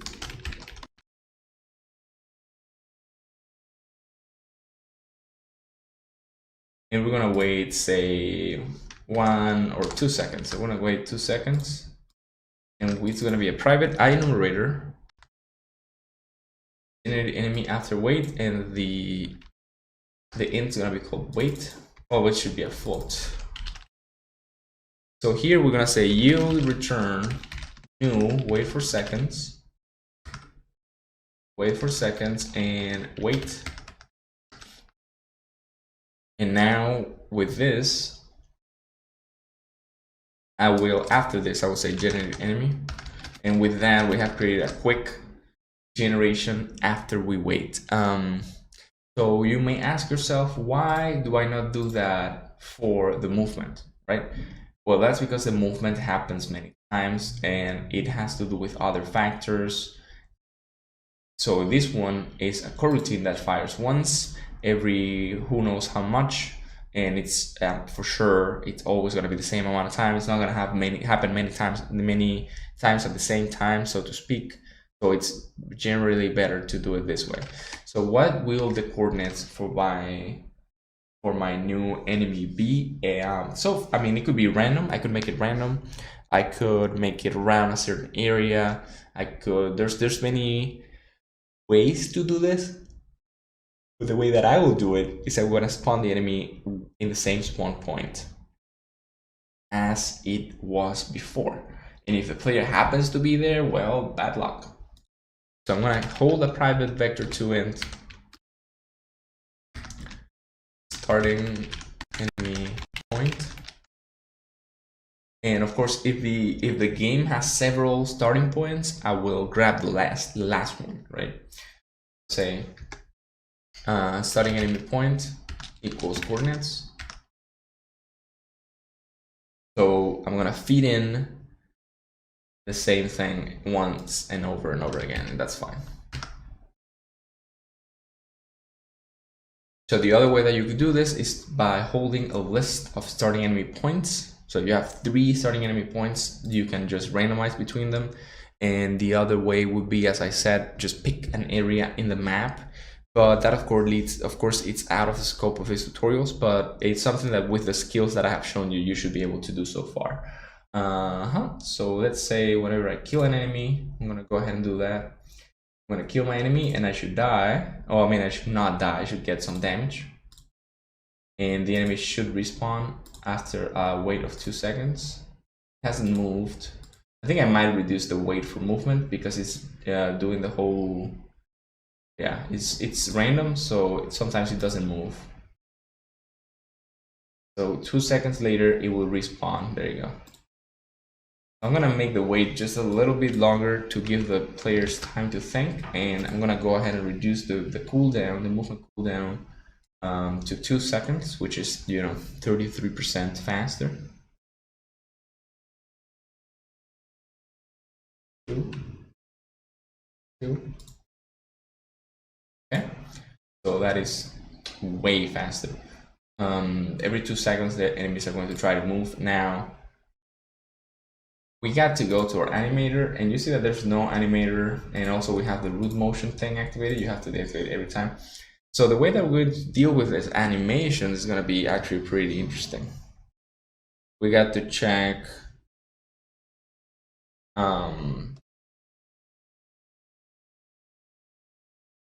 this guy is a player character controller. So the way that we can duplicate this, because it's the same 2 things, the same 2 movements, the same structure for both our enemies and our player. And in this case, we can right click, create, animator override controller. And we're gonna call this one bat. And we're gonna clone that and we're gonna call it a player character controller. My slime would drag in the player character controller, and then the same for the bat, we drag this in. And now you see that it says rabbit idle. So what is my animation to substitute that? Would be bat idle, and rabbit move. The substitute would be bat move, and then for slime the same thing, rabbit idle substituted by slime idle, and rabbit move is substituted by slime move. And then we go to our prefabs. Here in bat green, I go and click on controller, and I click on bat, and that is my new animator. And now for the slime, my new animator. So I'm going to click play, and we'll see that our slime is now appears like it's breathing. Now it's moving downwards. I don't know what's up with this guy. Why is he high up in the sky?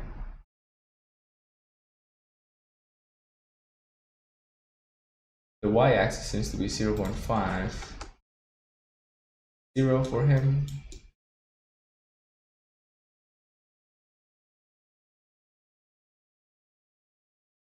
I think the slime starting position, yeah, the slime starting position is wrong. I need to go to my, that happens sometimes, it depends on the object. So I'm gonna go ahead to my enemies, my enemy manager, new enemy, spawn point +1 it says. So for now I'm gonna delete this, I'm gonna remove this and see what happens. And I have this feeling that my slime and my, okay, so now it's now the slime is inside the tile, so I think the right height is 0.5f. Oh my god, what's up?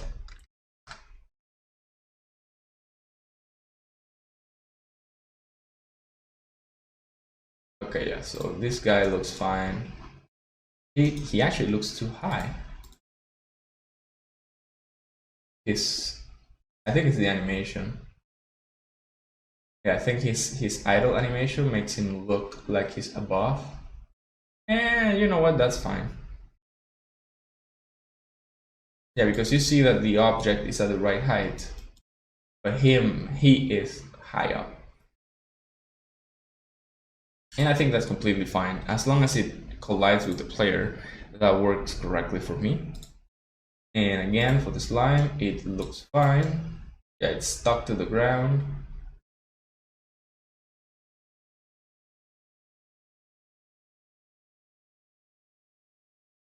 Okay, there you have it, folks. We have a fully functioning enemy, and the enemies move and fight us. So the last thing that I want to show you guys is, well, one of the last things. I want to show you at least one more thing. So I'm going to go to the asset store, and I'm going to try to grab a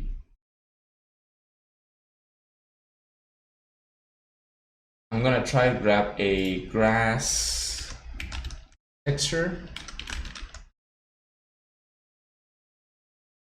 Of course, a simple grass texture. You can see here, low poly stylized grass texture.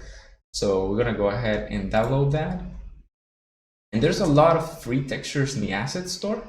And there's also, you can see here, 250 handcrafted stuff. Okay, so we imported in with quick here.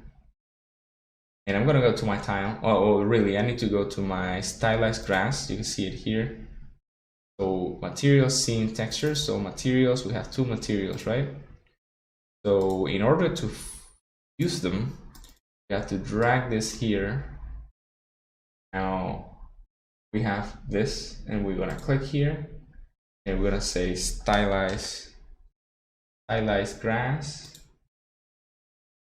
I could use stylized grass or stylized grass diffuse, but yeah, so far I'm just gonna save this. I'm gonna delete that, and I'm gonna play. And you'll see that our game looks better now. It looks like actual grass. And you'll see that even this got adapted to the new text.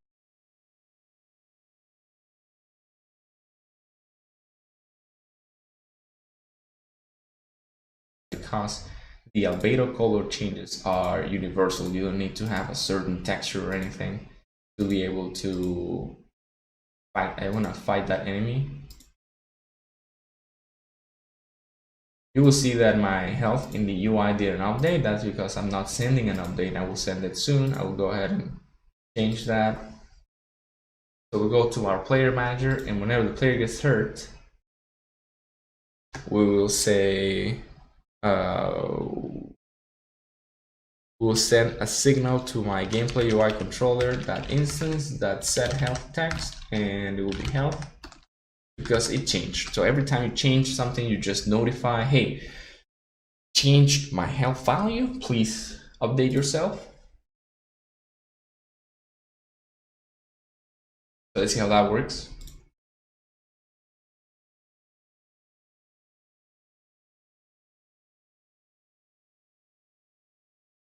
That is just standing there trying to move randomly, but it can't. There, so I have 4 health, which is correct. Okay, the next thing I want to show you is I'm gonna add, I want the objective to not look like a box.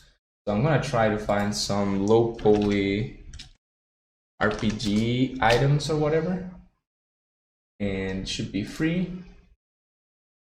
So low poly weapons, low poly, there's a few good things here. Okay, stones and buried treasure, that thing, that's our guy. So we're gonna go ahead and download stones and buried treasure. We see that they have some gold and some stuff. One of these could work. We're gonna download, import, and import. This way, with the Unity Asset Store stuff, you can do a lot of things, and that will make your game look better. So I'm gonna check the assets again, stones and buried treasure. I'm gonna move it to resources. stones and buried treasure, prefabs, and we have bone, bullion, crown. It could be, oh, there you go, key. We have a key right here. So this key is going to be our key. I'm gonna go to resources, prefabs, and I'm gonna drag that in here as a prefab. And it's gonna be called key objective key.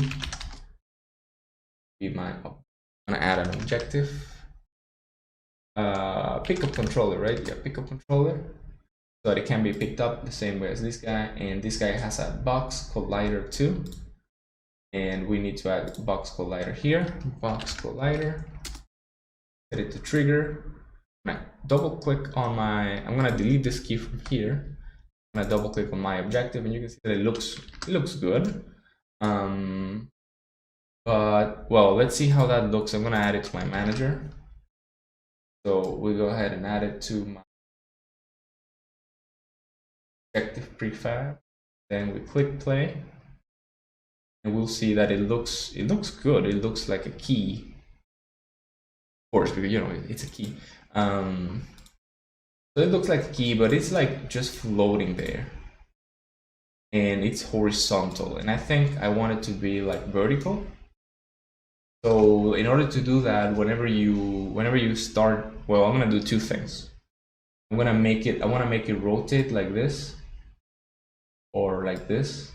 Yeah, I want to make it rotate in the Z axis, like that.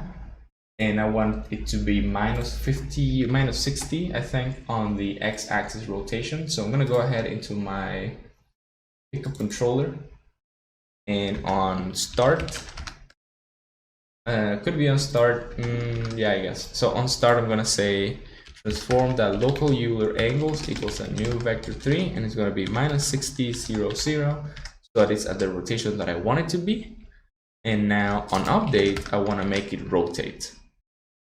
I'm gonna say transform that rotation equals quaternion that rotate towards rotate towards, wait, Euler angles from to rotation lerp. There's a way to do constant rotation. Well, rotate around, maybe rotate around. Set Euler set from to side look. Oh, maybe it's in here. Rotate around local, and the axis is transform that. I think it's transformed that forward, but I'm not sure. And the angle is nothing. It's like 5 times that delta time. With this, it should rotate constantly. Oh, it's complaining. Transform that rotate. Okay, rotate. Explaining it to me. Vector 3 Eulers applies a rotation of vector of Euler angles that z decrease around the z axis. Okay. Cool. Okay, so we need a new Euler, and Euler is a vector 3, which is very convenient. I don't want it to rotate on. I don't want it to rotate on any axis but the z axis. So I'm gonna add 1 degree per frame and see what that looks like. And it could look real ugly, but it could also look real good. You can see that our key is rotating just a little too fast. So maybe half a degree per frame, which means every second is gonna be 30 degrees instead of 60 degrees. And now it looks better. I think it looks way better. So that means our game now has a really cool looking rotating key. Now we're gonna improve the looks even more by changing our box, right? So we're gonna go ahead into the resources, stones and thingies, prefab. So we check the prefabs again, and we have a stylized box here. We can also use a chest, a open chest, an elixir, maybe a stone. We can use anything we want, but you know, I'm gonna keep with my with my current state of my game. And I'm going to use a box. I'm going to just use a simple box. I'll go ahead to my prefabs and I'm going to drag this here, regional. And if this doesn't have a box collider, now it has a box collider. Remember, it cannot be this big, so I'm going to reduce the box collider size a little bit so that it doesn't randomly collide with my player. Yeah. I'm going to save that. I'm going to delete this and I'm going to change this name to solver tool box. I'm going to go to my manager and I'm going to add that as my solver tool. There we go. And I'm going to hit play now. See how that looks? And there's an error here. There's no instance to an object. That means I forgot to set this to trigger and I forgot to add my solver or pushable controller here. The pushable controller is really important because it's what allows my box to be moved. And you can see that the box is a little too large.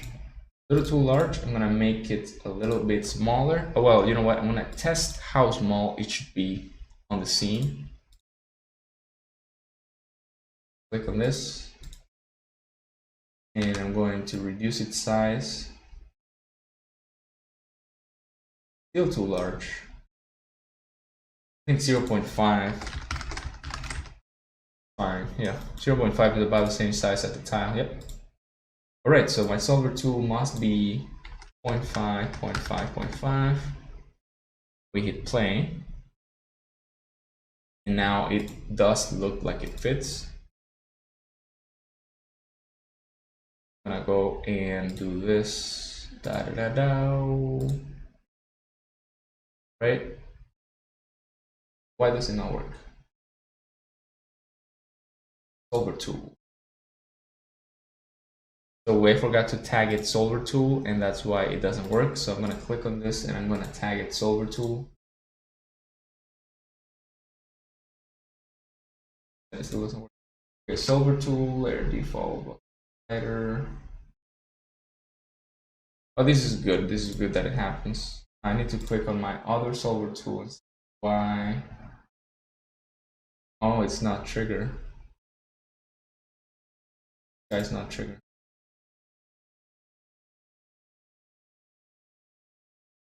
I did think that it was a trigger, but if it's not, it's not. It's fine.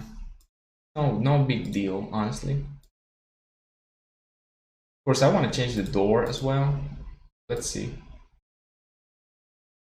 Why is it not allowing me to collide with it?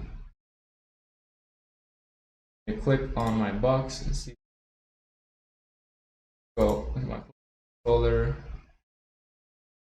Other that compared to on, trigger, enter. That's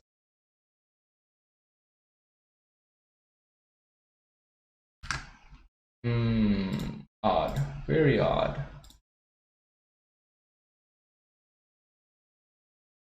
Maybe it needs a rigid body. Is that it?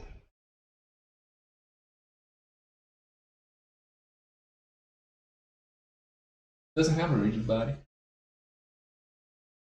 Tag is correct. So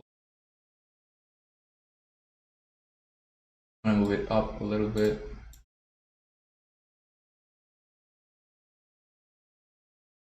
Right, so that's very interesting. Pushable controller, on trigger enter if other that compared tag is player. Is player. So we will see. I'm gonna debug it. So we attach to Unity. There you go, and we will check what's going on. We will go ahead and move all the way there with my player.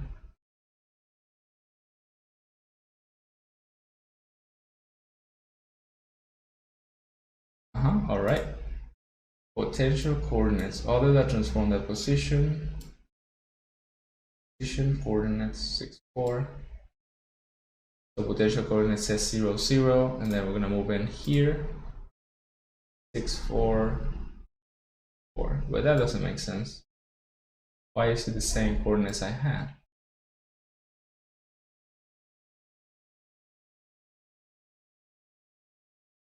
Oh wait, it is moving. Oh. is moving.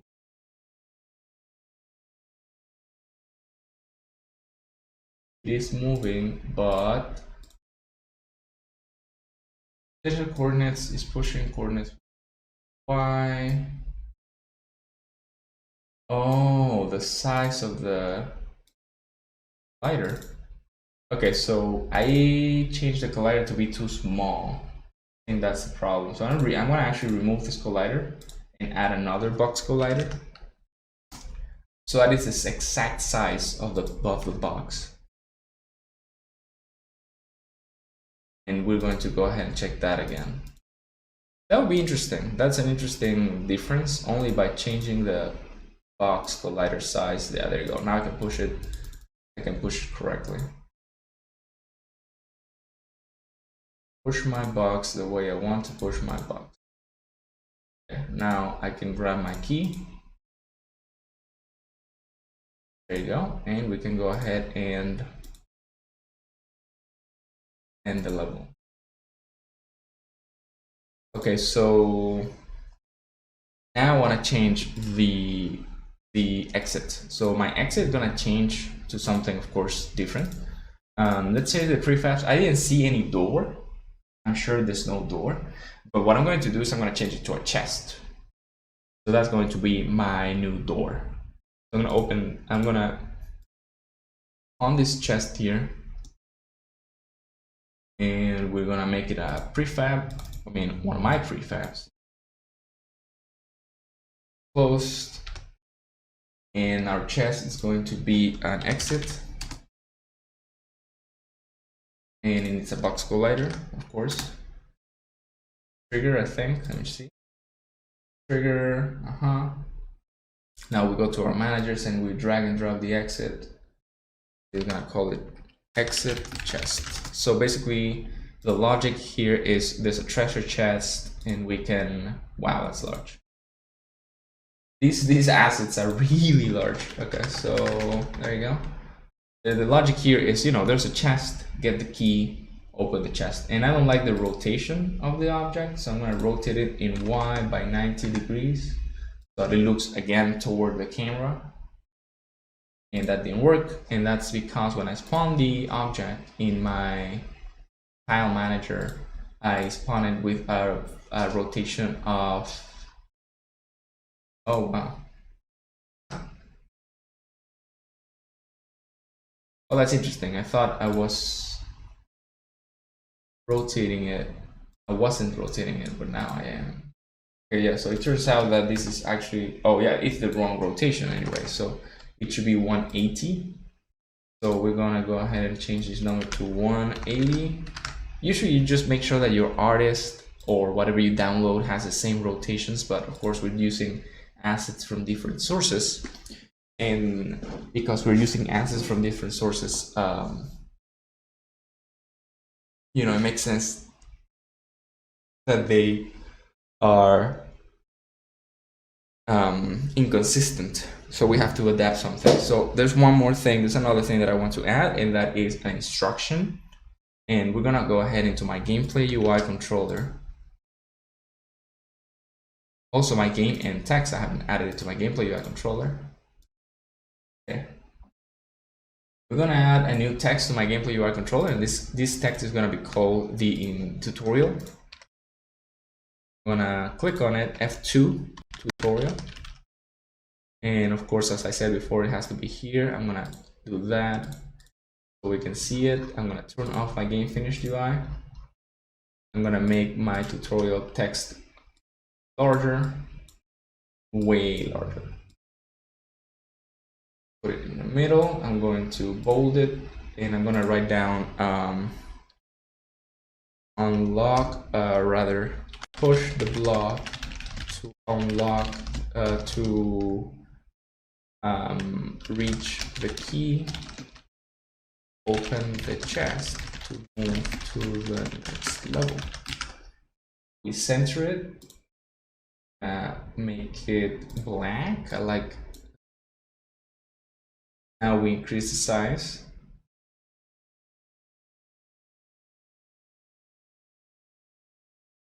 And we add a little drop shadow. And now in my gameplay UI controller, I will have that reference, which will be the tutorial. And on awake, I will do the coroutine thing again. I will do a coroutine that's another on awake. On start, I'm gonna say hide tutorial after wait. There we go, and just it's gonna be a simple enumerator. I forgot to add start coroutine. If you don't add start coroutine, it just doesn't activate the enumerators, they fail. The wait's gonna be 2 seconds, or rather 3 seconds. And it's gonna be float wait. And we're gonna go ahead and change this to an enumerator. You can see that Unity is not showing me the enumerator, and that's because I don't have using system.collections. I think that's what I need. Enumerator, yeah, we need that. So we're gonna do yield return new wait for seconds, and the seconds are gonna be wait. And with this, I will do tutorial game object set active.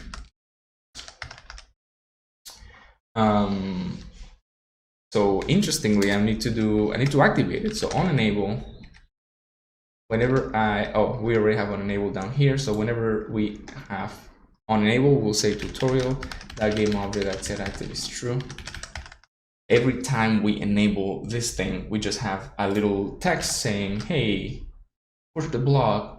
And it's only gonna be there for 3 seconds, so it's gonna hit play. And we have it here, and it will disappear in a second. Not because I forgot to add it to my UI controller. Whoops. And now it's gonna turn off. There you go. And now I'm gonna make it a little more interactive. So I'm gonna hide it after 3 seconds, but before hiding it, I'm gonna say yield return another new wait for seconds, and this is going to be 0.5f, just half a second, and I'm going to actually turn it off in half a second, and then I'm going to turn it back on, you know, like a blinking thing.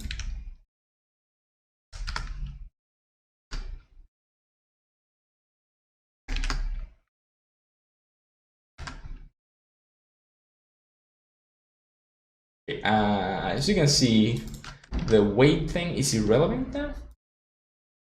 So yeah, you can do, what I would do is something like float something like short wait equals wait divided by 5, right? And then we need a wait for seconds.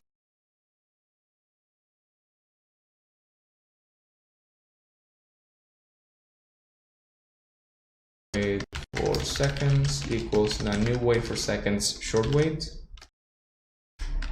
And now instead of doing the whole new every time, you just do this every time. And now I am doing 1/5 of the wait for each iteration of the turn off, turn on, turn off, turn on thing, right? Yeah. So with that, we blink the text on the screen. All right, that works. The next thing is the camera. The skybox looks real ugly. So we need to change the color here. It looks ugly. So if we do solid color, we get that color. We do the depth only, I have no idea what happens. But yeah, the skybox is an element that you can change easily. And for now, we can do a solid color, friendly blue color, instead of whatever we had, which was real ugly. And that's it. That's basically it. Okay, guys, with that, well, I'm gonna hold this copy component values. With that, we have reached the end of the tutorial series. We have a fully functional game. It has a very small tutorial. We have our key. We can push our box into the block, into the button. The button lowers the key, as you know. We can grab the key and open the chest. Whenever we open the chest, we go to the next level. We have an enemy that's roaming, trying to grab us, trying to kill us, although it's hard for him because, you know, enemies are dumb. We are the best, and he's just like flying around randomly, and we can grab our key, go straight up to the next level, and our enemy is just going to be trying to get us, but we will not let him. Okay, there we are. Next level, and there's our enemy again. We move tile by tile. We have animations. Our enemy also has animations. You look, he's trying to block our access to the button, so I will just destroy him, so I have time to go back to my chest, or my block, I mean. If you have more than one enemy, then of course it becomes way harder, because you will have to watch your health. Oh, whoops. You will have to watch your health, and that is definitely a little layer of difficulty added to this puzzle game. Very simple, very nice and easy to do, and this will kickstart your idea of making a puzzle-like game. I'm gonna go ahead and complete it and grab the key, and we can just collide with our box here, and you have beat the game, yay! And we start over. Also, we have a game over screen. Oh look, that didn't happen.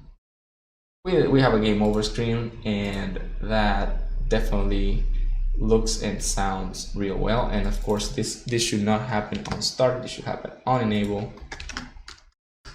And I hadn't thought about that. But yeah, thank you guys for watching. Thank you guys for joining me in this great adventure, and see you on the next tutorial series. Goodbye.